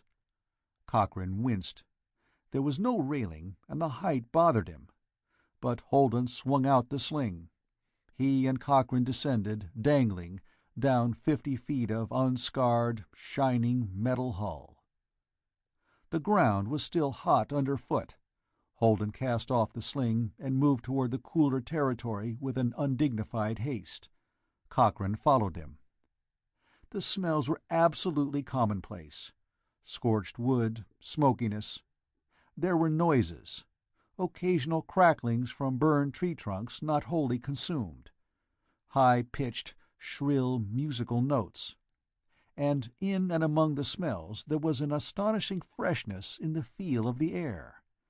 Cochrane was especially apt to notice it because he had lived in a city back on Earth and had spent 4 days in the moon rocket, and then had breathed the lunar city air for 18 days more, and had just come from the spaceship whose air was distinctly of the canned variety.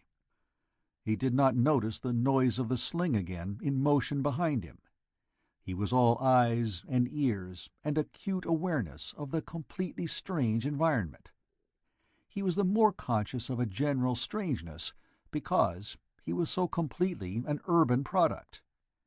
Yet he and Holden were vastly less aware of the real strangeness about them than men of previous generations would have been. They did not notice the oddity of croaking sounds, like frogs, coming from the tree-tops. When they had threaded their way among leaning charred poles and came to green stuff underfoot and merely toasted foliage all around, Cochrane heard a sweet, high-pitched trilling which came from a half-inch hole in the ground. But he was not astonished by the place from which the trilling came. He was astonished at the sound itself. There was a cry behind them. "Mr. Cochrane! Dr. Holden!" They swung about, and there was Babs on the ground, just disentangling herself from the sling. She had followed them out, after waiting until they had left the airlock, and could not protest. Cochrane swore to himself. But when Babs joined them breathlessly, after a hopping run over the hot ground, he said only, "Fancy meeting you here." I couldn't resist it," said Babs in breathless apology.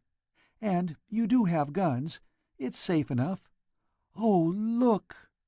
She stared at a bush which was covered with pale purple flowers. Small creatures hovered in the air about it.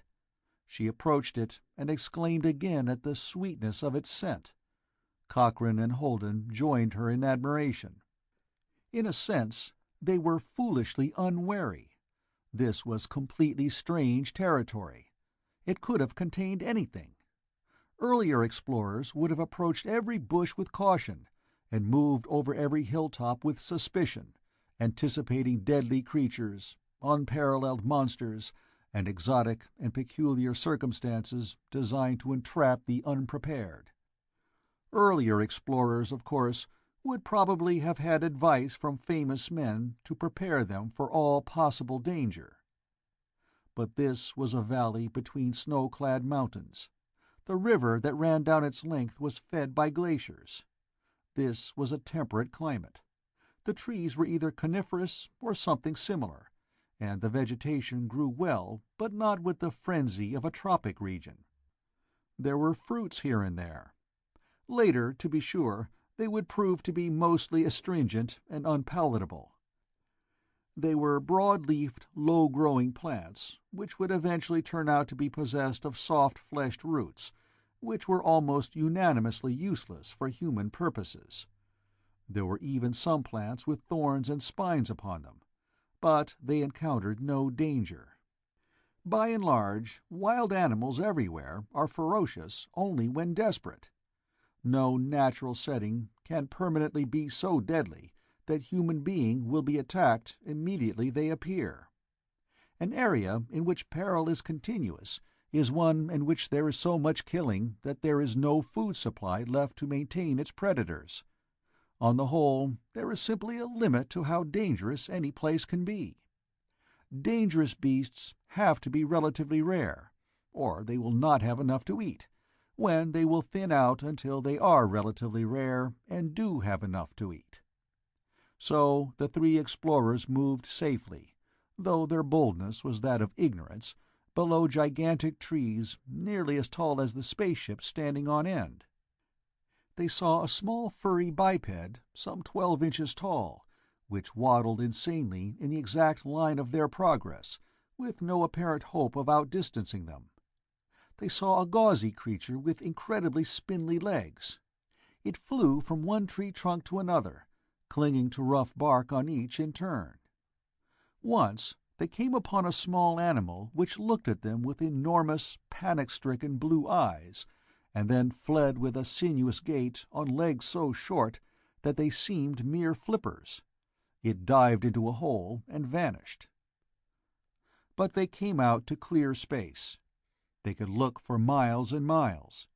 There was a savanna of rolling soil which gradually sloped down to a swift-running river. The grass, if it was grass, was quite green, but it had multitudes of tiny rose-colored flowers down the central rib of each leaf.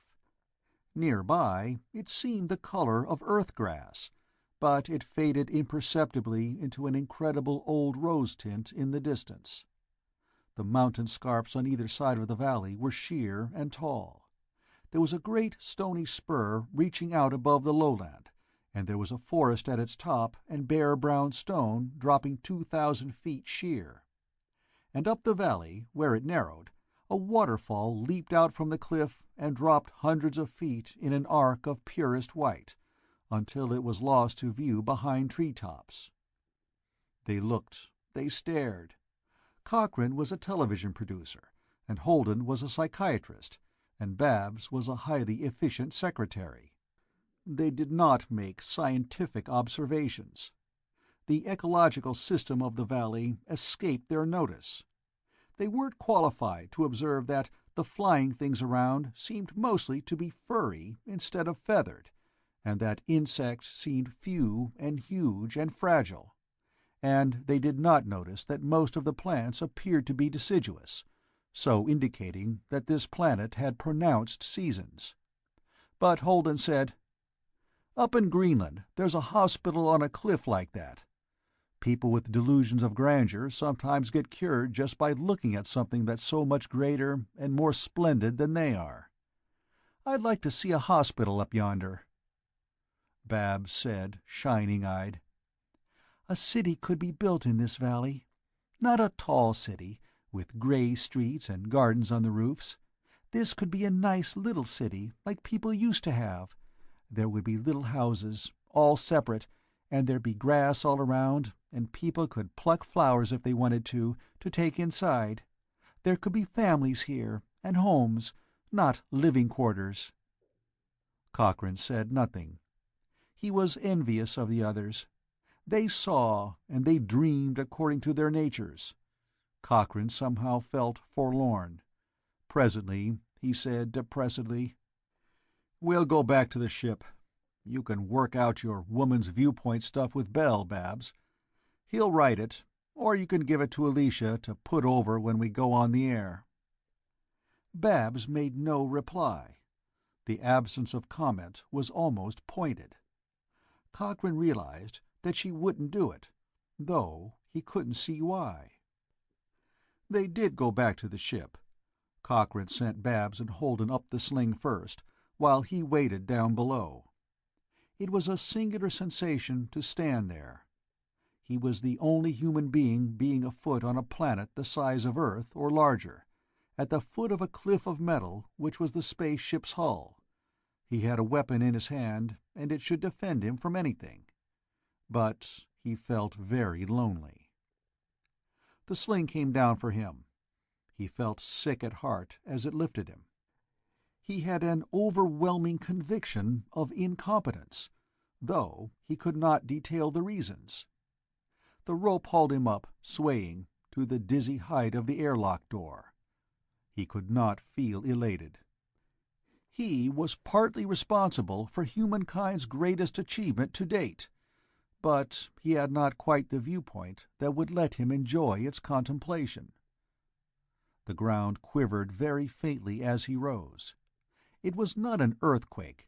It was merely a trembler, such as anyone would expect to feel occasionally with 6 smoking volcanic cones in view.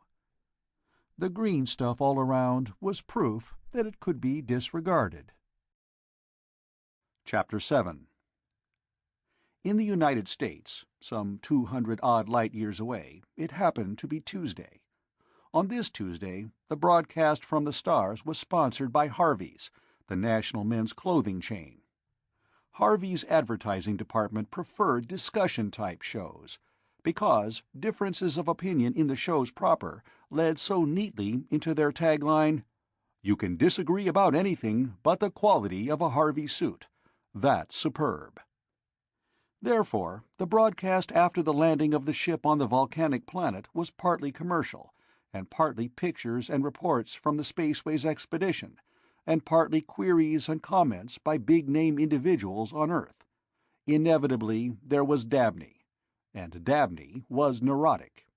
He did his best to make a shambles of everything. The show started promptly enough at the beginning.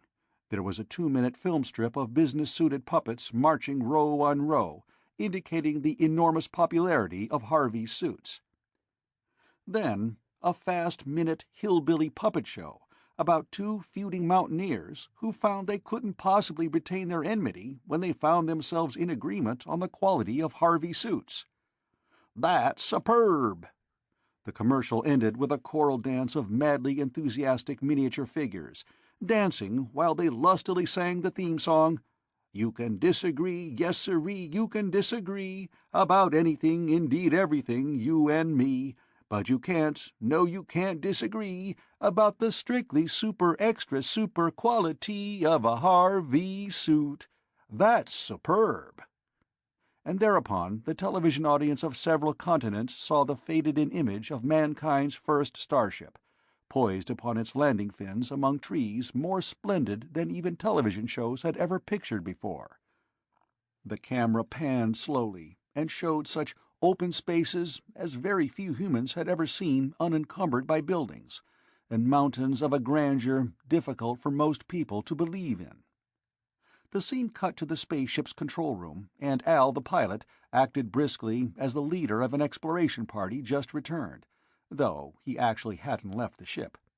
He introduced Jameson, wearing improvised leggings and other trappings appropriate to an explorer in wilderness. Jameson began to extrapolate from his observations out the control room port, adding film clips for authority.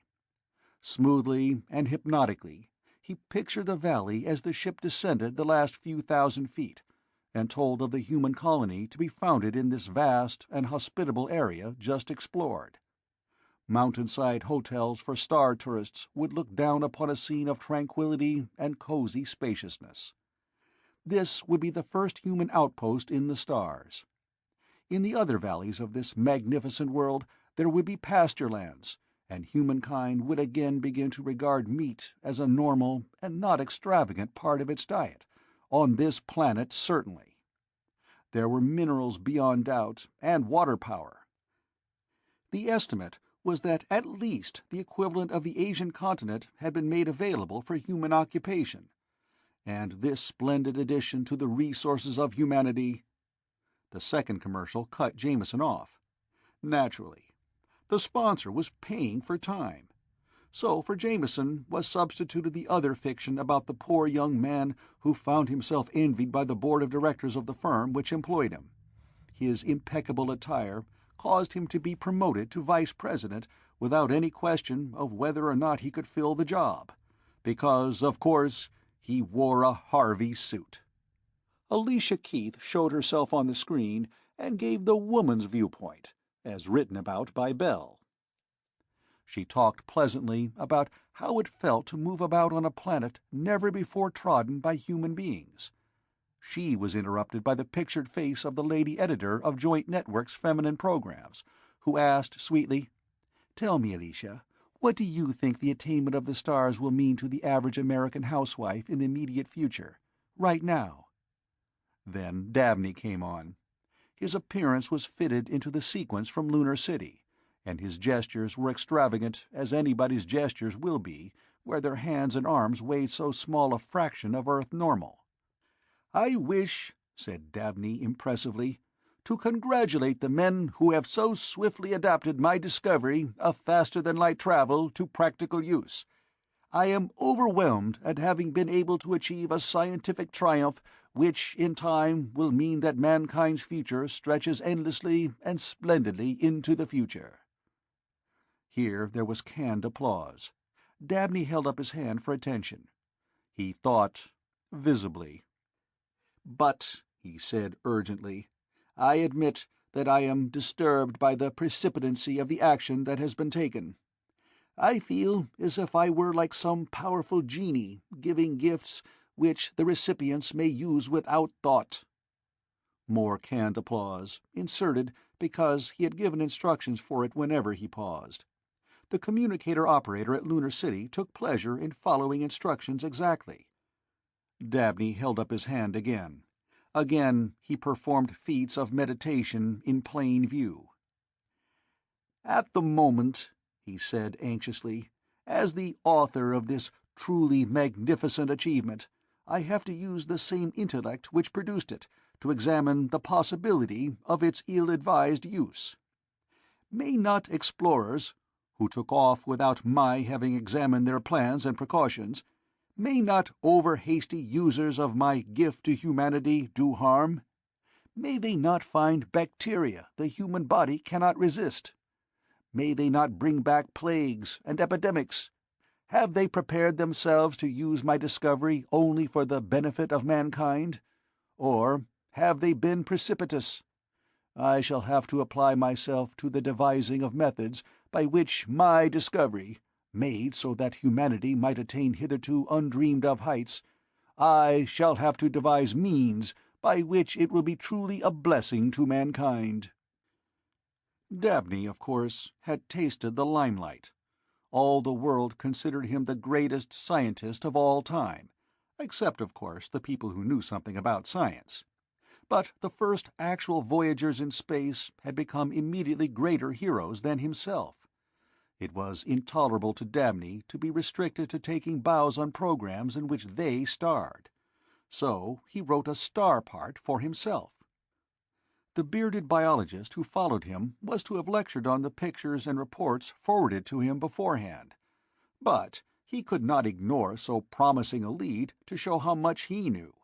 So he lectured authoritatively on the danger of extraterrestrial disease-producing organisms being introduced on Earth. He painted a lurid picture, quoting from the history of pre-sanitation epidemics. He wound up with a specific prophecy of something like the Black Death of the Middle Ages as lurking among the stars to decimate humanity. He was a victim of the well-known authority trauma which affects some people on television when they think millions of other people are listening to them. They depart madly from their scripts to try to say something startling enough to justify all the attention they're getting.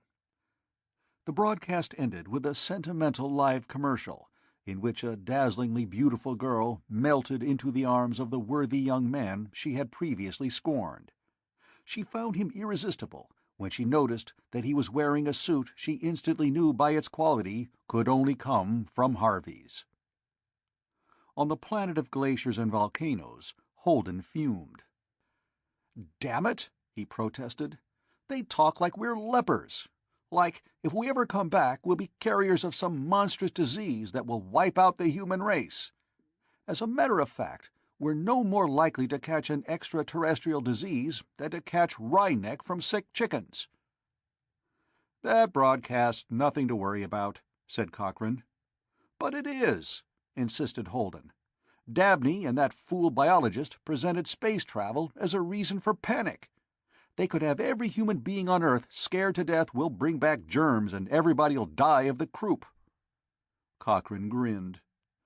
"Good publicity, if we needed it. Actually, they've boosted the show. From now on, every presentation has a dramatic kick it didn't have before. Now everybody will feel suspense waiting for the next show. Has Jameson got the Purple Death on Planet of Smoky Hilltops? Will darling Alicia Keith break out in green spots next time we watch her on the air? Has Captain Al of the star-roving spaceship breathed in spores of the swelling fungus? Are the space travelers doomed? Tune in on our next broadcast and see. My dear Bill, if we weren't signed up for sponsors' fees, I'd raise our prices after this trick." Holden looked unconvinced.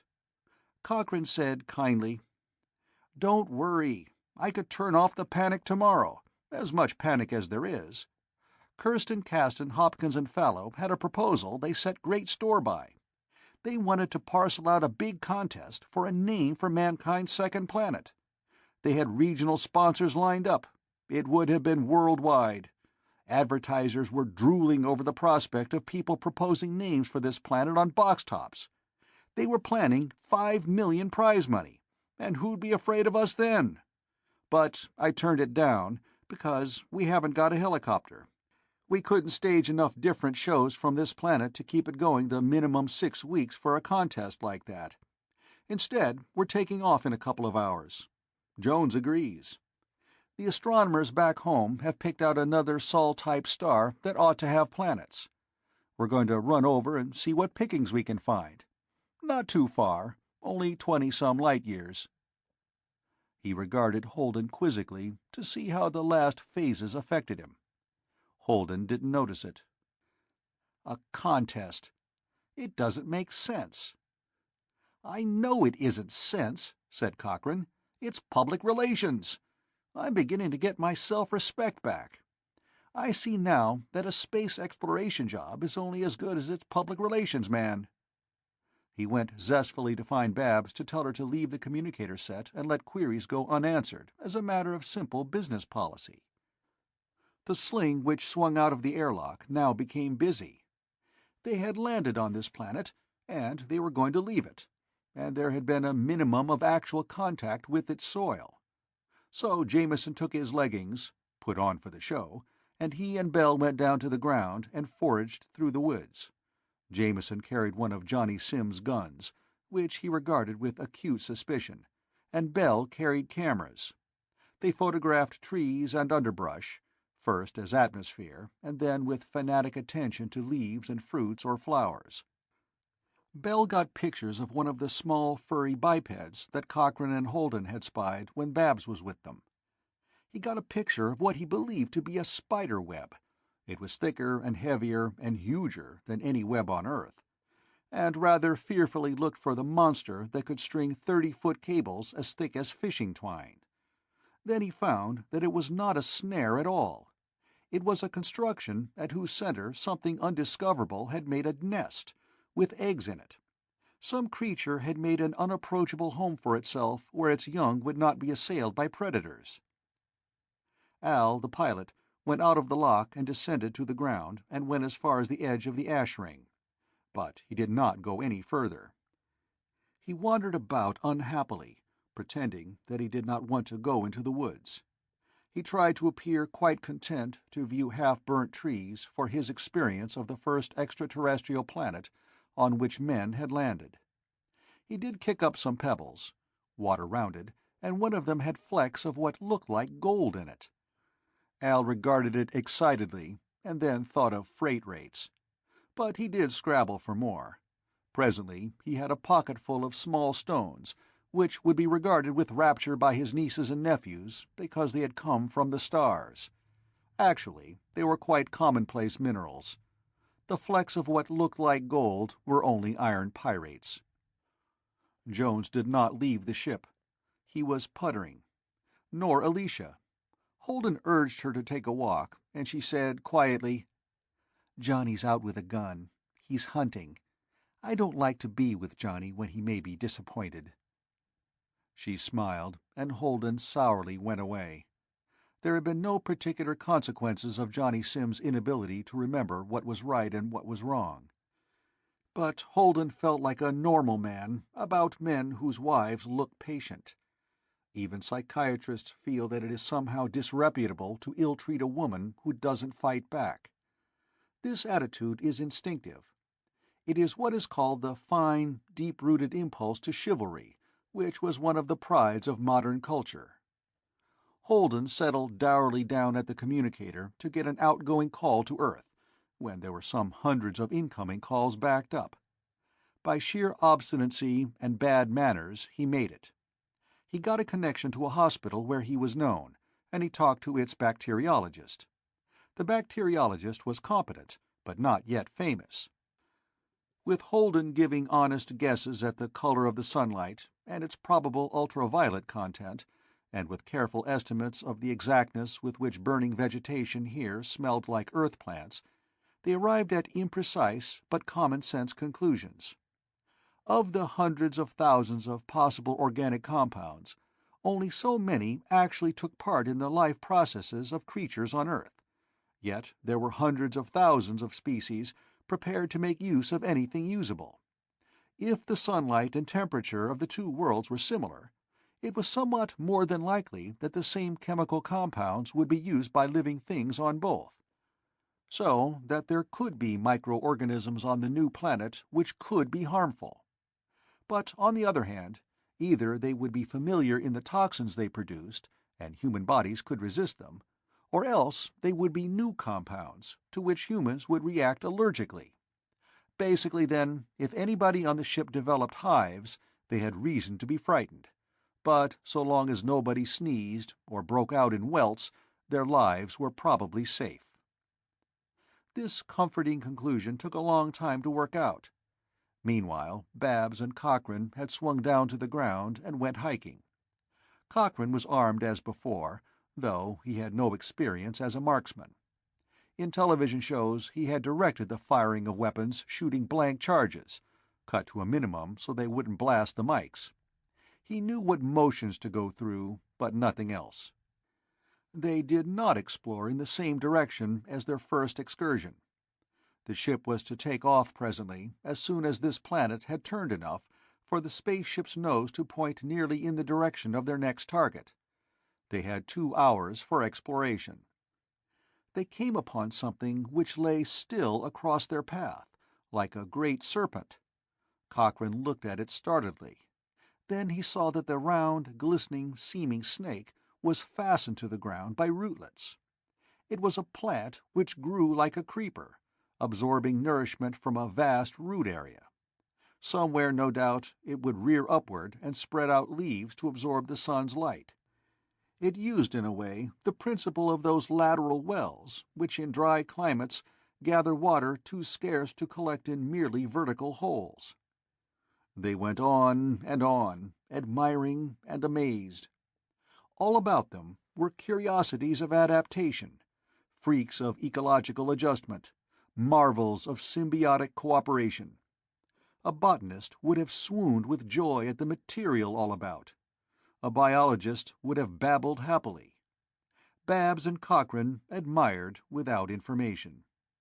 They walked interestedly, but unawed among the unparalleled. Back on Earth, they knew as much as most people about nature. Practically nothing at all. Babs had never seen any wild plants before. She was fascinated by what she saw and exclaimed at everything, but she did not realize a fraction of the marvels on which her eyes rested. On the whole, she survived.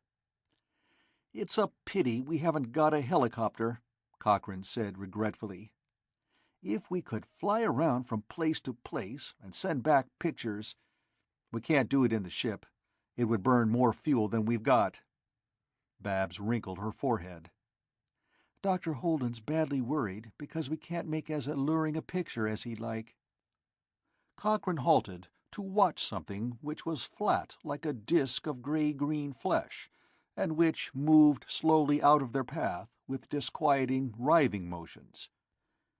It vanished, and he said, "Yes, Bill's an honest man, even if he is a psychiatrist. He wants desperately to do something for the poor devils back home who are so pitifully frustrated. There are tens of millions of men who can't hope for anything better than to keep the food and shelter supply intact for themselves and their families. They can't even pretend to hope for more than that. There isn't more than so much to go around. But Bill wants to give them hope. He figures that without hope, the world will turn madhouse in another generation. It will." "You're trying to do something about that," said Babs quickly. "Don't you think you're offering hope to everybody back on Earth?" "No," snapped Cochrane. "I'm not trying anything so abstract as furnishing hope to a frustrated humanity.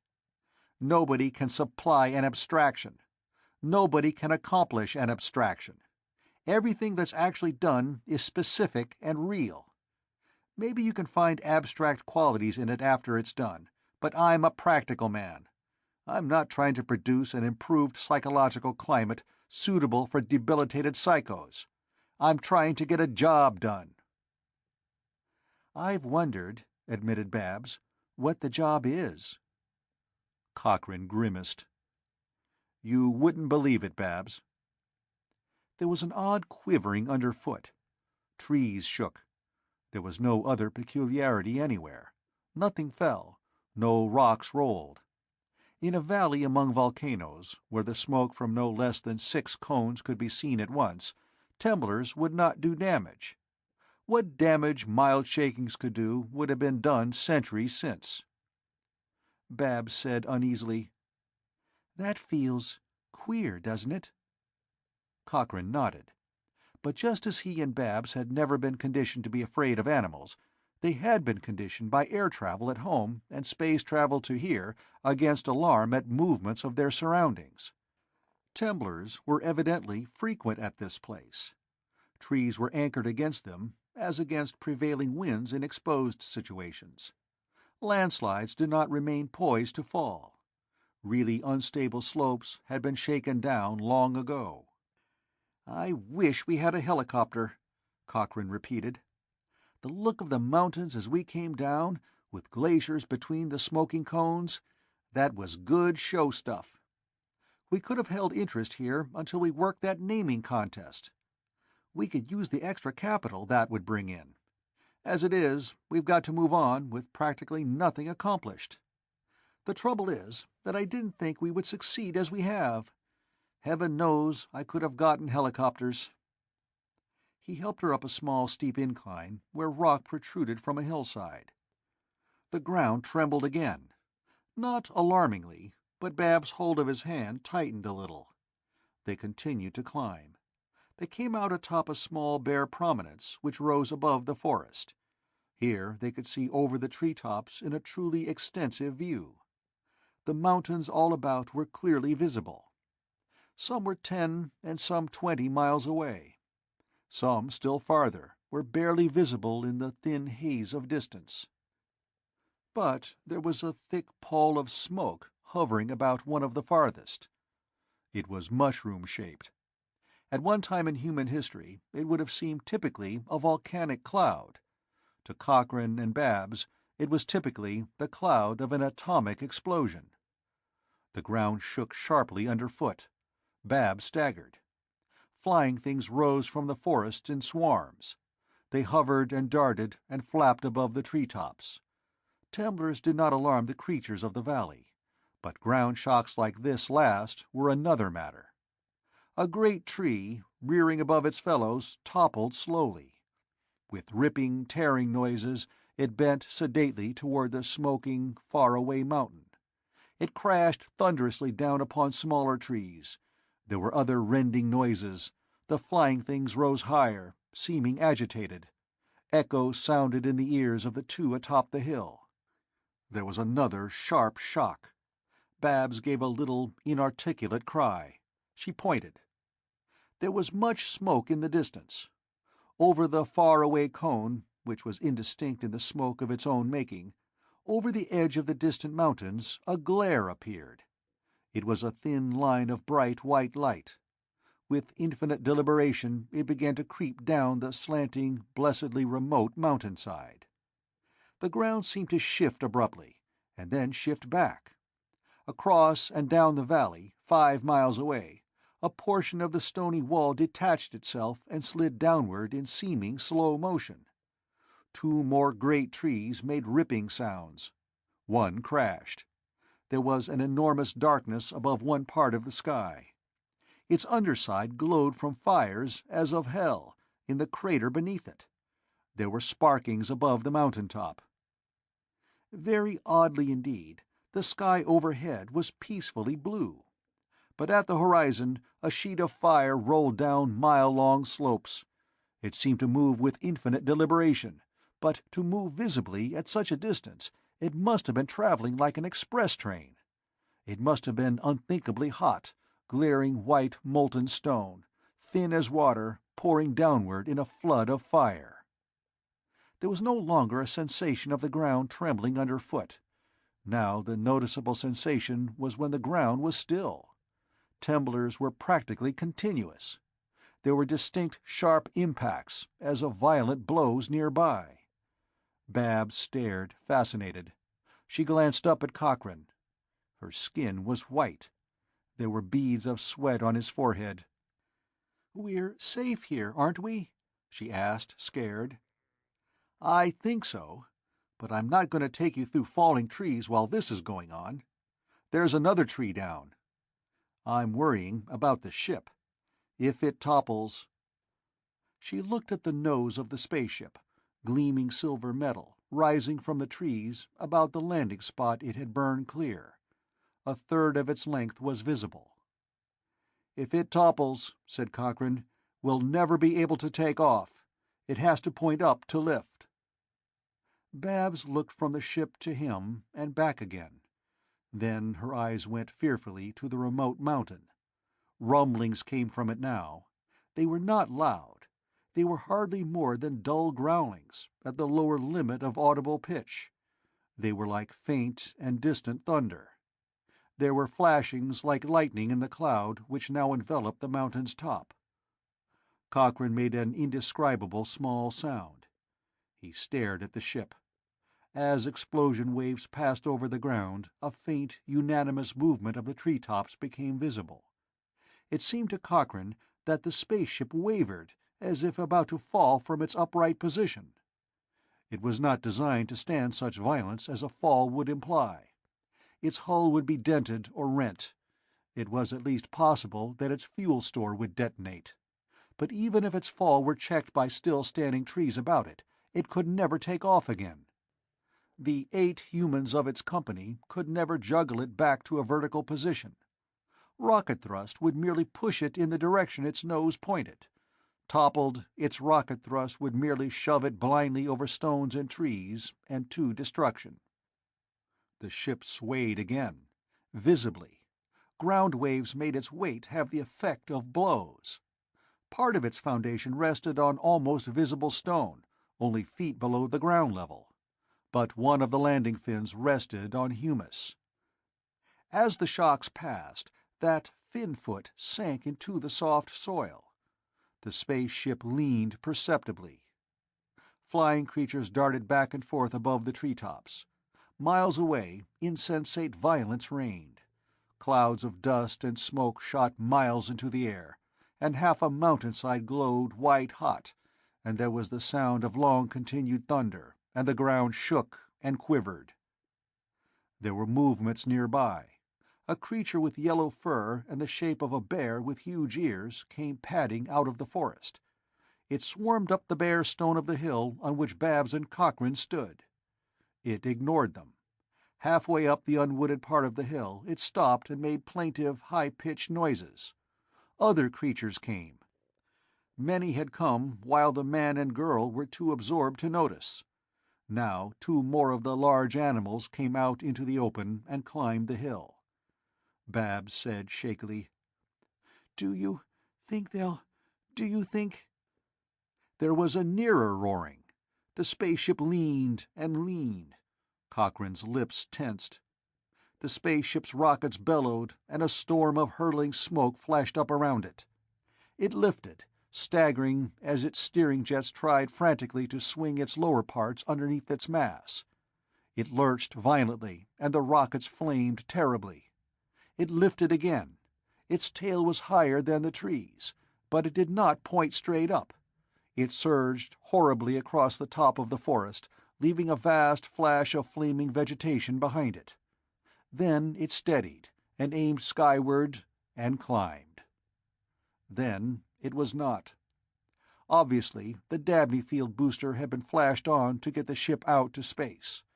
The ship had vanished into emptiness. The Dabney field had flicked it some 170-odd light-years from Earth's moon in the flicker of a heartbeat. It might have gone that far again. Whoever was in it had had no choice but to take off, and no way to take off without suicidal use of fuel in any other way. Cochrane looked at where the ship had vanished. Seconds passed. There came the thunderclap of air closing the vacuum the ship's disappearance had left. There were squealings behind the pair on the hilltop. 8 of the huge yellow beasts were out in the open now. Tiny, furry biped animals waddled desperately to get out of their way. Smaller creatures scuttled here and there. A sinuous creature with fur, but no apparent legs, writhed its way upward.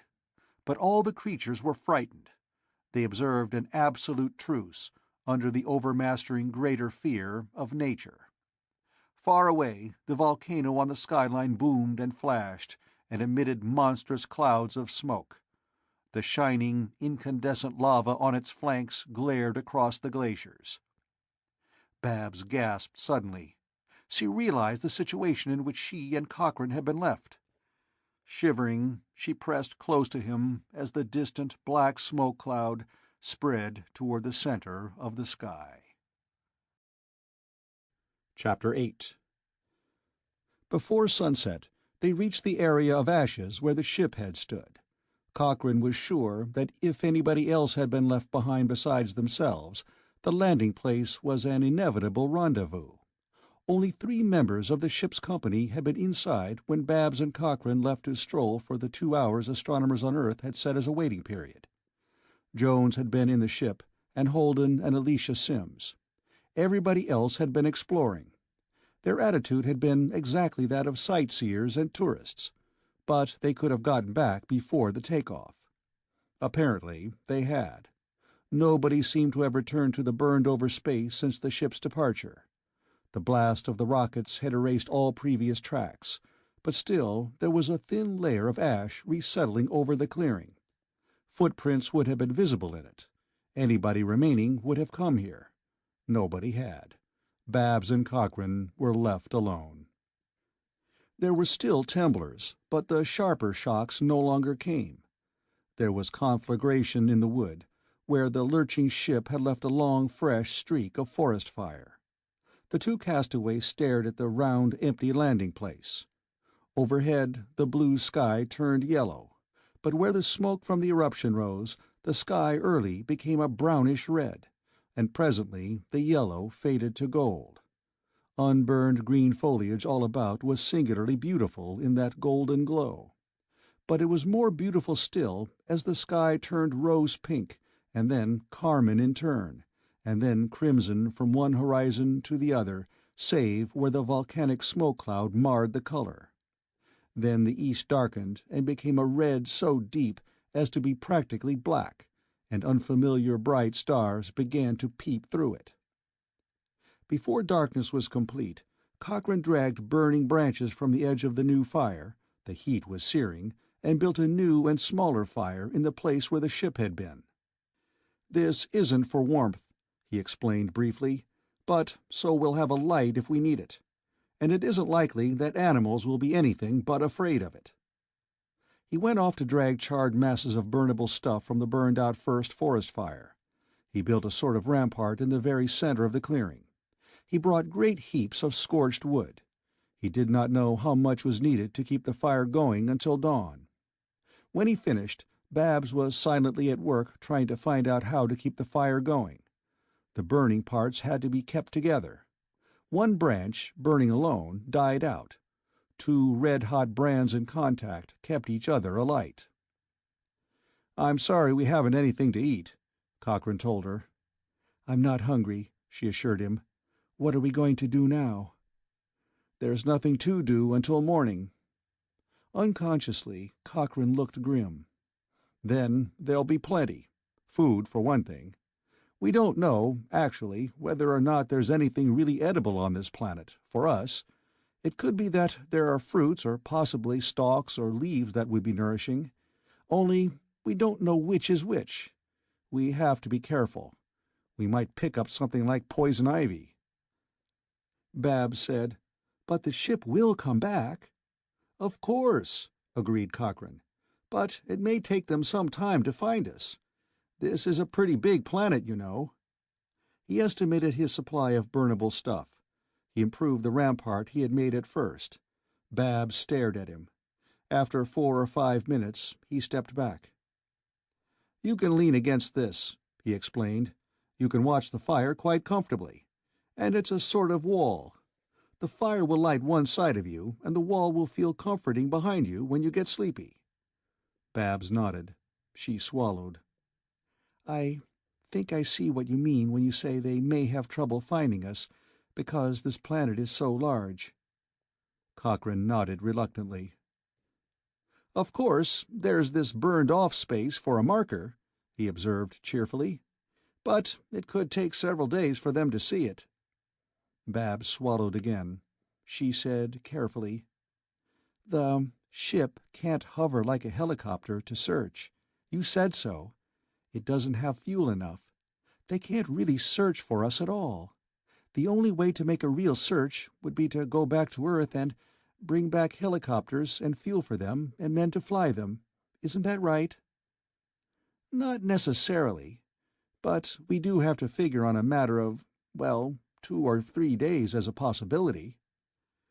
Babs moistened her lips, and he said quickly, "I did a show once about some miners lost in a wilderness. A period show. In it, they knew that part of their food was poisoned. They didn't know what. They had to have all their food. And, of course, they didn't have laboratories with which to test for poison." Babs eyed him oddly. "They bandaged their arms," said Cochrane, "and put scraps of the different foodstuffs under the bandages. The one that was poisonous showed. It affected the skin, like an allergy test. I'll try that trick in the morning when there's light to pick samples by. There are berries and stuff. There must be fruits. A few hours should test them." Babs said without intonation, "And we can watch what the animals eat." Cochrane nodded gravely. Animals on Earth can live on things that, to put it mildly, humans did not find satisfying. Grass, for example. But it was good for Babs to think of cheering things right now. There would be plenty of discouragement to contemplate later. There was a flicker of brightness in the sky. Presently the earth quivered.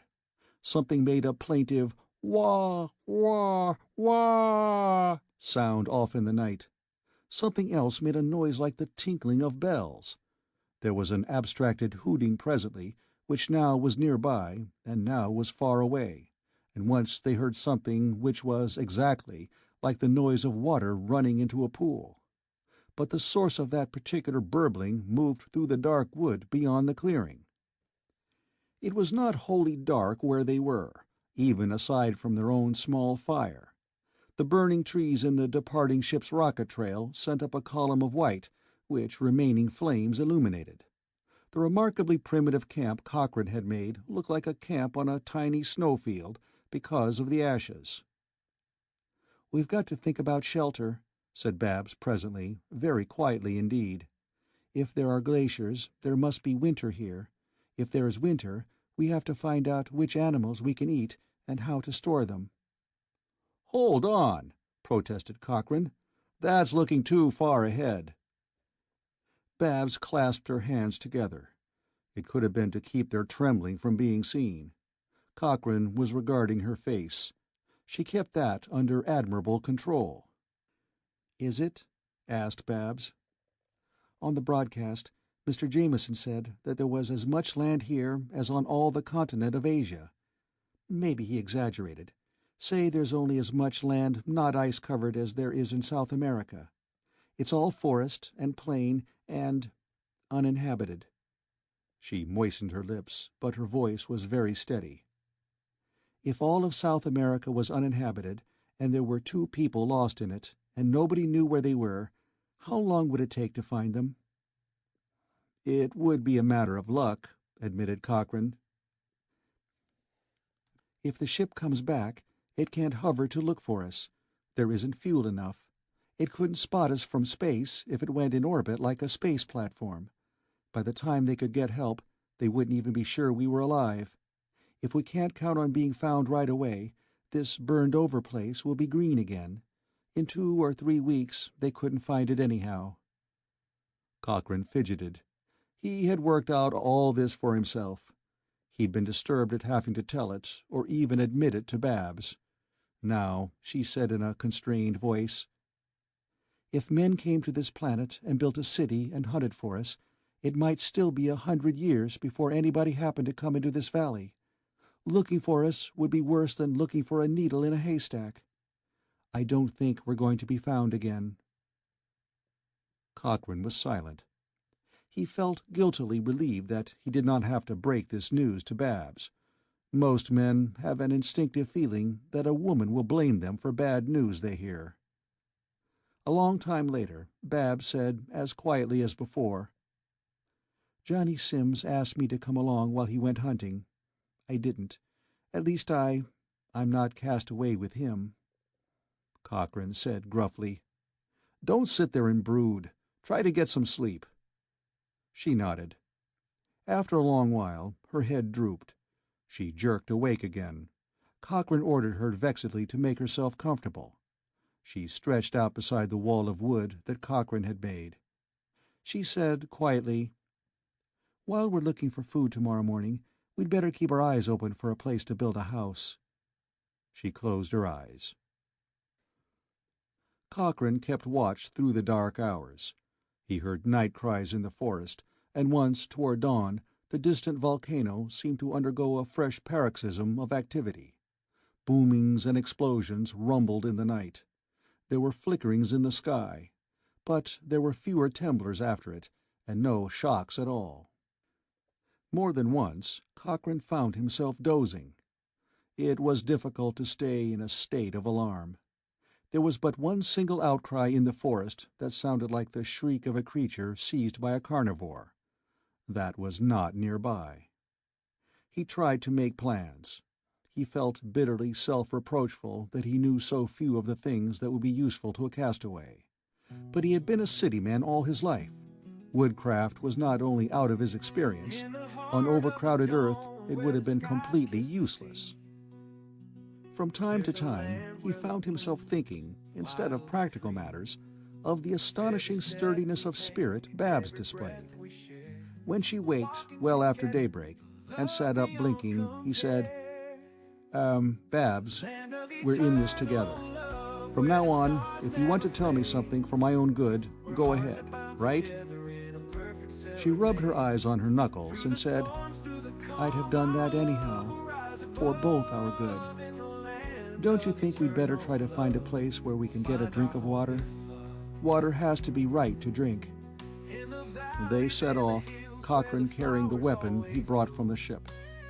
It was Babs who pointed out that a stream should almost certainly be found where the rain would descend, downhill. Babs, too, spotted one of the small, foot-high furry bipeds, feasting gluttonously on small round objects that grew from the base of a small tree, instead of on its branches. The tree, evidently, depended on four-footed rather than on flying creatures to scatter its seeds. They gathered samples of the fruit. Cochrane peeled a sliver of the meat from one of the round objects and put it under his watch strap. They found a stream. They found other fruits, and Cochrane prepared the same test for them as for the first. One of the samples turned his skin red and angry almost immediately. He discarded it and all the fruits of the kind from which it came. At midday they tasted the first gathered fruit. The flesh was red and juicy. There was a texture it was satisfying to chew on. The taste was indeterminate, save for a very mild flavor of maple and peppermint mixed together. They had no symptoms of distress afterward. Other fruits were less satisfactory. Of the samples which the skin test said were non-poisonous, one was acrid and astringent, and two others had no taste except that of greenness, practically the taste of any leaf one might chew. "I suppose," said Cochrane wryly as they headed back toward the ash clearing at nightfall, "we've got to find out if the animals can be eaten." Babs nodded matter-of-factly. "Yes. Tonight I'm taking part of the watch. As you remarked this morning, we're in this together." He looked at her sharply, and she flushed. "I mean it," she said doggedly. "I'm watching part of the night." He was desperately tired. His muscles were not yet back to normal after the low gravity on the moon. She'd had more rest than he. He had to let her help. But there was embarrassment between them, because it looked as if they would have to spend the rest of their lives together, and they had not made the decision. It had been made for them, and they had not acknowledged it yet. When they reached the clearing, Cochrane began to drag new logs toward the central place where much of last night's supply of fuel remained. Matter-of-factly, Babs began to haul stuff with him. He said vexedly, "Quit it. I've already been realizing how little I know about the things we're going to need to survive. Let me fool myself about masculine strength, anyhow." She smiled at him a very little, but she went obediently to the fire to experiment with cookery of the one palatable variety of fruit from this planet's trees. He drove himself to bring more wood than before. When he settled down, she said absorbedly, "Try this, Jed." Then she flushed hotly because she'd inadvertently used his familiar name. But she'd extended something that was toasted and not too much burned. He ate, with weariness sweeping over him like a wave. The cooked fruit was almost a normal food, but it did need salt. There would be trouble finding salt on this planet. The water that should be in the seas was frozen in the glaciers. Salt would not have been leached out of the soil and gathered in the seas. It would be a serious problem. But Cochrane was very tired indeed. "I'll take the first 2 hours," said Babs briskly. "Then I'll wake you." He showed her how to use the weapon. He meant to let himself drift quietly off to sleep, acting as if he had a little trouble going off. But he didn't. He lay down, and the next thing he knew, Babs was shaking him violently. In the first dazed instant when he opened his eyes, he thought they were surrounded by forest fire. But it wasn't that. It was dawn, and Babs had let him sleep the whole night through, and the sky was golden yellow from one horizon to the other. More, he heard the now familiar cries of creatures in the forest. But he also heard a roaring sound, very thin and far away, which could only be one thing. "Jed, Jed, get up, quick! The ship's coming back! The ship! We've got to move!" She dragged him to his feet. He was suddenly wide awake. He ran with her. He flung back his head and stared up as he ran. There was a pinpoint of flame and vapor almost directly overhead. It grew swiftly in size. It plunged downward. They reached the surrounding forest and plunged into it. Babs stumbled, and Cochrane caught her, and they ran onward hand in hand to get clear away from the downblast of the rockets. The rocket roaring grew louder and louder. The castaways gazed. It was the ship. From below, fierce flames poured down, blue-white and raging. The silver hull slanted a little. It shifted its line of descent. It came down with a peculiar deftness of handling that Cochrane had not realized before. Its rocket splashed, but the flame did not extend out to the edge of the clearing, that had been burned off at first.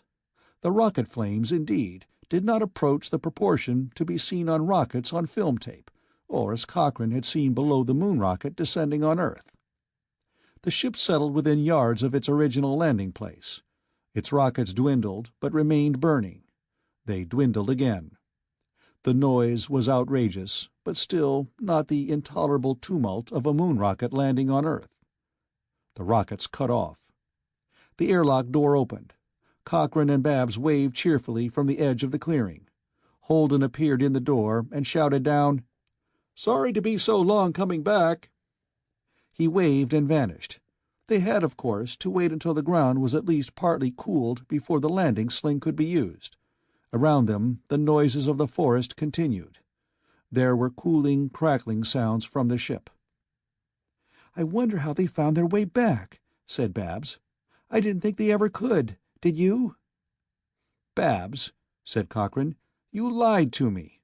You said you'd wake me in 2 hours, but you let me sleep all night." "You'd let me sleep the night before," she told him composedly. "I was fresher than you were, and today'd have been a pretty bad one. We were going to try to kill some animals. You needed the rest." Cochrane said slowly, "I found out something, Babs. Why you could face things. Why we humans haven't all gone mad. I think I've gotten the woman's viewpoint now, Babs. I like it." She inspected the looming blister ports of the ship, now waiting for the ground to cool so they could come aboard. "I think we'd have made out if the ship hadn't come," Cochrane told her. "We'd have had a woman's viewpoint to work from. Yours. You looked ahead to building a house. Of course you thought of finding food, but you were thinking of the possibility of winter, and building a house. You weren't thinking only of survival. You were thinking far ahead. Women must think farther ahead than men do." Babs looked at him briefly, and then returned to her apparently absorbed contemplation of the ship. "That's what's the matter with people back on Earth," Cochrane said urgently. "There's no frustration as long as women can look ahead, far ahead, past here and now. When women can do that, they can keep men going. It's when there's nothing to plan for that men can't go on, because women can't hope. You see, you saw a city here, a little city with separate homes. On Earth, too many people can't think of more than living quarters and keeping food enough for them only, coming in. They can't hope for more. And it's when that happens, you see?" Babs did not answer. Cochrane fumbled. He said angrily, "Confound it, can't you see what I'm trying to say? We'd have been better off, as castaways, than back on Earth, crowded and scared of our jobs. I'm saying I'd rather stay here with you than go back to the way I was living before we started off on this voyage. I think the two of us could make out under any circumstances. I don't want to try to make out without you. It isn't sense." Then he scowled helplessly. "Damn it, I've staged plenty of shows in which a man asked a girl to marry him, and they were all phony. It's different, now that I mean it. What's a good way to ask you to marry me?" Babs looked momentarily up into his face. She smiled, ever so faintly. "They're watching us from the ports," she said. "If you want my viewpoint, if we were to wave to them that we'll be right back, we can get some more of those fruits I cooked. It might be interesting to have some to show them." He scowled more deeply than before. "I'm sorry you feel that way. But if that's it—" "And on the way," said Babs, "when they're not watching, you might kiss me." They had a considerable pile of the red-fleshed fruits ready when the ground had cooled enough for them to reach the landing sling. Once aboard the ship, Cochrane headed for the control room, with Jameson and Bell tagging after him. Bell had an argument. "But the volcano's calmed down. There's only a wall of steam where the lava hit the glaciers, and we could fix up a story in a couple of hours. I've got background shots. You and Babs could make the story scenes, and we'd have a castaway story. Perfect! The first true castaway story from the stars. You know what that would mean." Cochrane snarled at him. "Try it, and I'll tear you limb from limb.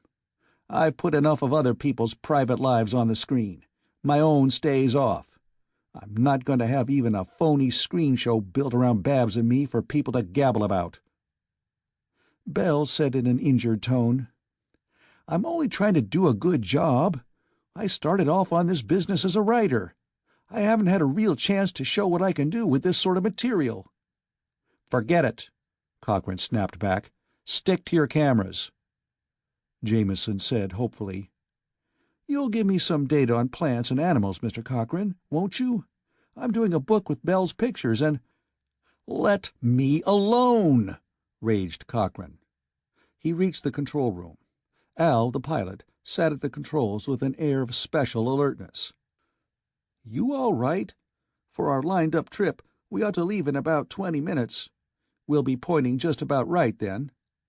"I'm all right," said Cochrane, "and you can take off when you please." To Jones he said, "How'd you find us? I didn't think it could be done." "Dr. Holden figured it out," said Jones. "Simple enough, but I was lost. When the ground shocks came, everybody else ran to the ship. We waited for you. You didn't come." It had been, of course, because Cochrane would not risk taking Babs through a forest in which trees were falling. "We finally had to choose between taking off and crashing, so we took off." "That was quite right. We'd all be messed up if you hadn't," Cochrane told him. Jones waved his hands. "I didn't think we'd ever find you again. We were 60 light-years away when that booster effect died out. Then Dr. Holden got on the communicator. He got Earth. The astronomers back there located us and gave us the line to get back by. We found the planet. Even then, I didn't see how we'd pick out the valley." "But Doc had 'em checking the shots we transmitted as we were making our landing. We had the whole first approach on film tape. They put a crowd of map comparators to work. We went in a space platform orbit around the planet, transmitting what we saw from out there. They figured the orbit for us, too, and they checked what we transmitted against what we'd photographed going down. So they were able to spot the exact valley and tell us where to come down. We actually spotted this valley last night, but we couldn't land in the dark." Cochrane felt abashed. "I couldn't have done that job," he admitted, "so I didn't think anybody could." Didn't all this cost a lot of fuel?" Jones actually smiled. "I worked out something. We don't use as much fuel as we did. We're probably using too much now. Al, go ahead and lift. I want to check out what the new stuff does anyhow. Take off." The pilot threw a switch, and Jones threw another, a newly installed one, just added to his improvised control column. A light glowed brightly. Al pressed one button, very gently. A roaring set up outside. The ship started up. There was practically no feeling of acceleration this time. The ship rose lightly. Even the rocket roar was mild indeed, compared to its takeoff from Luna and the sound of its first landing on the planet just below. Cochrane saw the valley floors recede, and mountain walls drop below. From all directions, then, vegetation-filled valleys flowed toward the ship and underneath. Glaciers appeared, and volcanic cones, and then enormous stretches of white, with smoking dots here and there upon it. In seconds, it seemed, the horizon was visibly curved. In other seconds, the planet being left behind was a monstrous white ball, and there were patches of intolerable white sunlight coming in the ports. And Cochrane felt queer. Jones had given the order for takeoff. Jones had determined to leave at this moment, because Jones had tests he wanted to make. Cochrane felt like a passenger. From the man who decided things because he was the one who knew what had to be done, he had become something else. He had been absent 2 nights and part of a day, and decisions had been made in which he had no part. It felt queer. It felt even startling. "We're in a modification of the modified Dabney field now," observed Jones in a gratified tone. "You know the original theory." "I don't," acknowledged Cochrane. "The field's always a pipe, a tube, a column of stressed space between the field plates," Jones reminded him. "When we landed the first time, back yonder, the tail of the ship wasn't in the field at all. The field stretched from the bow of the ship only, out to the last balloon we dropped. We were letting down at an angle to that line. It was like a kite and a string and the kite's tail. The string was the Dabney field, and the directions we were heading was the kite's tail." Cochrane nodded. It occurred to him that Jones was very much unlike Dabney. Jones had discovered the Dabney field, but having sold the fame rights to it, he now apparently thought Dabney field was the proper technical term for his own discovery, even in his own mind. "Back on the moon," Jones went on zestfully, "I wasn't sure that a field, once established, would hold in atmosphere. I hoped that with enough power I could keep it, but I wasn't sure." "This doesn't mean much to me, Jones," said Cochrane. "What does it add up to?" "Why, the field held down into atmosphere, and we were out of the primary field as far as the tail of the ship was concerned. But this time we landed, I'd hooked in some ready-installed circuits. There was a second Dabney field from the stern of the ship to the bow. There was the main one, going out to those balloons and then back to Earth. But there was, and is, a second one only enclosing the ship. It's a sort of bubble. We can still trail a field behind us, and anybody can follow in any sort of ship that's put into it. But now the ship has a completely independent second field. Its tail is never outside." Cochrane did not have the sort of mind to find such information either lucid or suggestive. "So, what happens?" "We have both plates of a Dabney field always with us," said Jones triumphantly. "We're always in a field, even landing in atmosphere, and the ship has practically no mass even when it's letting down to landing. It has weight, but next to no mass. Didn't you notice the difference?" "Stupid as it may seem, I didn't," admitted Cochrane. "I haven't the least idea what you're talking about." Jones looked at him patiently. "Now we can shoot our exhaust out of the field. The ship field, not the main one." "I'm still numb," said Cochrane. "Multiple sclerosis of the brain cells, I suppose. Let me just take your word for it." Jones tried once more. "Try to see it. Listen, when we landed the first time, we had to use a lot of fuel because the tail of the ship wasn't in the Dabney field. It had mass, so we had to use a lot of rocket power to slow down that mass. In the field, the ship hasn't much mass. The amount depends on the strength of the field. But rockets depend for their thrust on the mass that's thrown away astern. Looked at that way, rockets shouldn't push hard in a Dabney field. There oughtn't to be any gain to be had by the field at all, you see?" Cochrane fumbled in his head. "Oh, yes, I thought of that. But there is an advantage. The ship does work." "Because," said Jones, triumphant again, "the field effect depends partly on temperature. The gases in the rocket blast are hot, away up in the thousands of degrees. They don't have normal inertia, but they do have what you might call heat inertia. They acquire a sort of fictitious mass when they get hot enough. So we carry along fuel that hasn't any inertia to speak of when it's cold, but acquires a lunatic sort of substitute for inertia when it's genuinely hot. So a ship can travel in a Dabney field."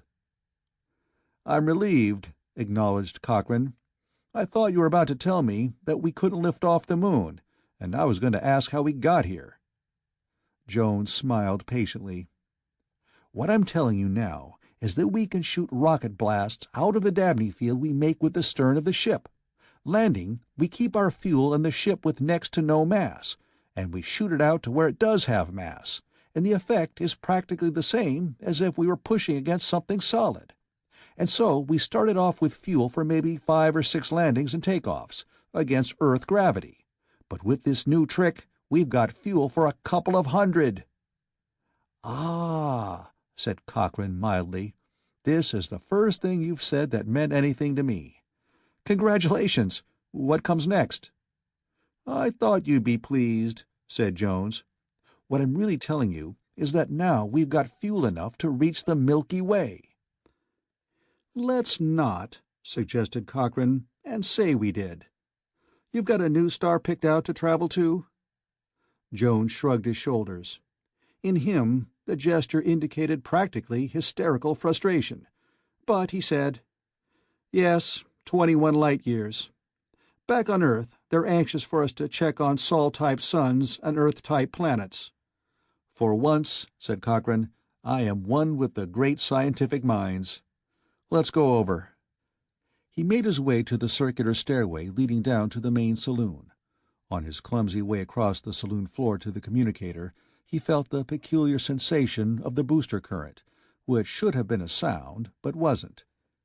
It was the sensation which had preceded the preposterous leap of the spaceship away from Luna, when, in a heartbeat of time, all stars looked like streaks of light, and the ship traveled nearly 2 light-centuries. Sunshine blinked, and then shone again in the ports around the saloon walls. The second shining came from a different direction, as if somebody had switched off one exterior light and turned on another, and at a different angle to the floor. Cochrane reached the communicator. He felt no weight. He strapped himself into the chair. He switched on the vision phone, which sent radiation along the field to a balloon 200-odd light-years from Earth. That was the balloon near the glacier planet, and then switched to the field traveling to a second balloon, then the last 170-odd light-years back to the Moon, and then from Luna City down to Earth. He put in his call. He got an emergency message that had been waiting for him. Seconds later, he fought his way frantically through no wait to the control room again. "Jameson! Bell!" he cried desperately. "We've got a broadcast due in 20 minutes! I lost track of time. We're sponsored on 4 continents, and we damn well have to put on a show. What the devil? Why didn't somebody—" Jameson said, obviously from a blister port where he swung a squat star telescope from one object to another, "No, that's a gas giant. We'd be squashed if we landed there. Though that big moon looks promising. I think we'd better try yonder." "Okay," said Jones in a flat voice. "Send her on the next one in, Al, and we'll toddle over." Cochrane felt the ship swinging in emptiness. He knew because it seemed to turn, while he felt that he stayed still. "We've got a show to put on!" he raged. "We've got to fake something!" James looked aside from his telescope. "Tell him, Bell," he said expansively. "I wrote a script of sorts," said Bell apologetically. "The storyline's not so good. That's why I wanted a castaway narrative to put in it, though I wouldn't have had time, really. We spliced film, and Jameson narrated it, and you can run it off. It's a kind of show. We ran it as a space platform survey of the glacier planet, basing it on pictures we took while we were in orbit around it. It's a sort of travelogue. Jameson did himself proud. Alicia can find the tape can for you." He went back to his cameras. Cochrane saw a monstrous globe swing past a control-room port. It was a featureless mass of clouds, save for striations across what must be its equator. It looked like the lunar observatory pictures of Jupiter, back in the Sun's family of planets. It went past the port, and a moon swam into view. It was a very large moon. It had at least one ice cap, and therefore an atmosphere, and there were mottlings of its surface which could hardly be anything but continents and seas. "We've got to put a show on!" raged Cochrane. "And now!" "It's all set," Bell assured him. "You can transmit it. I hope you like it." Cochrane sputtered. But there was nothing to do but transmit whatever Bell and Jameson had gotten ready. He swam with nightmare-like difficulty back to the communicator. He shouted frantically for Babs. She and Alicia came. Alicia found the film tape, and Cochrane threaded it into the transmitter, and bitterly ran the first few feet. Babs smiled at him, and Alicia looked at him oddly. Evidently, Babs had confided the consequence of their casting away. But Cochrane faced an emergency. He began to check timings with far-distant Earth. When the ship approached a second planet, Cochrane saw nothing of it. He was furiously monitoring the broadcast of a show in which he'd had no hand at all. From his own professional standpoint, it was terrible. Jameson spouted interminably, so Cochrane considered. Al, the pilot, was actually interviewed by an off-screen voice. But the pictures from space were excellent. While the ship floated in orbit, waiting to descend to pick up Babs and Cochrane, Bell had hooked his camera to an amplifying telescope, and he did have magnificent shots of dramatic terrain on the planet, now 20 light-years behind. Cochrane watched the show in a mingling of jealousy and relief. It was not as good as he would have done, but, fortunately, Bell and Jameson had stuck fairly close to straight travelogue stuff, and close-up shots of vegetation and animals had been interspersed with the remoter pictures with moderate competence, if without undue imagination. An audience which had not seen many shows of the kind would be thrilled. It even amounted to a valid change of pace. Anybody who watched this would at least want to see more and different pictures from the stars. Halfway through, he heard the now muffled noise of rockets. He knew the ship was descending through atmosphere by the steady sound, though he had not the faintest idea what was outside. He ground his teeth as, for timing, he received the commercial inserted in the film.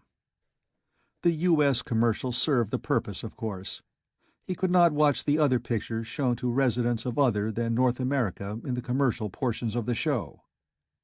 He was counting seconds to resume transmission when he felt the slight but distant impact, which meant that the ship had touched ground. A very short time after, even the lessened, precautionary rocket roar cut off. Cochrane ground his teeth.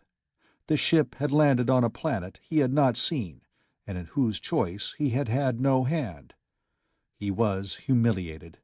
The other members of the ship's company looked out at scenes no other human eyes had ever beheld. He regarded the final commercial, inserted into the broadcast for its American sponsor.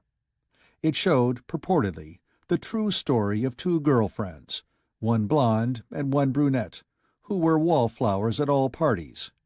They tried frantically to remedy the situation by the use of this toothpaste and that, and this deodorant and the other, in vain. But then they became the centers of all the festivities they attended as soon as they began to wash their hair with Rayglow shampoo. Holden and Johnny Sims came clattering down from the control room together. They looked excited. They plunged together toward the stairwell that would take them to the deck on which the airlock opened. Holden panted, "Jed, creatures outside! They look like men!" The communicator screen faithfully monitored the end of the commercial. Two charming girls, radiant and lovely, raised their voices in grateful song, hymning the virtues of Rayglow shampoo. There followed brisk reminders of the superlative, magical results obtained by those who used Rayglow foundation cream, Rayglow kiss-proof lipstick, and Rayglow Home Permanent in 4 strengths for normal, hard-to-wave, easy-to-wave, and children's hair. Cochrane heard the clanking of the airlock door. Chapter 9. He made for the control room, where the ports offered the highest and widest and best views of everything outside. When he arrived, Babs and Alicia stood together, staring out and down. Bell frantically worked a camera. Jameson gaped at the outer world. Al, the pilot, made frustrated gestures, not quite daring to leave his controls while there was even an outside chance the ship's landing fins might find flaws in their support. Jones adjusted something on the new set of controls he had established for the extra Dabney field. Jones was not wholly normal in some ways. He was absorbed in technical matters even more fully than Cochrane in his own commercial enterprises.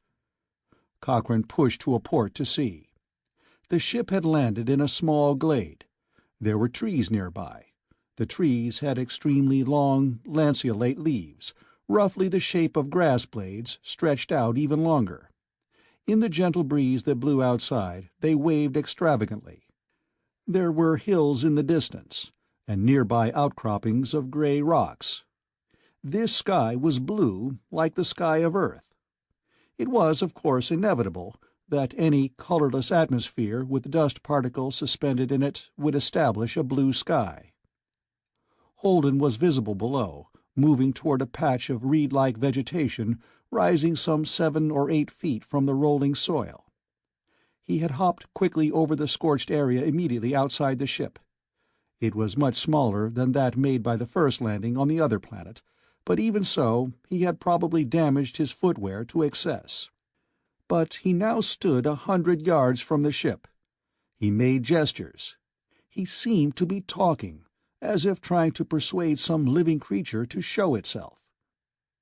"We saw them peeping," said Babs breathlessly, coming beside Cochrane. "Once, one of them ran from one patch of reeds to another. It looked like a man. There are at least 3 of them in there, whatever they are."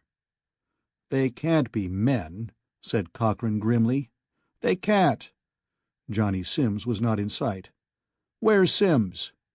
"He has a gun," said Babs. "He was going to get one anyhow, so he could protect Dr. Holden." Cochrane glanced straight down. The airlock door was open, and the end of a weapon peered out. Johnny Sims might be in a better position there to protect Holden by gunfire, but he was assuredly safer himself. There was no movement anywhere. Holden did not move closer to the reeds. He still seemed to be speaking soothingly to the unseen creatures. "Why can't there be men here?" asked Babs. "I don't mean actual men, but man-like creatures. Why couldn't there be rational creatures like us? I know you said so, but—" Cochrane shook his head. He believed implicitly that there could not be men on this planet. On the glacier planet, every animal had been separately devised from the creatures of Earth. There were resemblances, explicable as the result of parallel evolution. By analogy, there could not be exactly identical mankind on another world, because evolution there would be parallel but not the same. But if there were even a mental equal to men, no matter how unhuman such a creature might appear, if there were a really rational animal anywhere in the cosmos off of Earth, the result would be catastrophic. "We humans," Cochrane told her, "live by our conceit. We demand more than animality of ourselves because we believe we are more than animals, and we believe we are the only creatures that are. If we came to believe that we were not unique, but were simply a cleverer animal, we'd be finished. Every nation has always started to destroy itself every time such an idea spread." "But we aren't only clever animals," protested Babs. "We are unique." Cochrane glanced at her out of the corner of his eye. "Quite true." Holden still stood patiently before the patch of reeds, still seemed to talk, still with his hands outstretched in what men consider the universal sign of peace. There was a sudden movement at the back of the reed patch, quite 50 yards from Holden. A thing which did look like a man fled madly for the nearest edge of the woodland. It was the size of a man. It had the pinkish-tan color of naked human flesh. It ran with its head down, and it could not be seen too clearly, but it was startlingly manlike in outline. Up in the control room, Bell fairly yipped with excitement and swung his camera. Holden remained oblivious. He still tried to lure something out of concealment. A second creature raced for the woods. Tiny gray threads appeared in the air between the airlock and the racing thing. Smoke. Johnny Sims was shooting zestfully at the unidentified animal. He was using that tracer ammunition, which poor shots and worse sportsmen adopt to make up for bad marksmanship. The threads of smoke seemed to form a net about the running things. They dodged and zigzagged frantically. Both of them reached safety. A third tried it. And now Johnny Sims turned on automatic fire. Bullets spurted from his weapon, trailing threads of smoke so that the trails looked like a stream from a hose. The stream swept through the space occupied by the fugitive. It leaped convulsively and crashed to earth. It kicked blindly. Cochrane swore. Between the instant of the beginning of the creature's flight and this instant, less than 2 seconds had passed. The threads, which were smoke trails, drifted away. Then a new thread streaked out. Johnny Sims fired once more at his still writhing victim. It kicked violently and was still. Holden turned angrily. There seemed to be shoutings between him and Johnny Sims. Then Holden trudged around the reed patch. There was no longer any sign of life in the still shape on the ground, but it was normal precaution not to walk into a jungle-like thicket in which unknown, large living things had recently been sighted. Johnny Sims fired again and again from his post in the airlock. The smoke which traced his bullets ranged to the woodland. He shot at imagined targets there.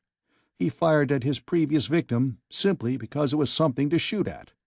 He shot recklessly, foolishly. Alicia, his wife, touched Jameson on the arm and spoke to him urgently. Jameson followed her reluctantly down the stairs. She would be going to the airlock. Johnny Sims, shooting at the landscape, might shoot Holden. A thread of bullet smoke passed within feet of Holden's body. He turned and shouted back at the ship. The inner airlock door clanked open. There was the sound of a shot, and the dead thing was hit again. The bullet had been fired dangerously close to Holden. There were voices below. Johnny Sims bellowed enragedly. Alicia cried out. There was a silence below, but Cochrane was already plunging toward the stairs. Babs followed closely. When they rushed down onto the dining-room deck, they found Alicia deathly white, but with a flaming red mark on her cheek. They found Johnny Sims roaring with rage, waving the weapon he'd been shooting.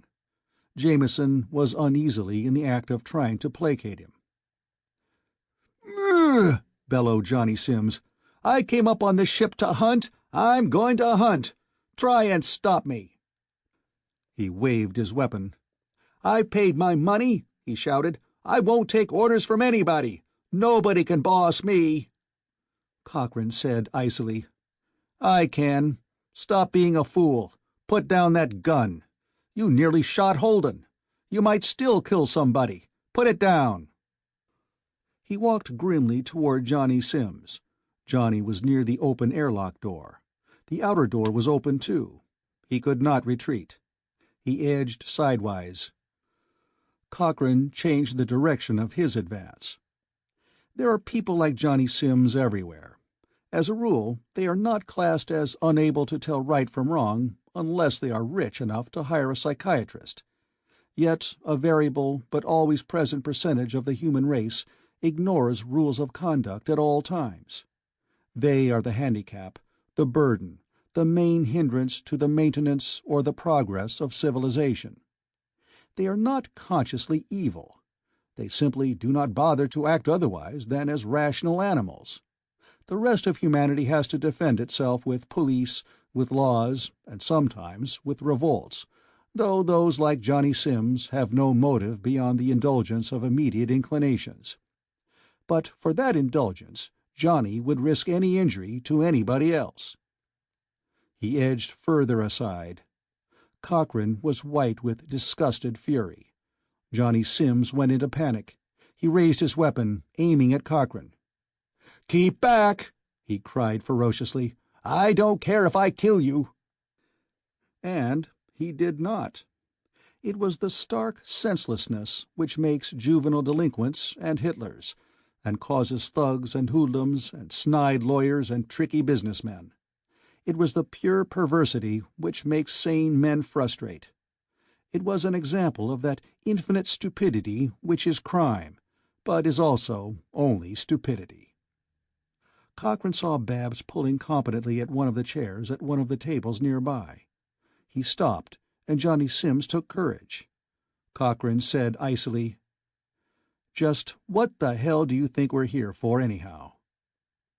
Johnny Sims' eyes were wide and blank, like the eyes of a small boy in a frenzy of destruction, when he has forgotten what he started out to do and has become obsessed with what damage he is doing. "I'm not going to be pushed around!"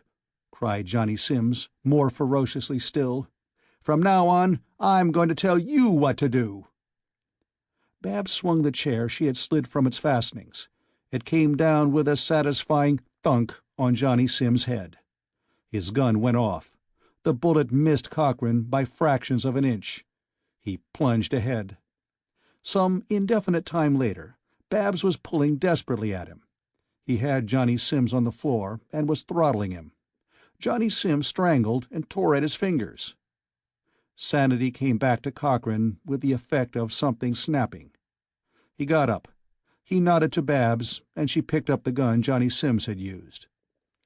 "I think," said Cochrane, breathing hard, "that you're a good sample of everything I dislike. The worst thing you do is make me act like you. If you touch a gun again on this ship, I'll probably kill you. If you get arrogant again, I will beat the living daylights out of you. Get up." Johnny Sims got up. He looked thoroughly scared. Then, amazingly, he beamed at Cochrane. He said amiably, "I forgot. I'm that way. Alicia'll tell you. I don't blame you for getting mad. I'm sorry, but I'm that way." He brushed himself off, beaming at Alicia and Jameson and Babs and Cochrane. Cochrane ground his teeth. He went to the airlock and looked down outside. Holden was bent over the creature Johnny Sims had killed. He straightened up and came back toward the ship. He went faster when the ground grew hot under his feet. He fairly leaped into the landing sling and started up. "Not human," he reported to Cochrane when he slipped from the sling in the airlock. "There's no question about it when you are close. It's more nearly a bird than anything else. It was warm-blooded. It has a beak. There are penguins on Earth that have been mistaken for men." "I did a show once," said Cochrane coldly, "that had clips of old films of cockfighting in it. There was a kind of gamecock called Cornish game that was fairly man-shaped, if it had been big enough. Pull in the sling and close the lock. We're moving." He turned away. Babs stood by Alicia, offering a handkerchief for Alicia to put to her cheek. Jameson listened unhappily as Johnny Sims explained brightly that he had always been that way. When he got excited, he didn't realize what he was doing. He said, almost with pride, that he hadn't ever been any other way than that. He didn't really mean to kill anybody, but when he got excited— "What happened?" demanded Holden. "Our little psychopath," said Cochrane in a grating voice, "put on an act. He threatened me with a rifle. He hit Alicia first. Jameson, trace that bullet hole. See if it got through to the skin of the ship." He started for the stairs again. Then he was startled by the frozen immobility of Holden. Holden's face was deadly. His hands were clenched. Johnny Sims said with a fine, boyish frankness, "I'm sorry, Cochrane. No hard feelings?" "Yes," Cochrane snapped. "Hard feelings. I've got them." He took Holden's arm. He steered him up the steps. Holden resisted for the fraction of a second, and Cochrane gripped his arm tighter. He got him up to the deck above.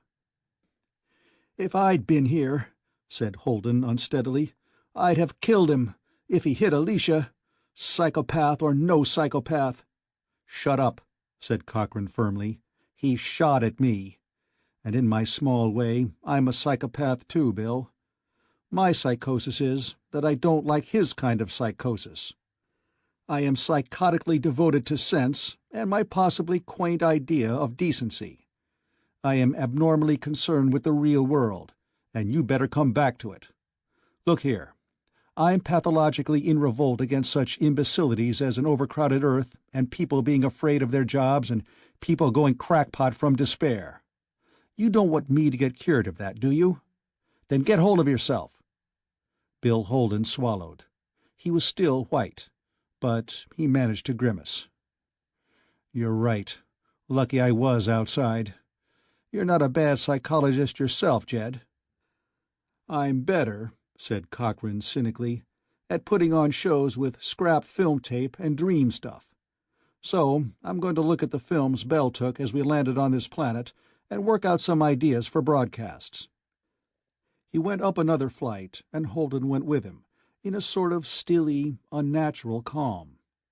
Cochrane ran the film tape through the reversed camera for examination.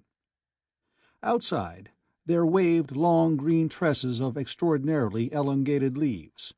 The patches of reed-like stuff stirred in the breeze. Jameson appeared in the control room. He began to question Holden hopefully about the ground cover outside. It was not grass. It was broad-leaved. There would be, Jameson decided happily, an infinitude of underleaf forms of life. They would most likely be insects, and there would be carnivorous other insects to prey upon them. Some species would find it advantageous to be burrowing insects.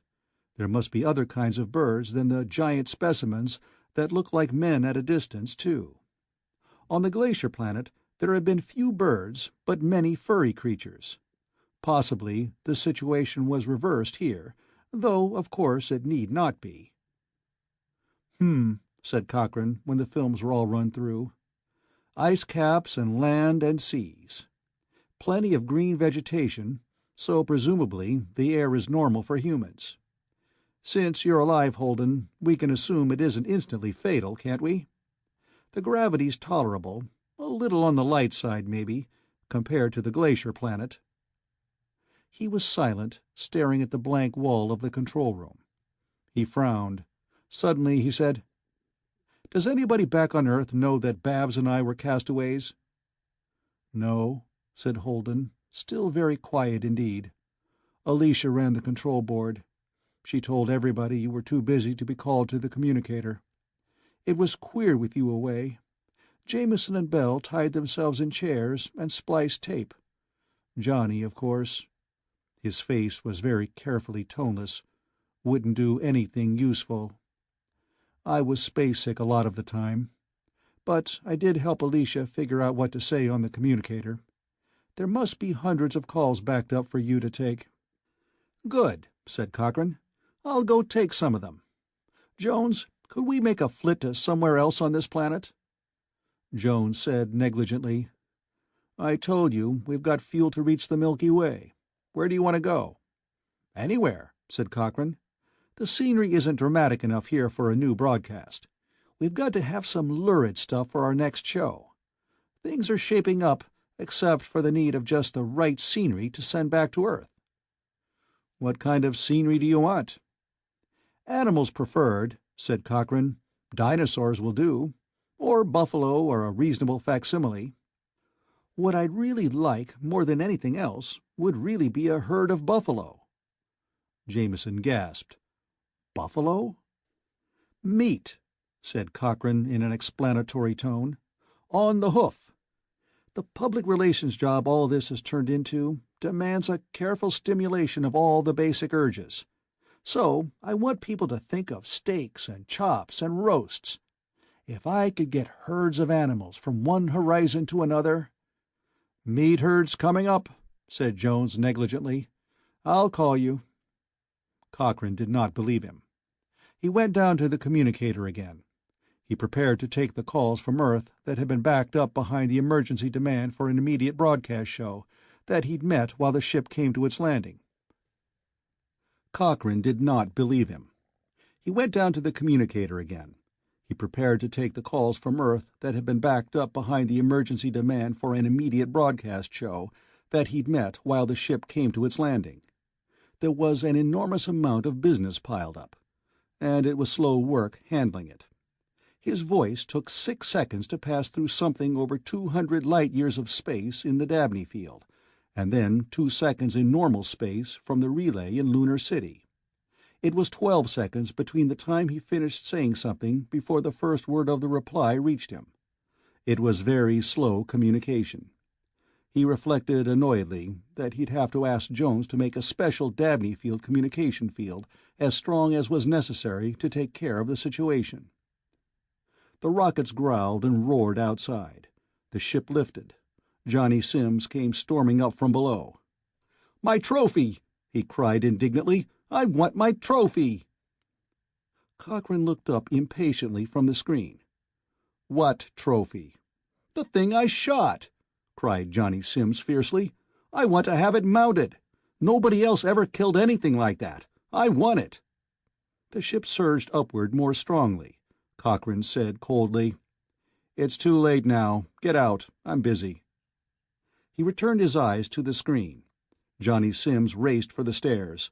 A little later, Cochrane heard shoutings in the control room, but he was too busy to inquire.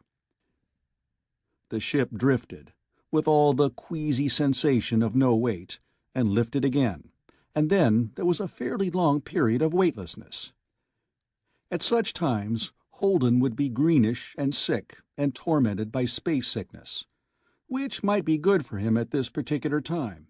For a long time, it seemed, there were alternating periods of lift and free fall, which in themselves were disturbing.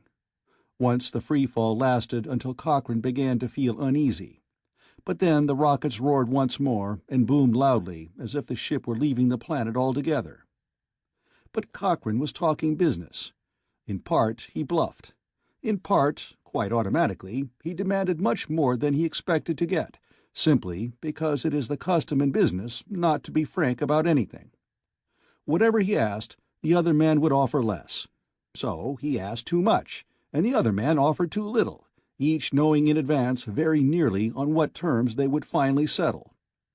Considering the cost of beam phone time to Lunar City, not to mention the extension to the stars, it was absurd, but it was the way business is done. Presently, Cochrane called Babs and Alicia and had them witness a tentative agreement, which had to be ratified by a board of directors of a corporation back on Earth. That board would jump at it, but the stipulation for possible cancellation had to be made.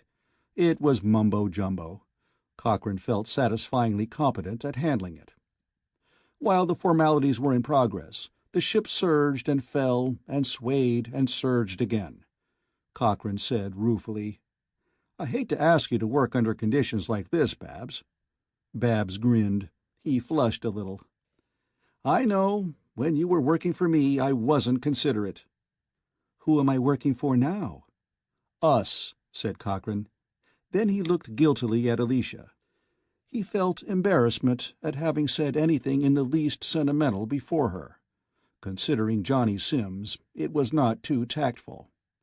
Her cheek, where it had been red, now showed a distinct bruise. He said, "Sorry, Alicia, about Johnny." "I got into it myself," said Alicia. "I loved him. He isn't really bad.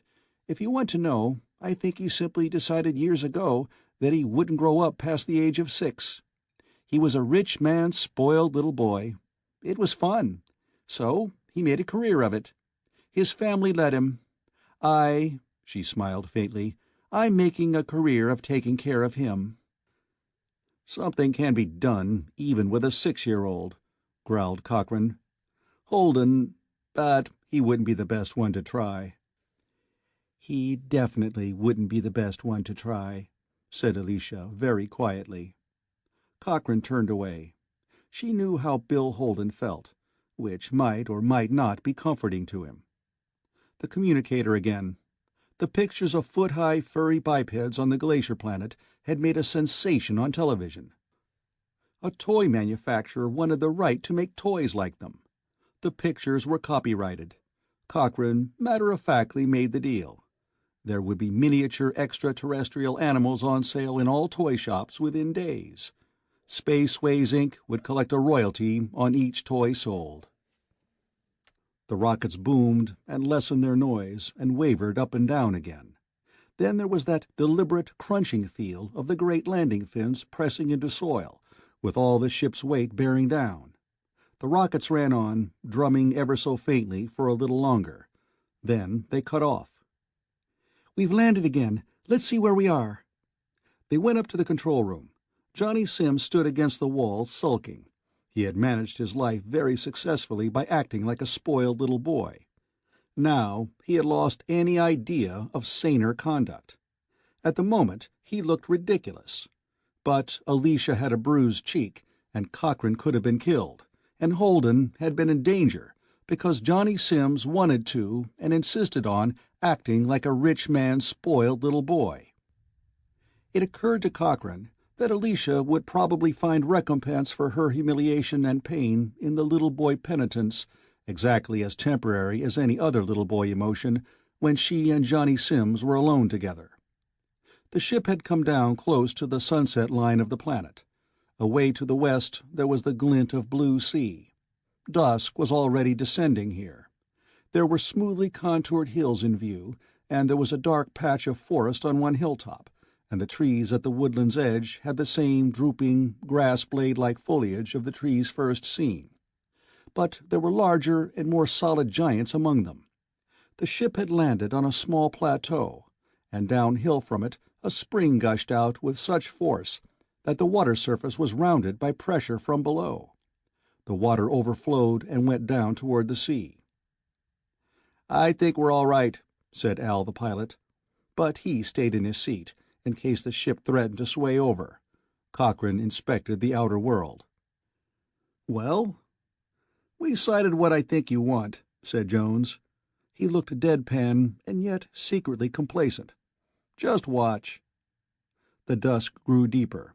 Colorings appeared in the west.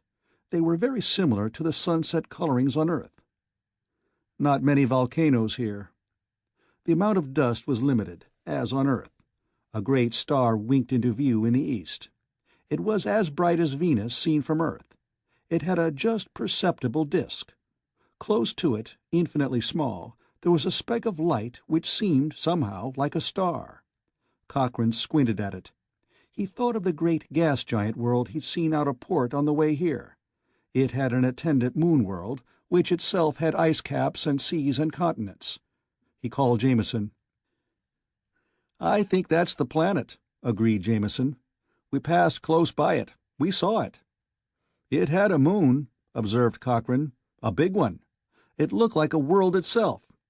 What would it be like there?" "Cooler than this," said Jameson promptly, "because it's farther from the sun. But it might pick up some heat from reflection from its primary's white clouds.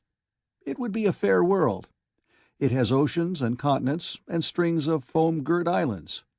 But its sea is strange and dark and restless.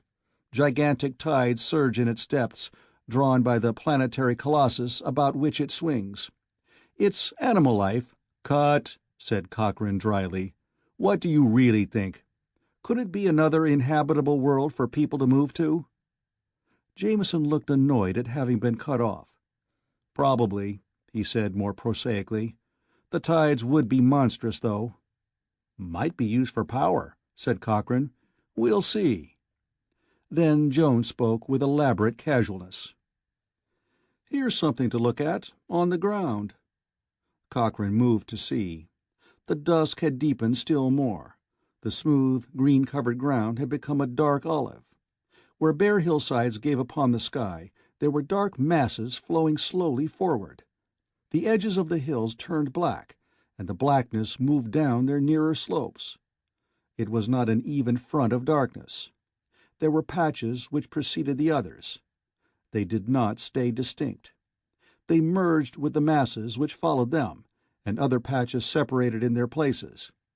All of the darkness moved without haste, with a sort of inexorable deliberation.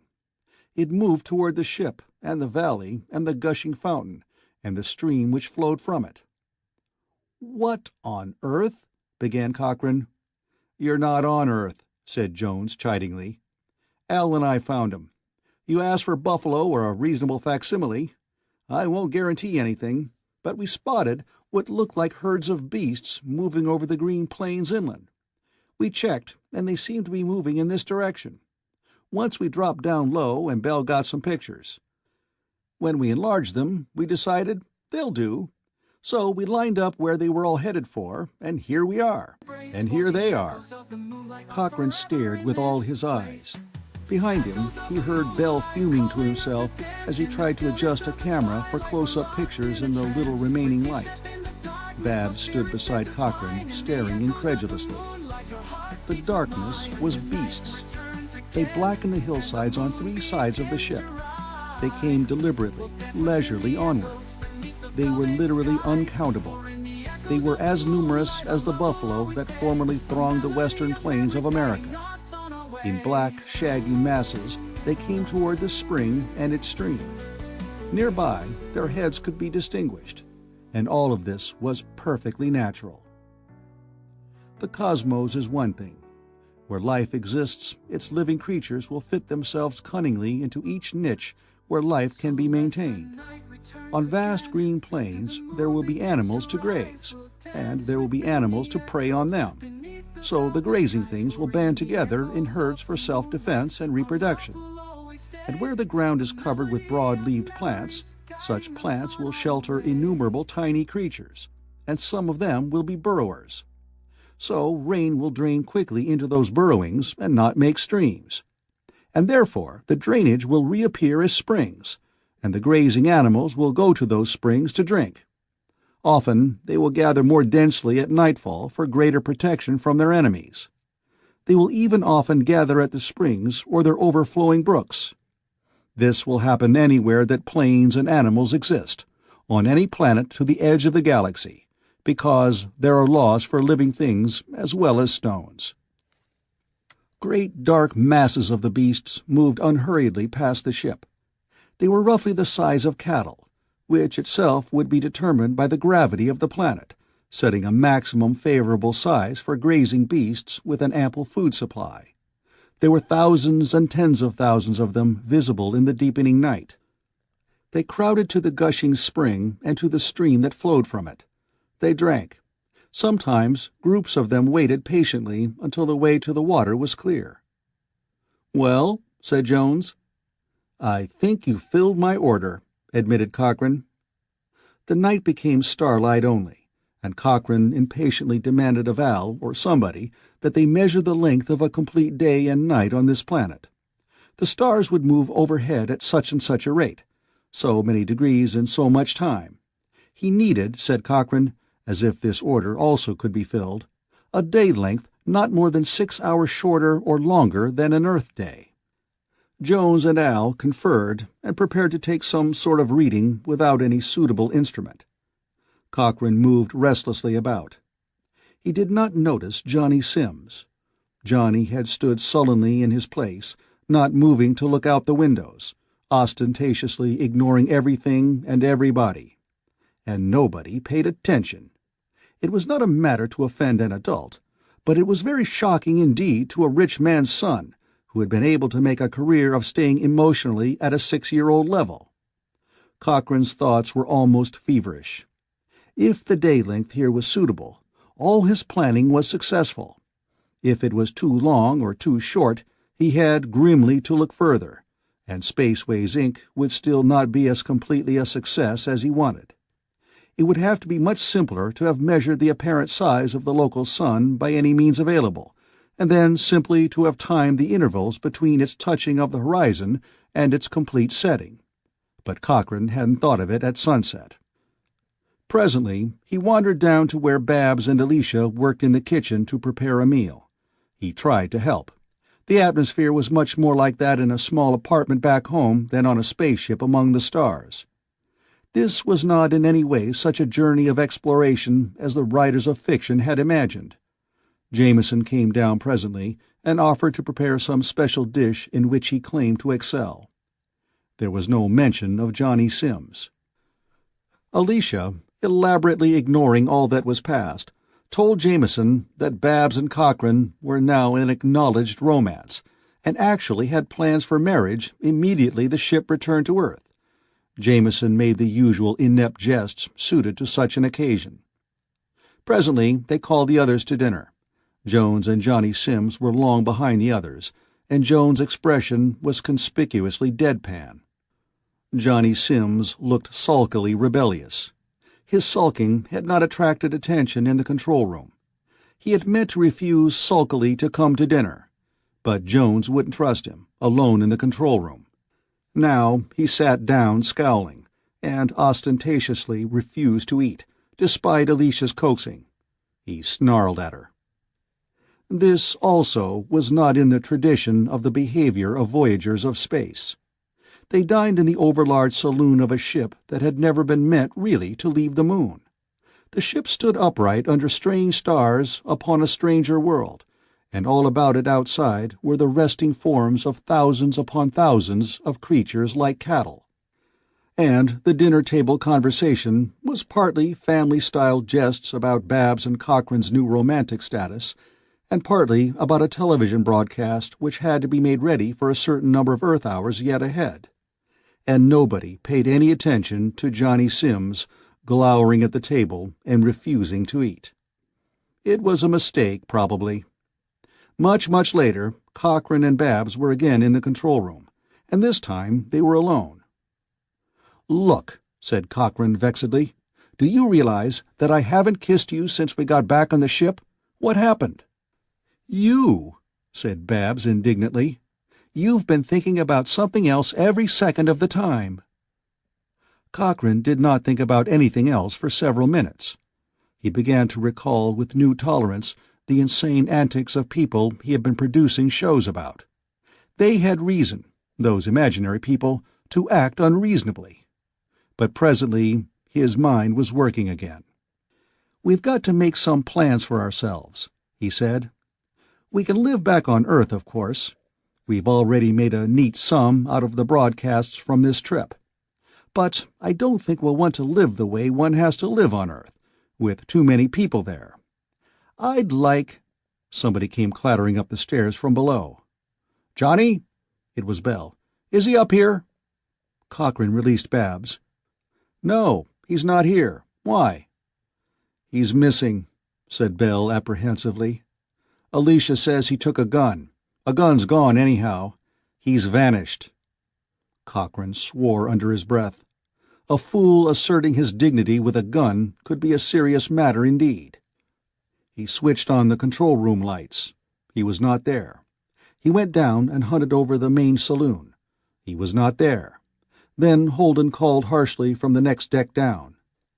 There was Alicia by the inner airlock door. Her face was deathly pale. She had opened the door. The outer door was open too, and it had not been opened since this last landing by anybody else. The landing sling cables were run out. They swung slowly in the light that fell upon them from the inside of the ship.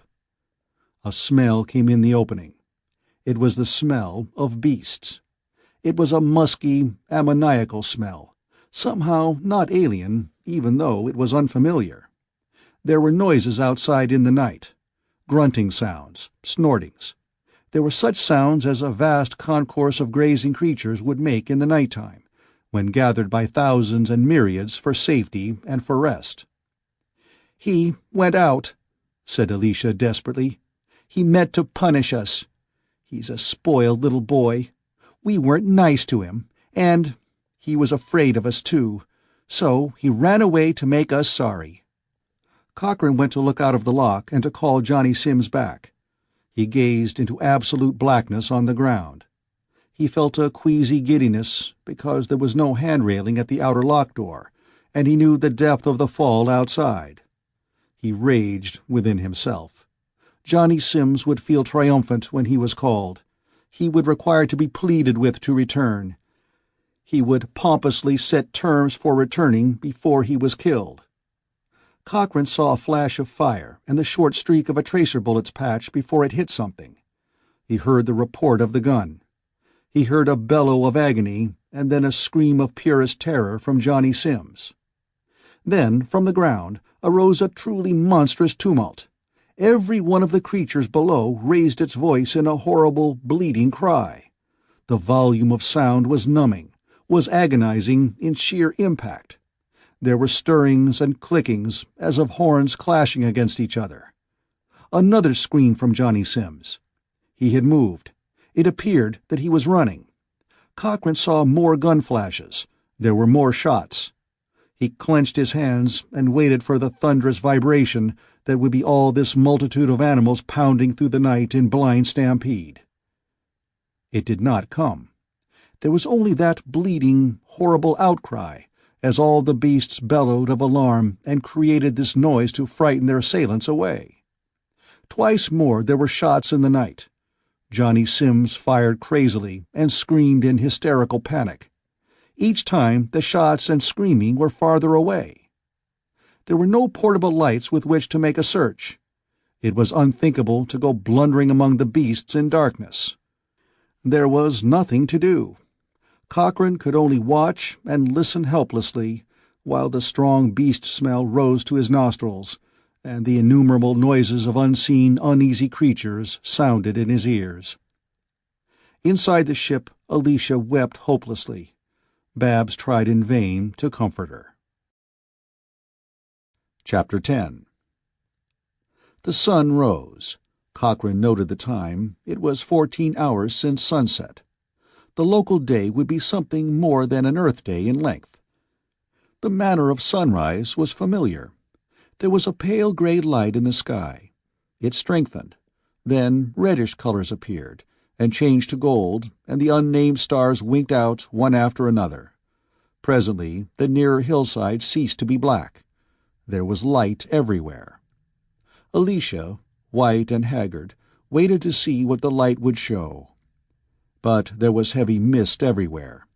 The hill crests were clear, and the edge of the visible woodland, and the top half of the ship's shining hull, rose clear of curiously tinted, slowly writhing fog. But everything else seemed submerged in a sea of milk. But the mist grew thinner as the sun shone on it. Its top writhed to nothingness. All this was wholly commonplace. Even clouds in the sky were of types well known enough. Which was, when one thought about it, inevitable. This was a Sol-type sun, of the same kind and color as the star which warmed the planet Earth. It had planets like the sun of men's homeworld.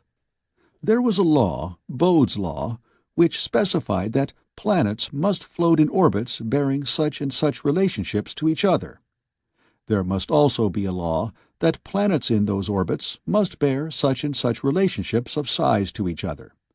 There must be a law that winds must blow under ordinary conditions, and clouds form at appointed heights and times. It would be very remarkable if Earth were an exception to natural laws that other worlds obey. So the strangeness of the morning to those who watched from the ship was more like the strangeness of an alien land on Earth than that of a wholly alien planet. The lower dawn mist thinned. Gazing down, Cochrane saw dark masses moving slowly past the ship's 3 metal landing fins. They were the beasts of the night, moving deliberately from their bedground to the vast plains inland. There were bunches of hundreds and bunches of scores. There were occasional knots of dozens only. From overhead and through the mist, Cochrane could not see individual animals too clearly, but they were heavy beasts and clumsy ones. They moved sluggishly. Their numbers dwindled. He saw groups of no more than 4 or 5. He saw single animals trudging patiently away. He saw no more at all. Then the sunlight touched the inland hills. The last of the morning mist dissolved, and there were the dead bodies of 2 beasts near the base of the ship. Johnny Sims had killed them with his first panicky shots of the night. There was another dead beast a quarter-mile away. Cochrane gave orders. Jones and Al could not leave the ship. They were needed to get it back to Earth, with full knowledge of how to make other starships. Cochrane tried to leave Babs behind, but she would not stay. Bell had loaded himself with a camera and film tape besides a weapon, before Cochrane even began his organization. Holden was needed for an extra gun. Alicia, tearless and despairing, would not be left behind. Cochrane turned wryly to Jameson. "I don't think Johnny was killed," he said. "He'd gotten a long way off before it happened anyhow. We've got to hunt for him.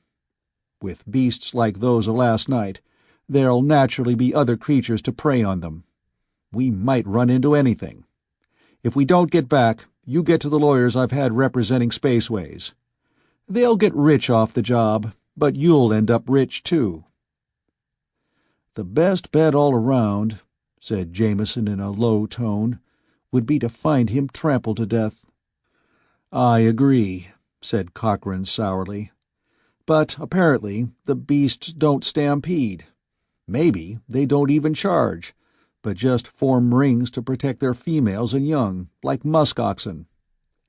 I'm afraid he's alive, but I'm also afraid we'll never find him." He marshaled his group.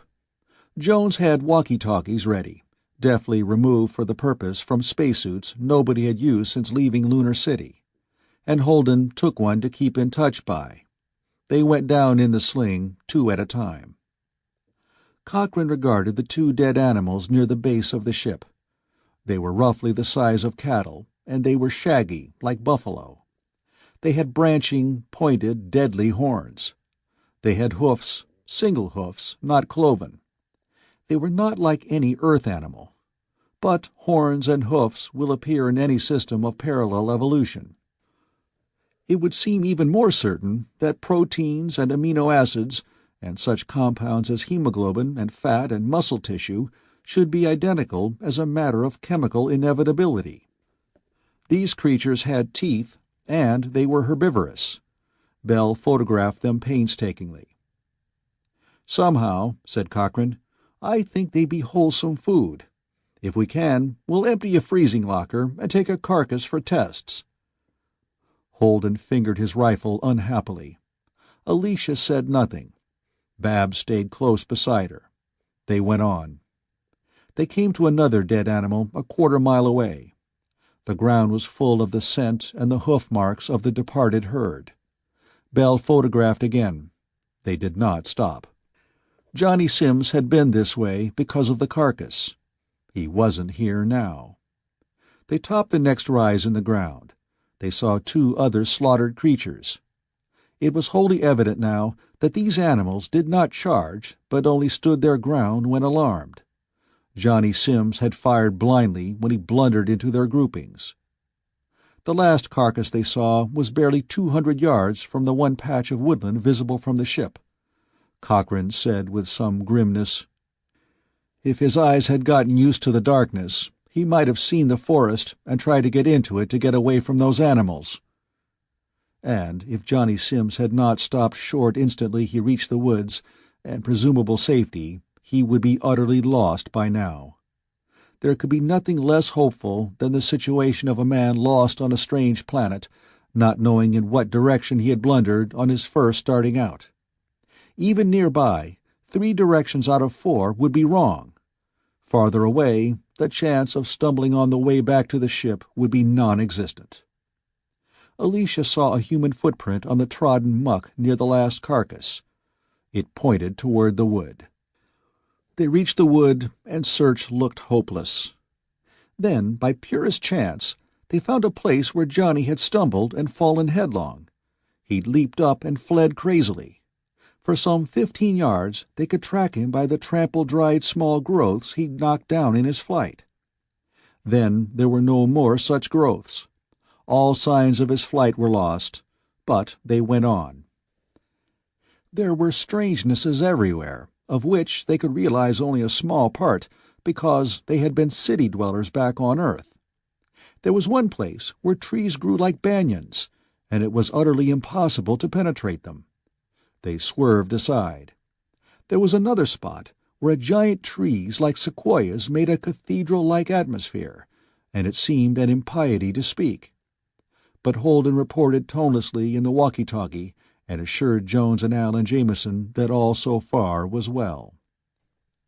They heard a vast commotion of chattering voices, and they hoped that it might be a disturbance of Johnny Sims' causing. But when they reached the place there was dead silence.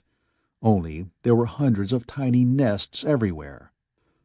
They could not catch a glimpse of a single one of the nest's inhabitants, but they felt that they were peeked at from under leaves and around branches. Cochrane looked unhappy indeed. In cold blood, he knew that Johnny Sims had left the ship in exactly the sort of resentful bravado with which a spoiled little boy will run away from home to punish his parents. Quite possibly, he had intended only to go out into the night and wait near the ship until he was missed. But he'd found himself among the unknown beasts. He'd gone into a blind panic. Now he was lost indeed. But one could not refuse to search for him simply because it was hopeless. Cochrane could not imagine doing any less than continuing to search as long as Alicia had hope. She might hope on indefinitely. They heard the faint, distinct, incisive sound of a shot. Holden's voice reported it in the walkie-talkie. Cochrane nodded brightly to Alicia and fired a shot in turn. He was relieved. It looked like everything would end in a commonplace fashion. The party from the ship headed toward the source of the other sound. In half an hour, Cochrane was about to fire again, but they heard the hysterical rat-tat-tat of firing. It seemed no nearer, but it could only be Johnny Sims. Cochrane and Holden fired together for assurance to Johnny. Bell took pictures. Again they marched toward where the shots had been fired. Again they trudged on for a long time. Seemingly, Johnny had moved away from them as they followed him. They breasted a hill, and there was a breeze with the smell of water in it, and they saw that here the land sloped very gradually toward the sea, and the sea was in view. It was infinitely blue, and it reached toward the most alluring of horizons. Between them and the sea there was only low-growing stuff, brownish and sparse. There was sand underfoot, a curious bluish sand. Only here and there did the dry-seeming vegetation grow higher than their heads. More shots. Between them and the sea. Cochrane and Holden fired again. "What the devil's the matter with the fool?" demanded Holden irritably. "He knows we're coming. Why doesn't he stand still or come to meet us?" Cochrane shrugged. That thought was disturbing him too. They pressed forward, and suddenly Holden exclaimed, "That looks like a man! 2 men!" Cochrane caught the barest glimpse of something running about far ahead. It looked like naked human flesh. It was the size of a man. It vanished. Another popped into view and darted madly out of sight. They did not see the newcomers. "He shot something like that back where we first landed," said Cochrane grimly. "We'd better hurry." They did hurry. There was a last flurry of shooting. It was automatic fire. It is not wise to shoot on automatic if one's ammunition is limited. Johnny Sims' firearm chattered furiously for a part of a second. It stopped short. He couldn't have fired so short a burst. He was out of bullets. They ran. When they drew near him, a hooting set up. Things scattered away. Large things. Birds the size of men. They heard Johnny Sims screaming. They came panting to the very beach on which foam-tipped waves broke in absolutely normal grandeur. The sand was commonplace, save for a slight bluish tint. Johnny Sims was out on the beach, in the open. He was down. He had flung his gun at something and was weaponless. He lay on the sand, shrieking. There were 4 ungainly, monstrous birds, like oversized Cornish gamecocks, pecking at him. 2 ran crazily away at the sight of the humans. 2 others remained. Then they fled. One of them halted, darted back, and took a last peck at Johnny Sims before it fled again. Holden fired and missed. Cochrane ran toward the kicking, shrieking Johnny Sims, but Alicia got there first. He was a completely pitiable object. His clothing had been almost completely stripped away in the brief time since his last burst of shots. There were wounds on his bare flesh. After all, the beak of a bird as tall as a man is not a weapon to be despised. Johnny Sims would have been pecked to death but for the party from the ship. He had been spotted and harried by a hunting pack of the ostrich-sized creatures at earliest dawn. A cooler-headed man would have stood still and killed some of them, then the rest would have either run away or devoured their slaughtered fellows. But Johnny Sims was not cool-headed. He had made a career of being a rich man's spoiled little boy. Now he'd had a fright great enough and an escape narrow enough to shatter the nerves of a normal man. To Johnny Sims, the effect was catastrophic. He could not walk, and the distance was too great to carry him. Holden reported by walkie-talkie, and Jones proposed to butcher one of the animals Johnny had killed and put it in a freezer emptied for the purpose, and then lift the ship and land by the sea. It seemed a reasonable proposal. Johnny was surely not seriously wounded. but that meant time to wait. Alicia sat by her husband, soothing him. Holden moved along the beach, examining the shells that had come ashore. He picked up one shell more glorious in its coloring than any of the pearl-making creatures of Earth. This shell grew neither in the flat spiral nor the cone-shaped form of Earth mollusks. It grew in a doubly curved spiral, so that the result was an extraordinary, lustrous, complex sphere. Bell fairly danced with excitement as he photographed it with lavish pains to get all the colors just right. Cochrane and Babs moved along the beach also. It was not possible to be apprehensive. Cochrane talked largely. Presently he was saying with infinite satisfaction, "The chemical compounds here are bound to be the same. It's a new world, bigger than the glacier planet. Those beasts last night, if they're good foodstuff, will make this place like the Old West, and everybody envies the pioneers. This is a new Earth. Everything's so nearly the same." "I never," observed Babs, "heard of blue sand on Earth." He frowned at her. He stooped and picked up a handful of the beach stuff. It was not blue. The tiny, sea-broken pebbles were ordinary quartz and granite rock. They would have to be. Yet there was a blueness. The blue grains were very much smaller than the white and tan and gray ones. Cochrane looked closely. Then he blew. All the sand blew out of his hand except, at last, one tiny grain. It was white. It glittered greasily. Cochrane moved 4 paces and wetted his hand in the sea. He tried to wet the sand grain. It would not wet. He began to laugh. "I did a show once," he told Babs, "about the old diamond mines. Ever hear of them? They used to find diamonds in blue clay, which was as hard as rock. Here, blue clay goes out from the land to under the waves. This is a tiny diamond, washed out by the sea. This is the last thing we need." Then he looked at his watch. "We're due on the air in 2 hours and a half. Now we've got what we want. Let's go have Holden tell Jones to hurry." But Babs complained suddenly. "Jed, what sort of life am I going to lead with you? Here we are, and nobody can see us, and you don't even notice." Cochrane was penitent. In fact, they had to hurry back down the beach to join the others when the spaceship appeared as a silvery gleam, high in the air, and then came swooping down with fierce flames underneath it to settle a quarter-mile inland. Bell had a picture of the tiny diamond by the time the ground was cool enough for them to re-enter the ship. The way he photographed it, against a background which had nothing by which its size could be estimated, the little white stone looked like a Koh-i-Noor. It was 2 transparent pyramids set base to base, and he even got color flashes from it. And Jameson, forewarned, took pictures from the air of the blue sand areas. They showed the tint the one tiny diamond explained. The broadcast was highly successful.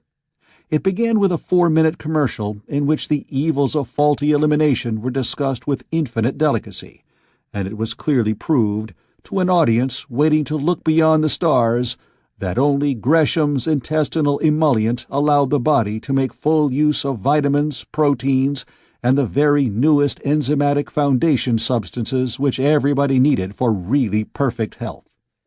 There followed the approach shots to this planet, shots of the great beast herds on the plains, views of luxuriant, waving foliage, the tide of shaggy animals as they came at dusk to their drinking place, and there was an all-too-brief picturing of the blue-tinted soil, which the last film clip of all declared to be diamondiferous. Cochrane's direction of this show was almost inspired. The views of the animal herd were calculated to make any member of his audience think in simultaneous terms of glamour and adventure, with perfect personal safety, of course, and of steaks, chops, and roasts. The more gifted viewers back on Earth might even envision filets mignon. The infinitesimal diamond with its prismatic glitterings, of course, roused cupidity of another sort. There were 4 commercials cut into these alluring views. The last was superimposed upon a view Bell had taken of the sunset colors. And it might have seemed that the television audience would confuse the charm of the New World, as pictured with the product insistently praised. But the public was pretty well toughened up against commercials nowadays. It was not deceived. As usual, it only deceived itself. But there was no deception about the fact that there was a new and unoccupied planet fit for human habitation. That was true. And the fretting, overcrowded cities immediately became places where everybody made happy plans for his neighbor to move there. But the more irritable people would begin to think vaguely that it might be worth going to for themselves. The ship took off 2 hours after the broadcast.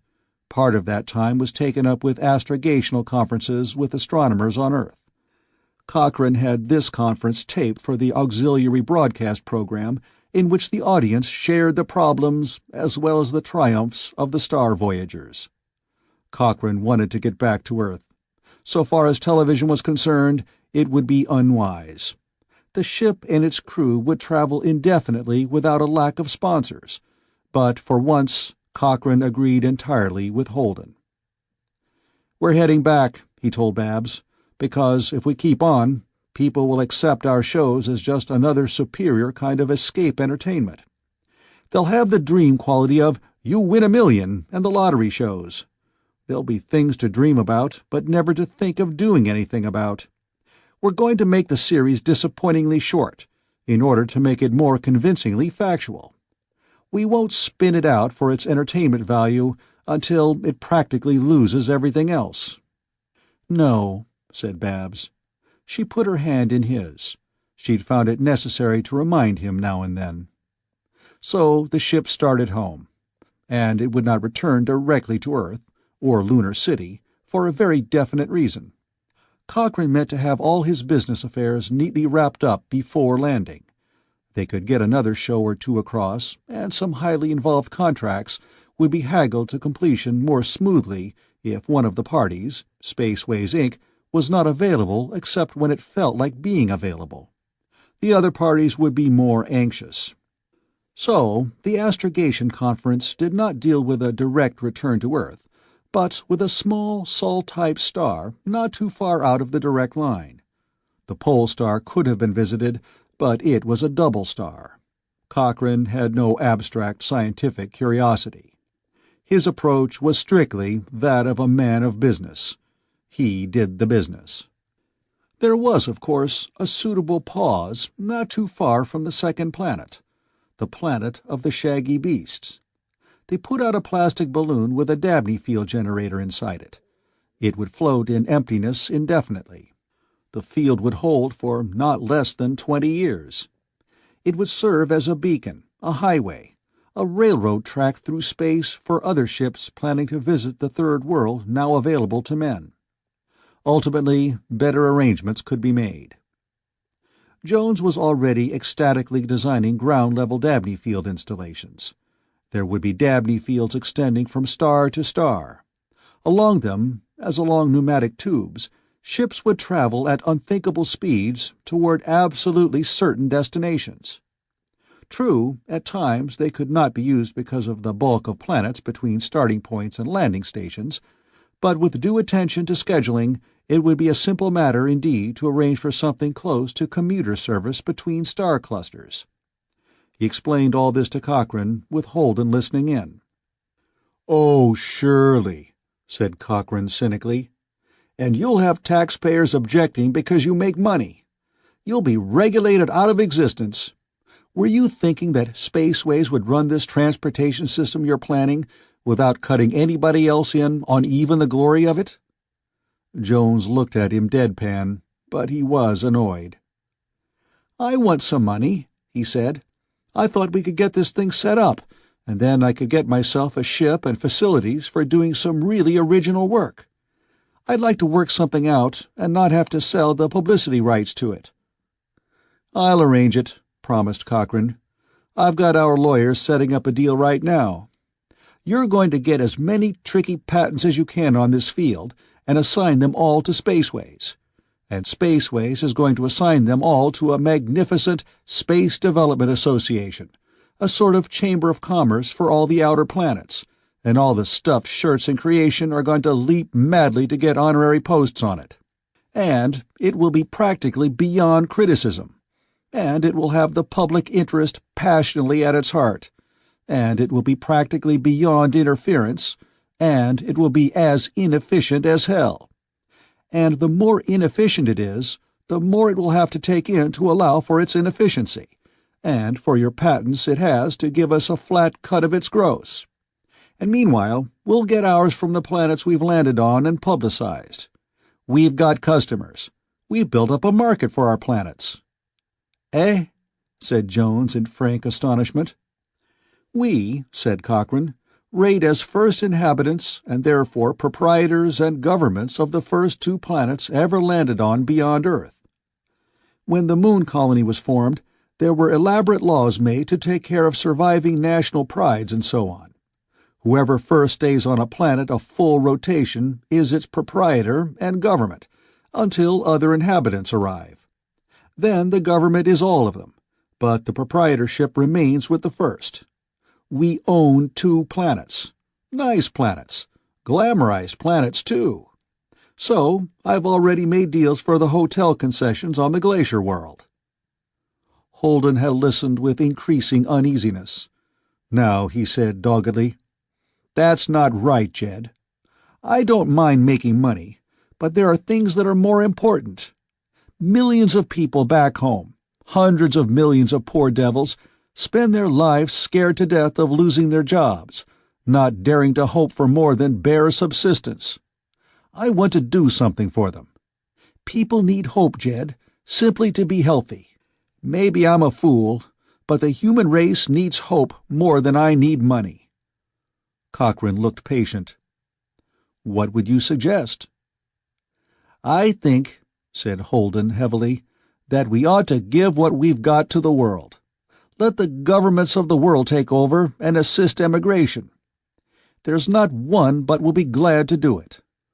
"Unfortunately," said Cochrane, "you are perfectly right. They would. There have been resettlement projects and such stuff for generations. I'm very much afraid that just what you propose will be done to some degree somewhere or other on other planets as they're turned up. But on the glacier planet, there will be hotels. The rich will want to go there to stay, to sightsee, to ride, to hunt, to ski, and to fly in helicopters over volcanoes. The hotels will need to be staffed. There will be guides and foresters and hunters. It will cost too much to bring food from Earth, so farms will be started. It will be cheaper to buy food from independent farmers than to raise it with hired help. So the farmers will be independent. There will have to be stores to supply them with what they need, and tourists with what they don't need but want. From the minute the glacier planet starts up as a tourist resort, there will be jobs for hundreds of people. It won't be long before there are jobs for thousands. There'll be a man shortage there. Anybody who wants to can go there to work, and if he doesn't go there expecting a certified, psychologically conditioned environment, but just a good job with possible or probable advancement, that's the environment we humans want. Presently, the hotels won't even be tourist hotels. They'll just be normal hotels that exist everywhere that there are cities and people moving about among them. Then it won't be a tourist planet, and tourists will be a nuisance. It'll be home for one hell of a lot of people, and they'll have made every bit of it themselves." Holden said uncomfortably, "It'll be slow. It'll be sure," snapped Cochrane. "The first settlements in America were failures until the people started to work for themselves. Look at this planet we're leaving. How many people will come to work that silly diamond mine? How many will hunt to supply them with meat? How many will farm to supply the hunters and the miners with other food? And how many others will be along to run stores and manufacture things?" He made an impatient gesture. "You're thinking of encouraging people to move to the stars, to make more room on Earth. You'd get nice, passive colonists who'd obediently move because the long-hairs said it was wise and the government paid for it. I'm thinking of colonists who'll fight and quite possibly cheat and lie a little to get jobs where they can take care of their families the way they want to. I want people to move to get what they want in spite of any discouragement anybody throws at them. Now shoo, I'm busy." Jones asked mildly, "At what?" "The latest proposed deal," said Cochrane impatiently, "is for rights to bore for oil. The uranium concessions are farmed out. Water power is pending, not for cash, but a cut, and—" Holden said uneasily, "There's one other thing, Jed. All your plans and all your scheming could still be blocked if back on Earth they think we might bring plagues back to Earth. Remember Dabney suggested that? And some biologist or other agreed with him?" Cochrane grinned. "There's a diamond mine. There are herds of what people will call cattle. There's food and riches. There's scenery and adventure. There's room to do things. Nobody could keep political office if he tried to keep his constituents from food and cash and adventure, even by proxy when they send expendable Cousin Albert out to see if he can make a living there. We've got to take reasonable precautions against germs, of course. We'll have trouble enforcing them, but we'll manage." Al called down from the control room. The ship was sufficiently aligned, he thought, for their next stopping place. He wanted Jones to charge the booster circuit and flash it over. Jones went. A little later, there was the peculiar sensation of a sound that was not a sound, but was felt all through one. The result was not satisfactory. The ship was still in empty space, and the nearest star was still a star. There was a repetition of the booster jump, still not too good. Thereafter, the ship drove, and jumped and jumped and drove. Jameson came down to where Cochrane conducted business via communicator. He waited. Cochrane said, "Damn it, I won't agree. I want 12% or I take up another offer." "What?" The last was to Jameson. Jameson said uneasily, "We found another planet, about Earth size, ice caps, clouds, ocean, seas, even rivers. But there's no green on it. It's all bare rocks." Cochrane thought concentratedly. Then he said impatiently, "The whiskered people back home said that life couldn't have gotten started on all the planets suited for it. They said there must be planets where life hasn't reached, though they're perfectly suited for it. Make a landing and try the air with algae like we did on the first planet." He turned back to the communicator. "You reason," he snapped to a man on faraway Earth, "that all this is only on paper, but that's the only reason you're getting a chance at it. I'll guarantee that Jones will install drives on ships that will meet our requirements of spaceworthiness, or government standards, whichever are strictest, for 10% of your company stock plus 12% cash of the cost of each ship, nothing less." He heard the rockets make the louder sound that was the symptom of descent against gravity. The world was lifeless. The ship had landed on bare stone when Cochrane looked out the control room ports. There had been trouble finding a flat space on which the 3 landing fins would find a suitable foundation. It had taken half an hour of maneuvering to locate such a place and to settle solidly on it. Then the look of things was appalling. The landing spot was a naked mass of what seemed to be basalt polygons, similar to the Giant's Causeway of Ireland back on Earth. There was no softness anywhere. The stone which on other planets underlay soil here showed harshly. There was no soil. There was no microscopic life to nibble at rocks and make soil in which less minute life could live. The nudity of the stones led to glaring colors everywhere. The colors were brilliant as nowhere else but on Earth's moon. There was no vegetation at all. That was somehow shocking. The ship's company stared and stared, but there could be no comment. There was a vast, dark sea to the left of the landing place. Inland there were mountains and valleys. But the mountains were not sloped. There were heaps of detritus at the bases of their cliffs, but it was simply detritus. No tiniest patch of lichen grew anywhere, no blade of grass, no moss, no leaf, nothing. The air was empty. Nothing flew. There were clouds, to be sure. The sky was even blue, though a darker blue than Earth's, because there was no vegetation to break stone down to dust, or to form dust by its own decay. The sea was violently active. Great waves flung themselves toward the harsh coastline and beat upon it with insensate violence. They shattered into masses of foam. But the foam broke, too quickly, and left the surging water dark again. Far down the line of foam there were dark clouds, and rain fell in masses, and lightning flashed. But it was a scene of desolation which was somehow more horrible even than the scarred and battered moon of Earth. Cochrane looked out very carefully. Alicia came to him a trifle hesitant. "Johnny's asleep now. He didn't sleep at first, and while we were out of gravity he was unhappy. But he went off to sleep the instant we landed. He needs rest. Could we just stay landed here until he catches up on sleep?" Cochrane nodded. Alicia smiled at him and went away. There was still the mark of a bruise on her cheek. She went down to where her husband needed her. Holden said dourly, "This world's useless. So is her husband." "Wait till we check the air," said Cochrane absently. "I've checked it," Holden told him indifferently. "I went in the port and sniffed at the cracked outer door. I didn't die, so I opened the door. There is a smell of stone, that's all. The air's perfectly breathable. The oceans probably absorbed all soluble gases, and poisonous gases are soluble. If they weren't, they couldn't be poisonous." Said Cochrane thoughtfully. Jameson came over to him. "We're not going to stay here, are we?" he asked.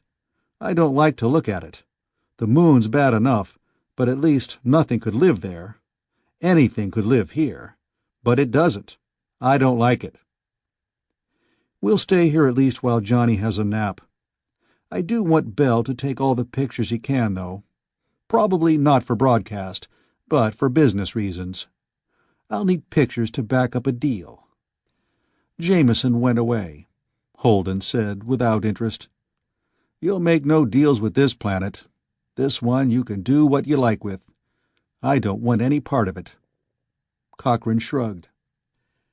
"Speaking of things you don't want any part of, what about Johnny Sims? Speaking as a psychiatrist, what effect will that business of being in the dark all night and nearly being pecked to death, what will it do to him? Are psychopaths the way they are because they can't face reality, or because they've never had to?" Holden stared away down the incredible, lifeless coastline at the distant storm. There was darkness under many layers of cloud. The sea foamed and lashed, and instantly was free of foam again. Because there were no plankton, no animalcules, no tiny, gluey organic beings in it to give the water the property of making foam which endured. There was thunder yonder in the storm, and no ear heard it. Over a vast world there was sunshine which no eyes saw. There was night in which nothing rested, and somewhere dawn was breaking now, and nothing sang. "Look at that, Jed," said Holden heavily. "There's a reality none of us wants to face. We're all more or less fugitives from what we're afraid is reality. That is real, and it makes me feel small and futile. So I don't like to look at it. Johnny Sims didn't want to face what one does grow up to face. It made him feel futile. So he picked a pleasanter role than realist." Cochrane nodded. "But his unrealism of last night put him into a very realistic mess that he couldn't dodge. Will it change him?" "Probably," said Holden, without any expression at all in his voice. "They used to put lunatics in snake pits. When they were people who taken to lunacy for escape from reality, it made them go back to reality to escape from the snakes. Shock treatments used to be used later for the same effect. We're too soft to use either treatment now, but Johnny gave himself the works. The odds are that from now on he will never want to be alone even for an instant, and he will never again quite dare to be angry with anybody, or make anybody angry. You choked him, and he ran away, and it was bad. So, from now on, I'd guess that Johnny will be a very well-behaved little boy in a grown man's body." He said, very wryly indeed, "Alicia will be very happy taking care of him."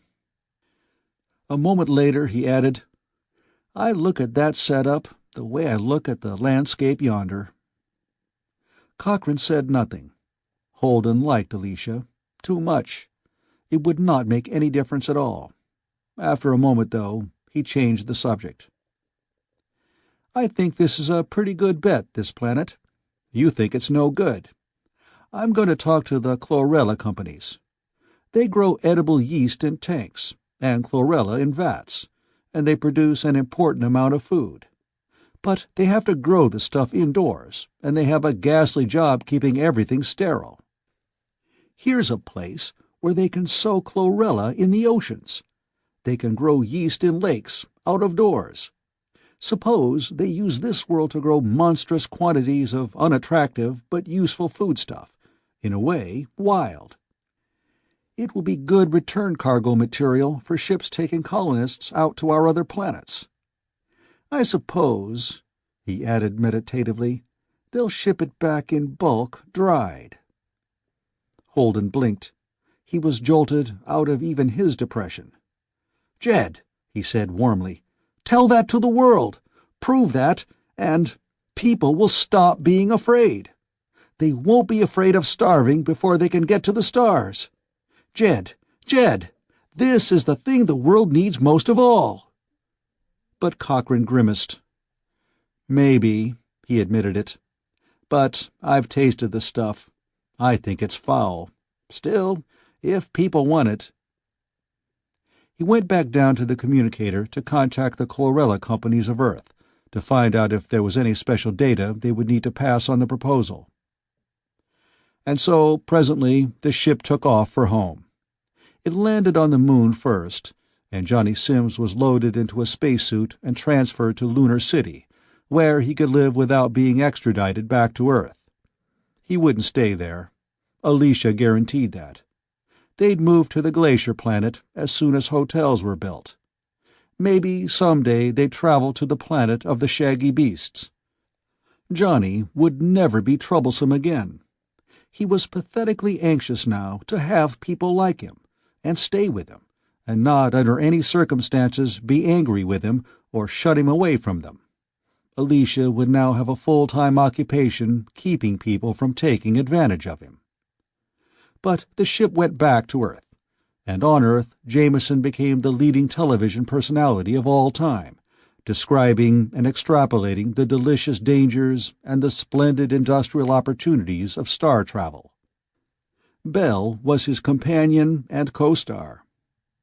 Presently, Jameson conceded privately to Cochrane that he and Bell would need shortly to take off on another journey of exploration, with some other expedition.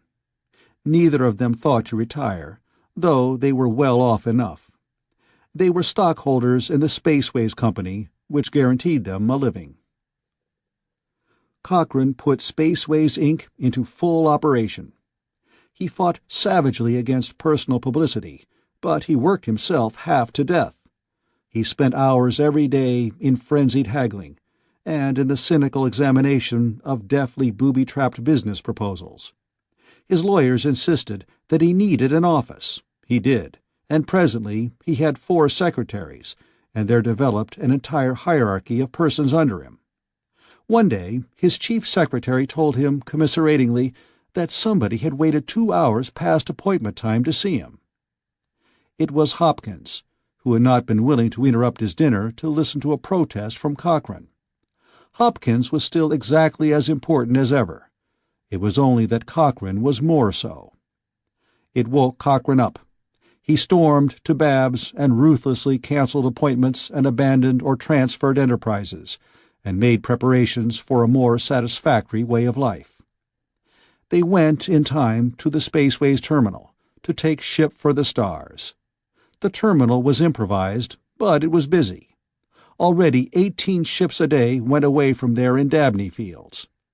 18 others arrived.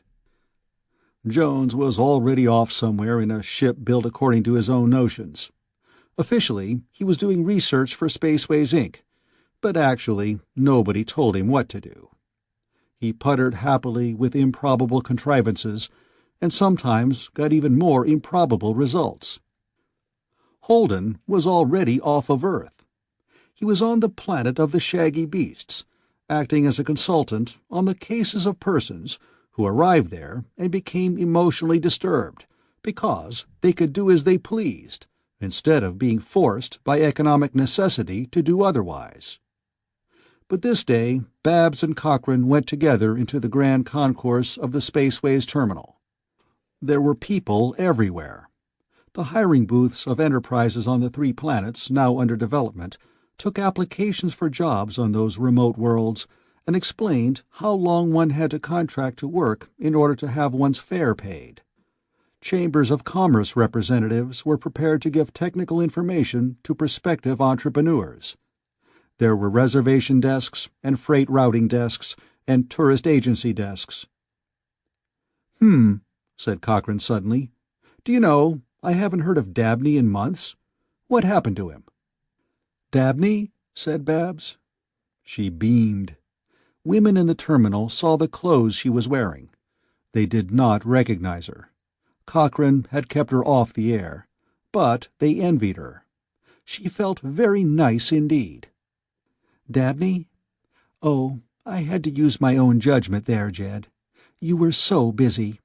After all, he was scientific consultant to Spaceways. He did pay Jones cold cash for fame rights. When everything else got so much more important than just the scientific theory, he got in a terrible state. His family consulted Dr. Holden, and we arranged it. He's right down this way." She pointed, and there was a splendid plate-glass office built out from the wall of the grand concourse. It was elevated so that it was charmingly conspicuous. There was a chastely designed but highly visible sign under the stairway leading to it. The sign said, H. G. Dabney, Scientific Consultant. Dabney sat at an imposing desk in plain view of all the thousands who had shipped out and the millions who would ship out in time to come. He thought visibly. Presently he stood up and paced meditatively up and down the office, which was as eye-catching as a goldfish bowl of equal size in the same place. He seemed to see someone down in the concourse. He could have recognized Cochrane, of course, but he did not. He bowed. He was a great man. Undoubtedly, he returned to his wife each evening, happily convinced that he had done the world a great favor by permitting it to glimpse him. Cochrane and Babs went on. Their baggage was taken care of. The departure of a ship for the stars these days was much less complicated and vastly more comfortable than it used to be when a mere moon rocket took off. When they were in the ship, Babs heaved a sigh of absolute relief. "Now," she said zestfully, "now you're retired, Jed. You don't have to worry about anything. And so now I'm going to try to make you worry about me. Not worry about me, but think about me." "Of course," said Cochrane. He regarded her with honest affection. "We'll take a good long vacation. First on the glacier planet. Then we'll build a house somewhere in the hills back of Diamondville." "Jed," said Babs accusingly. "There's a fair population there already," said Cochrane apologetically. "It won't be long before a local television station will be logical. I was just thinking, Babs, that after we get bored with loafing, I could start a program there. Really sound stuff, not commercial. And, of course, with the Dabney field, it could be piped back to Earth if any sponsor wanted it. I think they would." Presently, the ship with Babs and Cochrane among its passengers took off to the stars. It was a perfectly routine flight. After all, star travel was almost 6 months old. It wasn't a novelty any longer. Operation Outer Space was old stuff.